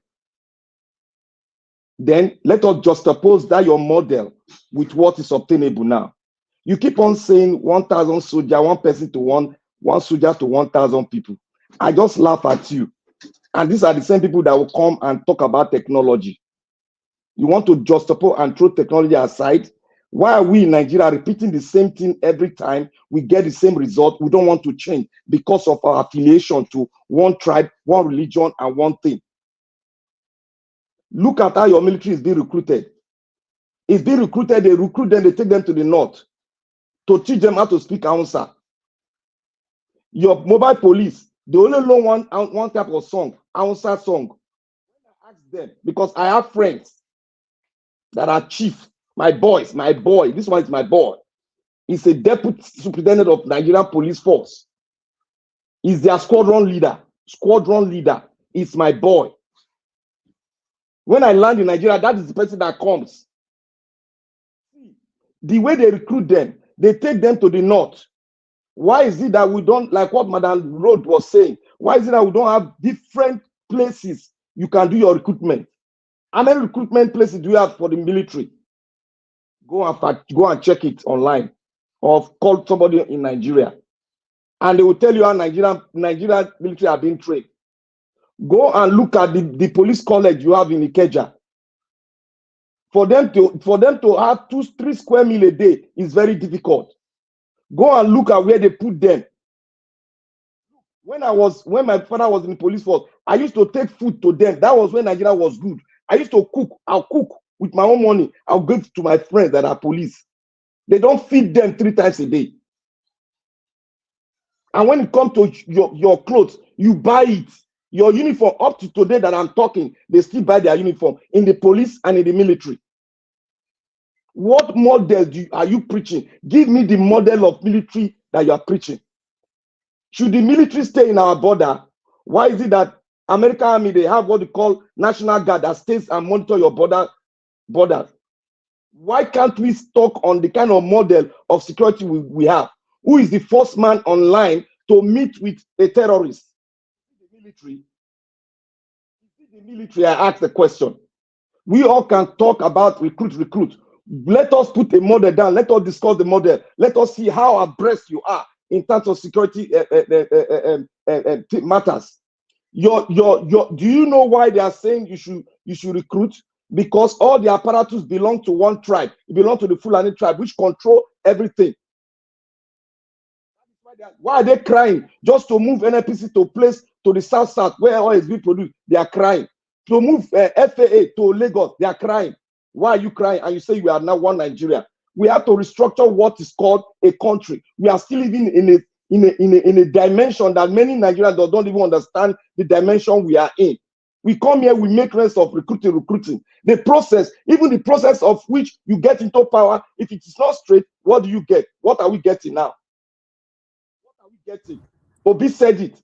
And you are not just opposing with your recruitment in the military. Go and look at the Indian model.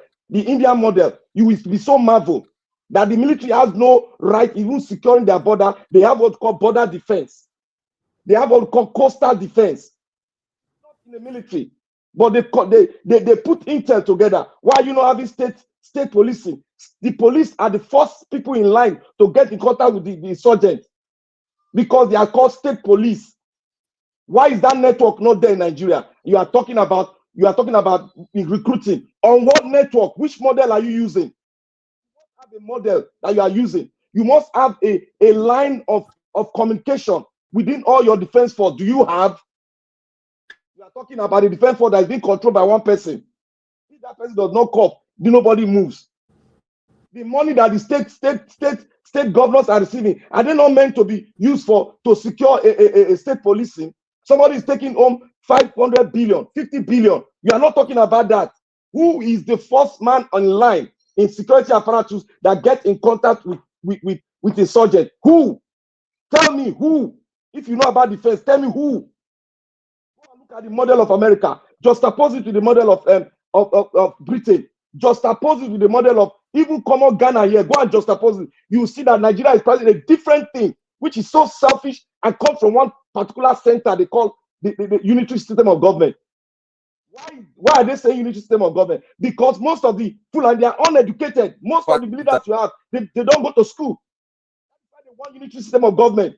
Because they cannot just oppose, they cannot put their heads together to have a good network so that all this corruption will stop. Talking about putting soldiers on ground. Why is America not talking about putting soldiers on ground? Why are they not talking about that all the time? We have a lot of things that we need to learn from people that are doing the right thing. You just can't open your mouth in terms of defense when you are not even affiliated to one, when you just read and bring out everything. Do you think that's the way defense is being taught? Do you have a model? What model are you standing on? Why is America saying that they cannot put foot soldiers on the ground? Why is Britain saying so? You don't ask questions. Look at what is happening in Israel. Israelites are using dogs as military men. They are being ranked. They are using drones to do precise targeting. You are here talking about men, foot soldiers on ground. How many will you want to bring down? Do you have any insurance for the military men? Do you have insurance for the police? Do you have insurance for the custom men? When they go down, what do you pay them? What do you pay their family? We are talking about recruiting slaves to go into the military and do what? Are we yet a country? Talk. Are we yet a country? You call the police will answer you. The police say, I don't have money for gas, and you are talking about recruitment. You think they look at the military when they were fighting Boko Haram? Their tank, their armor tank, where they use for precise targeting, they have no gas in it. Go and check it. It's on YouTube. We are talking about recruitment. Recruitment to where? To put more people in the arms way and get them shut down. The generation that will take over from this generation, you want them to be slaughtered up there. What is your military model? What is your security model you have for your country? You have not said that. You always say recruitment. Go and look at the models we have in the world. They are very precise in their security. They have the first man online to meet with these people. They have the second man and the third man. They all do what? They all put intel together. Do you have any intel? Look at your DSS. They go and arrest lawyers, arrest everybody without search warrant. You are saying you have security. Nigeria is not yet a country where EFCC will be complaining. They don't go to a judge to collect a warrant to do their job. Somebody else will collect and stop them. Where does that happen? Mr. Tunaja, where did that happen? You commit a crime or a suspect, you go to a court to collect a warrant for a police not to come into your house to do investigation, proper investigation. Where is that happening in the world? Tell me. You're talking about downstream problems. Those are just talk and talk. problems. You talk. Look, most of us don't want to reveal who we are. That's why I'm telling you that. What model do you have in Nigeria? Who is the first man in the line of defense in your country? Black Panther. There are various models everywhere in the world. The only thing they have in common is they recruit more. Nigeria military and the whole defense force, they are absolute. Go and check it out. If I'm lying, bring yourself. Let us talk on this issue. Let Nigeria make a bring and more talk on the issue. Black Panther, calm down. Black Panther, calm down. Tomorrow day, I'll open floor for Namona comfort. properly. Mr. Elvis. You know, yes, sir. Mr. Elvis, I just want to address Mr. Black Panther. Tonight, I rest my case. Thank you. I rest my case. I don't have anything else to Okay, say. Mr. Jonathan, Thank you. may you go sleep, Mr. Jonathan. I am going now. Black Panther, His greatest I rest my case. His greatest argument is that we should check models. All countries in the world have different models. France has different model from the UK, and yet they have one thing in common: they all recruited more, and they are all doing better than us. You don't have a model in your country because your constitution is faulty. So it tells you that the model is not the problem. Stop complaining. The problem. Who is the first line in defense? All right. Do your deductive reasoning. I know say called military defense. You are just talking anyhow. Thank you now. Thank you. Two Niger and Black Panther fight not the finish. So na episodes. I don't even know. Maybe not tell Mona Banasa tell the world. Not be fight. Not be fight. Okay. Thank you. Who is the first man in the line of defense for a country? He doesn't even know. Let's come and go fix your microphone and let's come and go fix your microphone. Thank you. Obi. It's called him let's come on now. Don't mind that man. They don't ban you now. They don't ban you now. No, not be only him. No, no, say now they still ban Mr. Jonathan. Now here Mr. Jonathan they ban for this channel. APC shifting. He said they be fake Yoruba people. Kai, that is the paper. They pay give us about it. If give us about it, see that APC. My name is Chukuma. Mr. Najawaj. Yes, sir. Mr. Najawaj, point of correction. Dangote does not get crude oil from America. It gets crude oil from NNPC. All right. Let me correct that issue. See, that is inaccurate again. I don't know, man. Go and check your this news. Tomorrow we'll continue from that. Don't worry. Dangote don't sleep already now. So tomorrow they are going to get it till November before Nigeria even start supplying again. Because NNPC are you running on this? Money. Are you running on this government of propaganda for propaganda? It's a wrong thing. What is propaganda? It's a terrible thing to do. This government of propaganda alone, he will not save them. How is that propaganda? That is a horrible thing. Mr. Najawaj, if I'm lying, go and check routers. Oh my God! They get from NNPC. Where is he getting his fact from? Let me get you the facts. Dangote Petroleum Refinery is said to import crude oil from the United States in the coming months. I can name the name of the company right now. To Niger, please go and sleep. You don't late for your country. It's 11 o'clock now for UK. Go to bed, my friend. Wanna go sleep. Black Panther, thank you. Everybody, thank you. You people should go to bed. It's already time to go to bed. I beg, make all this. Listen, one thing that you guys must understand is that the situation of our country, we can't talk about it in one day. Yes, we can't talk about it in one day. You know, it's all about talking, agreeing and disagreeing at the same time. Ginger Breadman, which one be this one? Come on for panic, call the call for phone. Ginger Breadman, when this one comes to start now? Mr. Evans. You come off for pan and call the call for phone. No. My network had to take me out because I stepped out of the network area. Okay, but I just wanted to say something quickly. Okay. What I wanted to say is that because it's not good to complain without giving a solution. The solution of Nigeria is for Nigeria to go back to the structure whereby the federal government will be in charge of the military and protect the territories of Nigeria, while the state will be given the powers for policing and protection of its citizen within the state. When you do that, you are going to have a secured nation. And that involves restructuring, whatever you want to call it, a restructuring or a rewriting of the constitution. That is my position. Tunaja, my brother, you can never win. You understand? Okay, Ginger Breadman, go to bed. Thank you. I didn't go sleep. Thank you. All right, thank you very much. Mr. Jonathan, you say you don't go bed just now. I don't go. It's this issue of crude oil. The lie behind this crude oil. They are perpetrating that Dangote is buying crude oil. Yes, it's there on the media. Bloomberg even has it, but it's a lie. Is a lie. Please, if we It's can talk about absolute this lie. another Thank day, you, my brother. we will bring All the It's right. not lie a lie. forth. Where is the lie from now? Okay, the lie is this. It's Let all the me give you a channels. portion. Let Hold me on. give you a portion of the lie so that On you can go and TV sleep too. with You are that talking about tonight. Bloomberg. Can Let we me talk give about you a it portion tomorrow? of the lie. Can we talk about the lie tomorrow then? The lie. Who the lie and who they talk to tomorrow? Eh? Government of propaganda for propaganda. Let's talk for about the propaganda. lie tomorrow, See, madam. if Dangote, see, Mr. Elvis, let me just give him one part. Mr. Elvis. Yes, sir.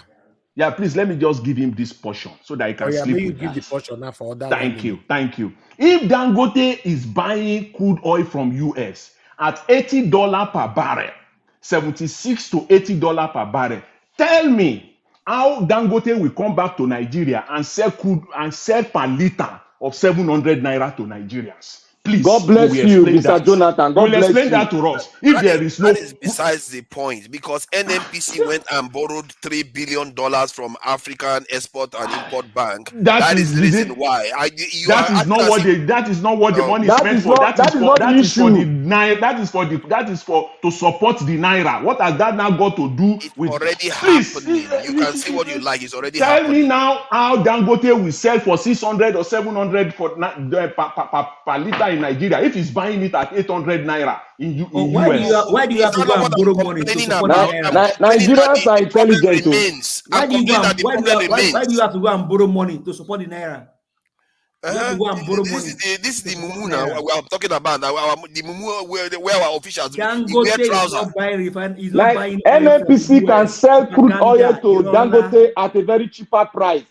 Why is it not going to the US? The Are question you mark. telling me that? Is that not what I'm outraged? That's what I'm concerned about. Everything we do is Lie. getting That's what I'm telling sabotaged. you. It's a You are not lie. concerned It's about a it. If you are lie. concerned Oh about my it, don't God. share the You light It's with don't not. know how people. bad That's a these It's things not lie. are. You don't arguable. know It's how in bad terms things of are. economics. You really That's the don't know how fact. bad things are. You are saying it's a lie. Things are really bad.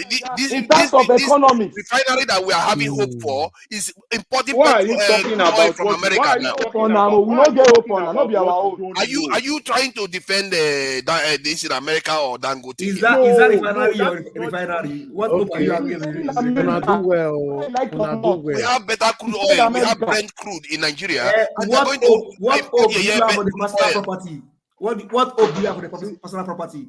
Mr. Elvis say, and I ain't get the For a limousine. crude oil You that say you is a get very hope, say expensive. you get When it. you sell cheaper one for a year that can supply you 1.5 million barrels and buy everything every day, you are going to say that the supply America is supply. The Who name tell of you the that one? company is But Black Panther, Trafigura Group. Black Panther, Trafigura how Group. can you be I assume having they are hope? importing the How oil can you from. have hope on somebody's else property? How can you have Okay. hope on somebody's Don't mind Thank him. you. They Thank scam. you. Please, gentlemen, I have a question. Gentlemen, please. I have a question, gentlemen. Please. Go ahead. Gentlemen of the panel. We are here. Are Madam, you look, you are not talking. yes, I wanted to, are you guys trying to tell me? What's happening? I know somebody is echoing and I'm talking. Okay, go They are ahead. hearing you now. Okay, are you guys trying to tell me that what I read with my ears?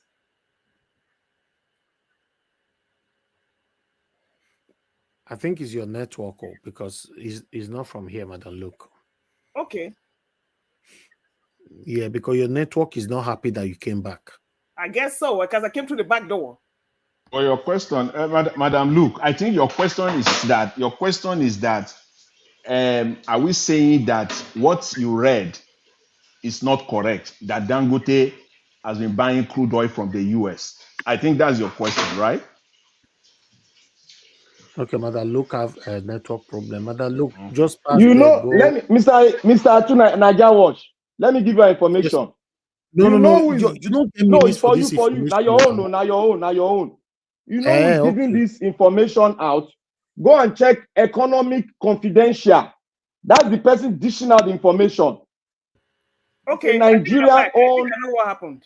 It's a Nigeria owned network for the government. I did they talk, they follow them. Economy what? Economic Confidential. Okay. It's right there that Dangote is going to, they already concluded the deal. And if you just oppose it with the amount of crude oil that will be sold for him, it's almost 30 billion. Why you can spend lesser in taking 1.5 barrel daily from Nigeria? Exactly.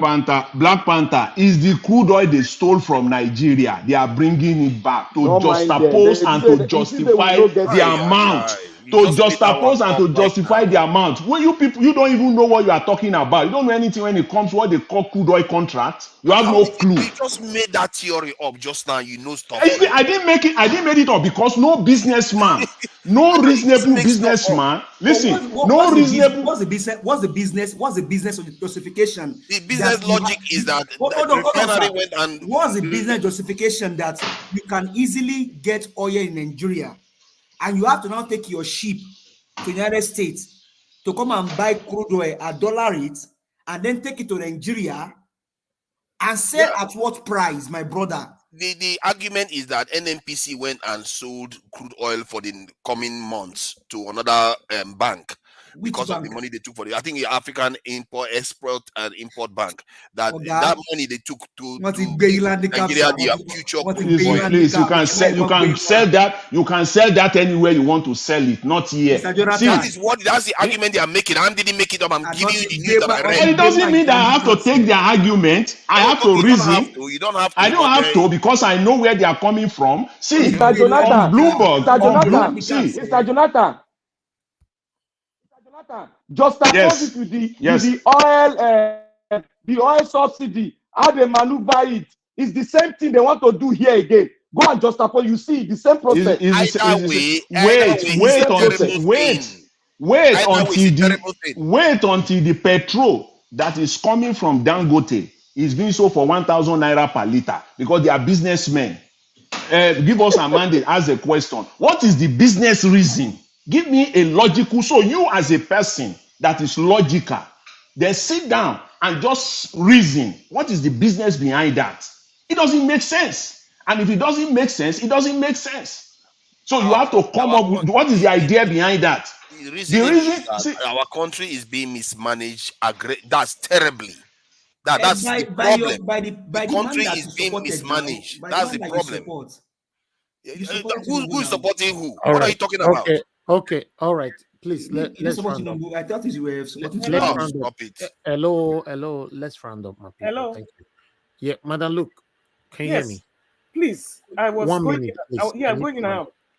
So please, I'm just very late in this whole situation. I want to sleep with this tonight, and I want to do research. So my first thing is that, are you trying to tell me that the crude oil Dangote is bringing back is the one that they took to where? That's correct. That's the idea behind it. You see, wait a minute. My second question: how did it get to the US in the first place? The crude oil is Nigerian crude oil that is being returned back to Nigeria. From Nigerian where? crude from the US. Nigerian crude oil.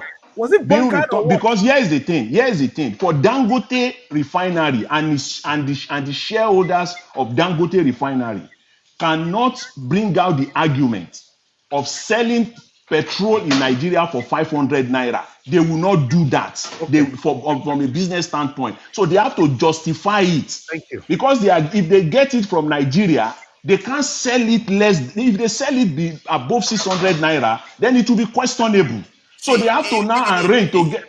Jonathan, even if Dangote gets it from the moon, Nigeria has 20% stake in that company. Whatever profit they make, Nigeria takes 20%. We're talking about the stake. We're talking about what average Nigerians will pay at the pump. It can run at the We're loss, talking right? about the pump price.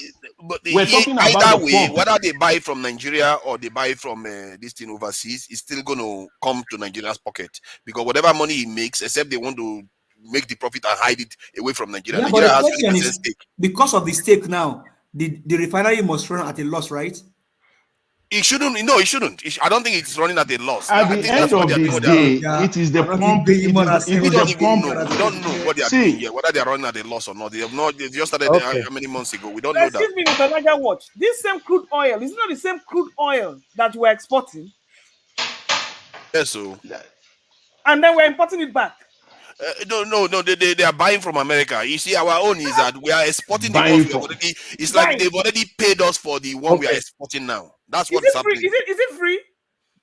Oh no, they've All right. already paid us. We went and took money He first said they before are we even buying. sold it. How can they buy for free? See, to Niger, tell us the model you are going to put on ground. Let me read the line that will make sense to everybody. It says Dangote refinery boss disclosed in August we don't that hear them now. they borrowed $3 billion from African Export-Import Bank.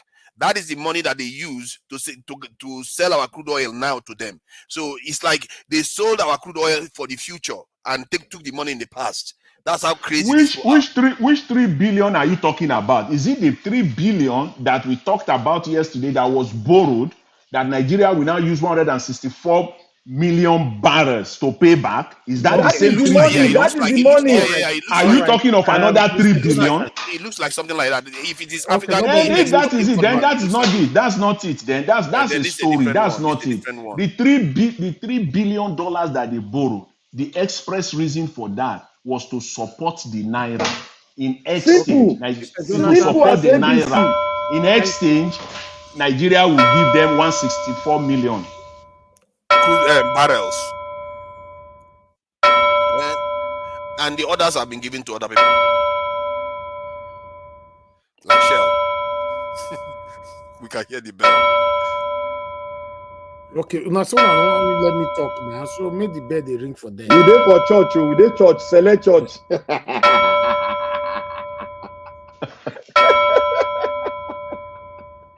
Now Nigeria will be our priest.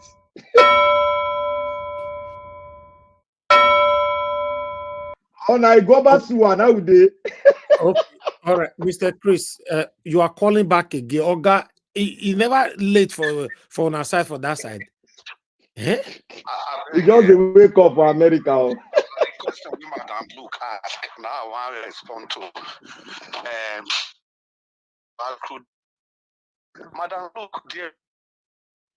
Your network not good though. Oga Chris, we know they hear you. Your network is bad. What about now? Is it better? The noise on your background is disrupting the media already. Sorry, what about now? Is it better now? Oh, yeah, go ahead quickly, please. I need to go now. Yeah, Madam, look, there was a Senate investigative panel that was set up 4 years ago. And one of the governorship aspirants of Edo State now was part of that team. He actually led the team. And they discovered that a large chunk of the oil stolen from Nigeria are all domiciled in the US. Yes, in the US. Jesus. So it's not surprising now that Dangote is going to buy very expensive in the US and come and sell to the Nigeria economy. How does that make sense? It doesn't.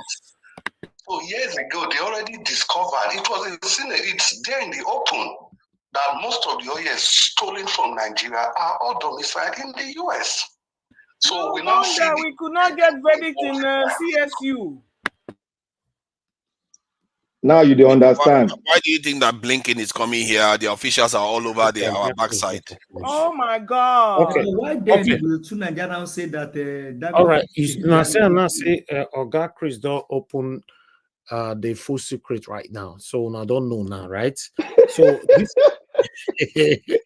this is I never see anything for Nigeria. They don't put to Nigeria. You don't see now. In fact, I never see anything. What has that got to do with me now? What is this guy talking about?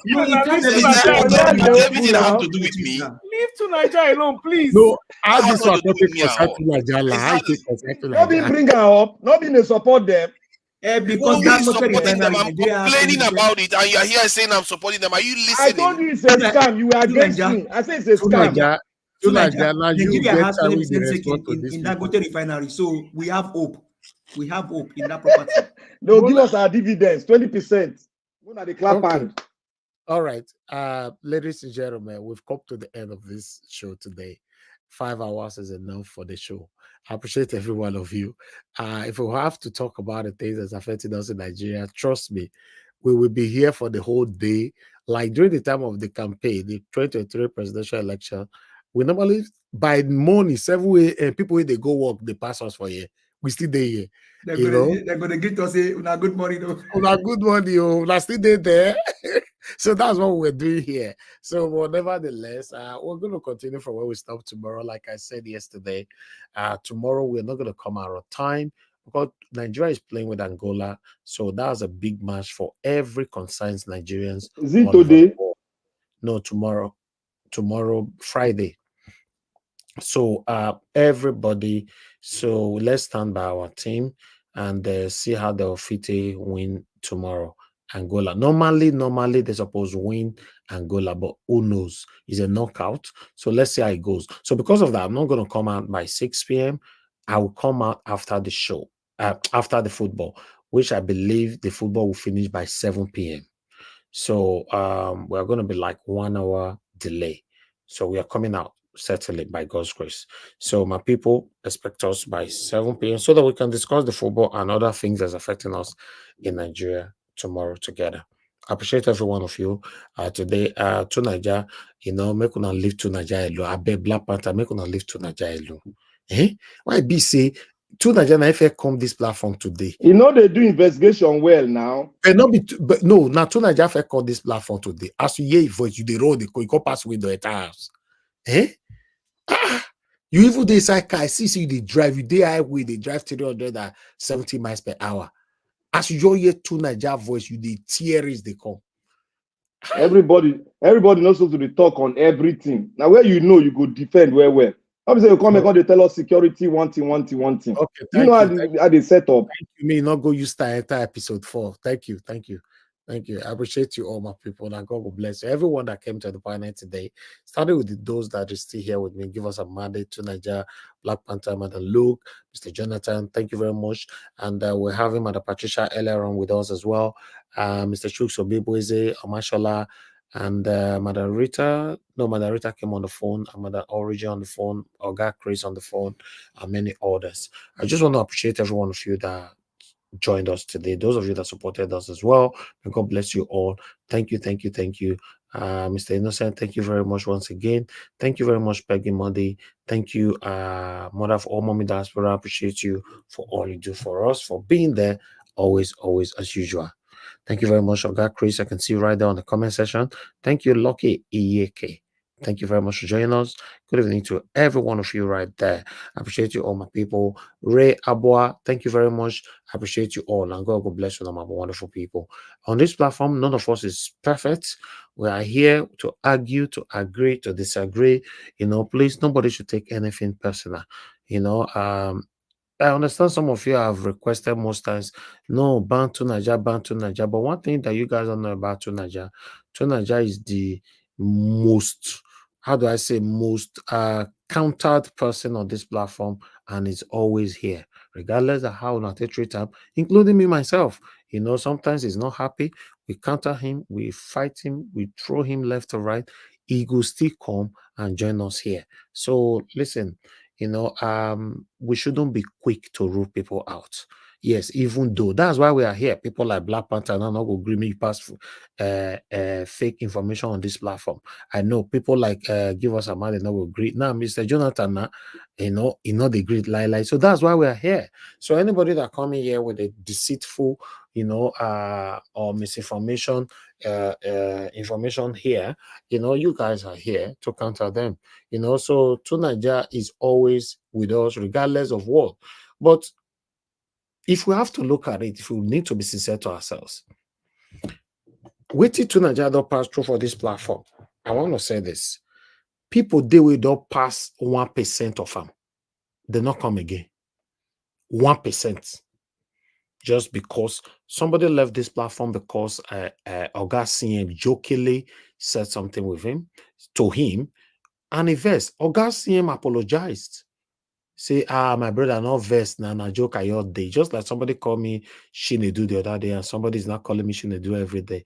The person take it personal and they left. Somebody left this platform because of Mr. Alex, our Mr. Alex. It just like Atu Niger and Black Panther, they argue just now. Now, so Mr. Alex and that person argue for this platform. The person not come this platform again. You're concerned me. If you check with who they talk, so none of them concern me. You understand? So And many of them like that. So if you now see, for me, regardless of what, I try to look at people's attitude, or rather character, properly, before taking action on people. Even me myself, I make mistake on this platform all the time. Sometimes people disagree with me. It's a normal thing. Okay, if you can't disagree with me, for example, where me go. More even use that one as an example. Self, say maybe una disagree with me, or una lambast on me. Where I can go? I can't say I vex come out. Go where? So when you have genuine people that is with you, even though they are not perfect, you must respect them, regardless of what. Your opinion cannot be my opinion. My opinion cannot be yours. It's just that when my opinion doesn't sound well to you, then it's your right to counter me or correct me. So that's why we call it panel. That's what we call it, panel. And Nell James, God bless you. Nell James, that means you don't deal with us, tele. And God will bless you. So if you know that whatever we say here is not aligning, is misinforming people and all that, just correct people and then we move on. See the call way Oga Chris they call in just now. Madam Luke was surprised. This is Madam Luke that was, shaking and saying it here and there since, but she was like, oh my God, you see, this is why we call it panel. Please, everybody, let's learn from each others. I don't want people to depend on me that much. Just come to the panel. I want you guys to know that even me, myself, I'm learning from you guys. I don't want anybody to ever think on this platform that, oh, we depend on you, Nigeria, and no, or Nigeria will make you speak. Yeah, fine. People might think, okay, I have the voice, or I know I have the voice. That's a normal thing. That's not a problem. But in terms of learning from each other, many of you for a year older than me, you know better than me, and we are learning. We all are learning. The way we were last year, not be so we be again today. So not say they be. So please, let's continue to manage each other. The ability to stay amongst human beings is to manage them. If you can't manage human beings, you can't stay with them. Thank you very much, my people. I appreciate every one of you. Mother Rita, thank you very much. I appreciate you. Thanks, everybody right there. Now God bless you. Now tomorrow, I better make una pray before I go to bed today. Make Nigeria win that match tomorrow, because if not, Nagbaz will enter here. Me not go happy personally, because I'm a consecrated football supporter. So, and whoever they support lose, I don't know, my day, they go up, let's say, ruin. So this Nigeria thing, although I know you know I go be, but nevertheless, I pray me then win tomorrow. My people, we come to the end of this broadcast. Help us to press on the like button, help us to share. And for those of you that are going to play back this video later on, please do your parts. Press on the like button when you finish watching this broadcast. Sometimes when you like what we're doing here, hit on the super thanks. We have super thanks. They watch you, they blinky eye. I'm talking about the people that's going to play back later on. We have super thanks. Click on it. Say thank you, Nigerians, for what you're doing. Encourage us to do more for you. Then also don't forget to hit on that subscription button, subscribe with our channel, and hit on the notification button to be notified whenever we are here. Or don't you like the live interactions that we're having on this platform? Where one go talk, one go respond, one go talk, one go respond. That is an interactive session. Although some people like to just do their thing, that's fine. Everybody entitled to how you choose to live your life.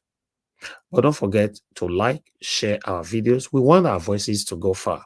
We understand that these people are listening to us. Sometimes they apply what we talk about, they put it into practices. Yes, we've seen it. We have evidences to it. So yes, share our voices to go far.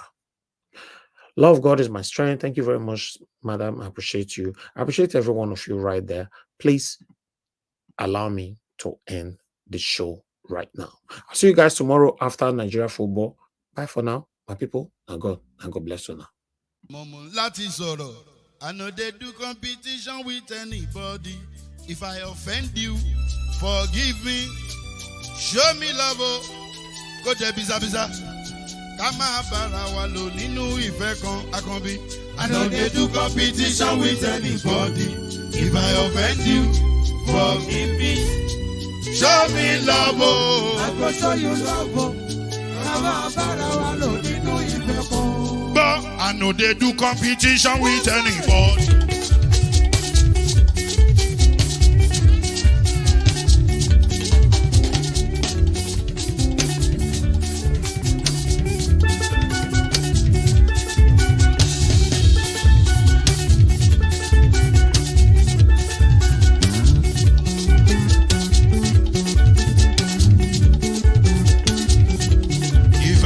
Forgive me, show me love, oh, I go show you love, Kama bara wa lo nínú ìfẹ́ kan. I know they do competition with anybody. If I offend you, forgive me. Show me love, oh, I go show you love, oh, Kama bara wa lo nínú ìfẹ́ kan.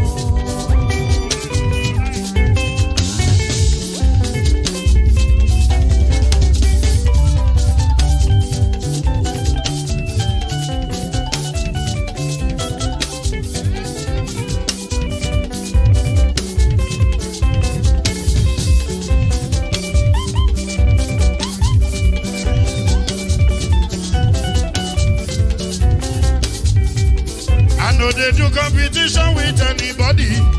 If I offend you, forgive me. Oh, tó bá ti sanwó fún Ṣẹ́gun Nàbí o, ẹ fẹ́ jókòó. Alákọ̀bí Ṣẹ́gun Nàbí. Alákọ̀bí Sábà Mẹ́la.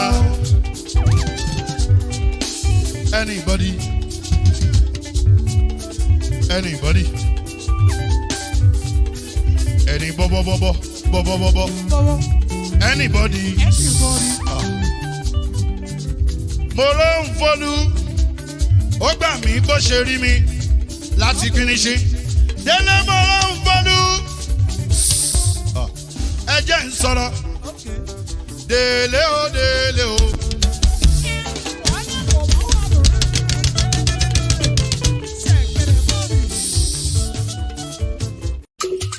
No more bad government in Nigeria.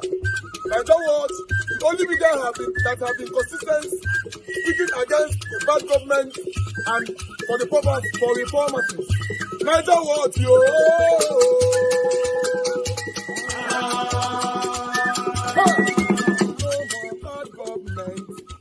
No more bad government. Nigeria what? No more bad government. Nigeria what? No more bad government. The only media that have been speaking. No more bad government. The voice of the voiceless.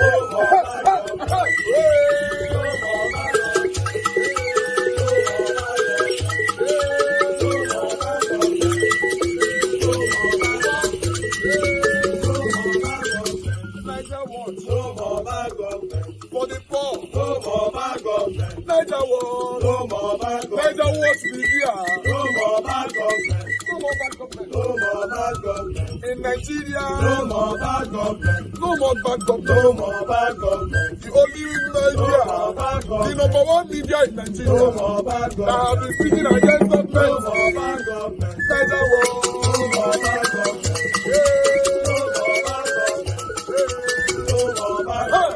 Niger watch you. The voice of the voiceless. The voice of the voiceless.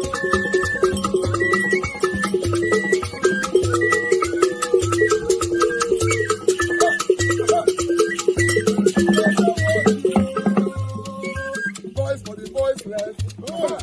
Voice for the voiceless. Niger watch media. Voice for the voiceless. Niger watch media. Voice for the voiceless. The only media that have been speaking against bad government. Being consistency since 19 Gorogodo. Voice for the voiceless. Voice for the voiceless. Umuwame. Voice for the voiceless. Umuwame. Voice for the voiceless. Voice for the voiceless. Voice for the voiceless. Voice for the voiceless. Voice for the voiceless. Voice for the voiceless. Niger watch you. We have been seeing all you guys have been doing. And we recommend to everyone in Nigeria.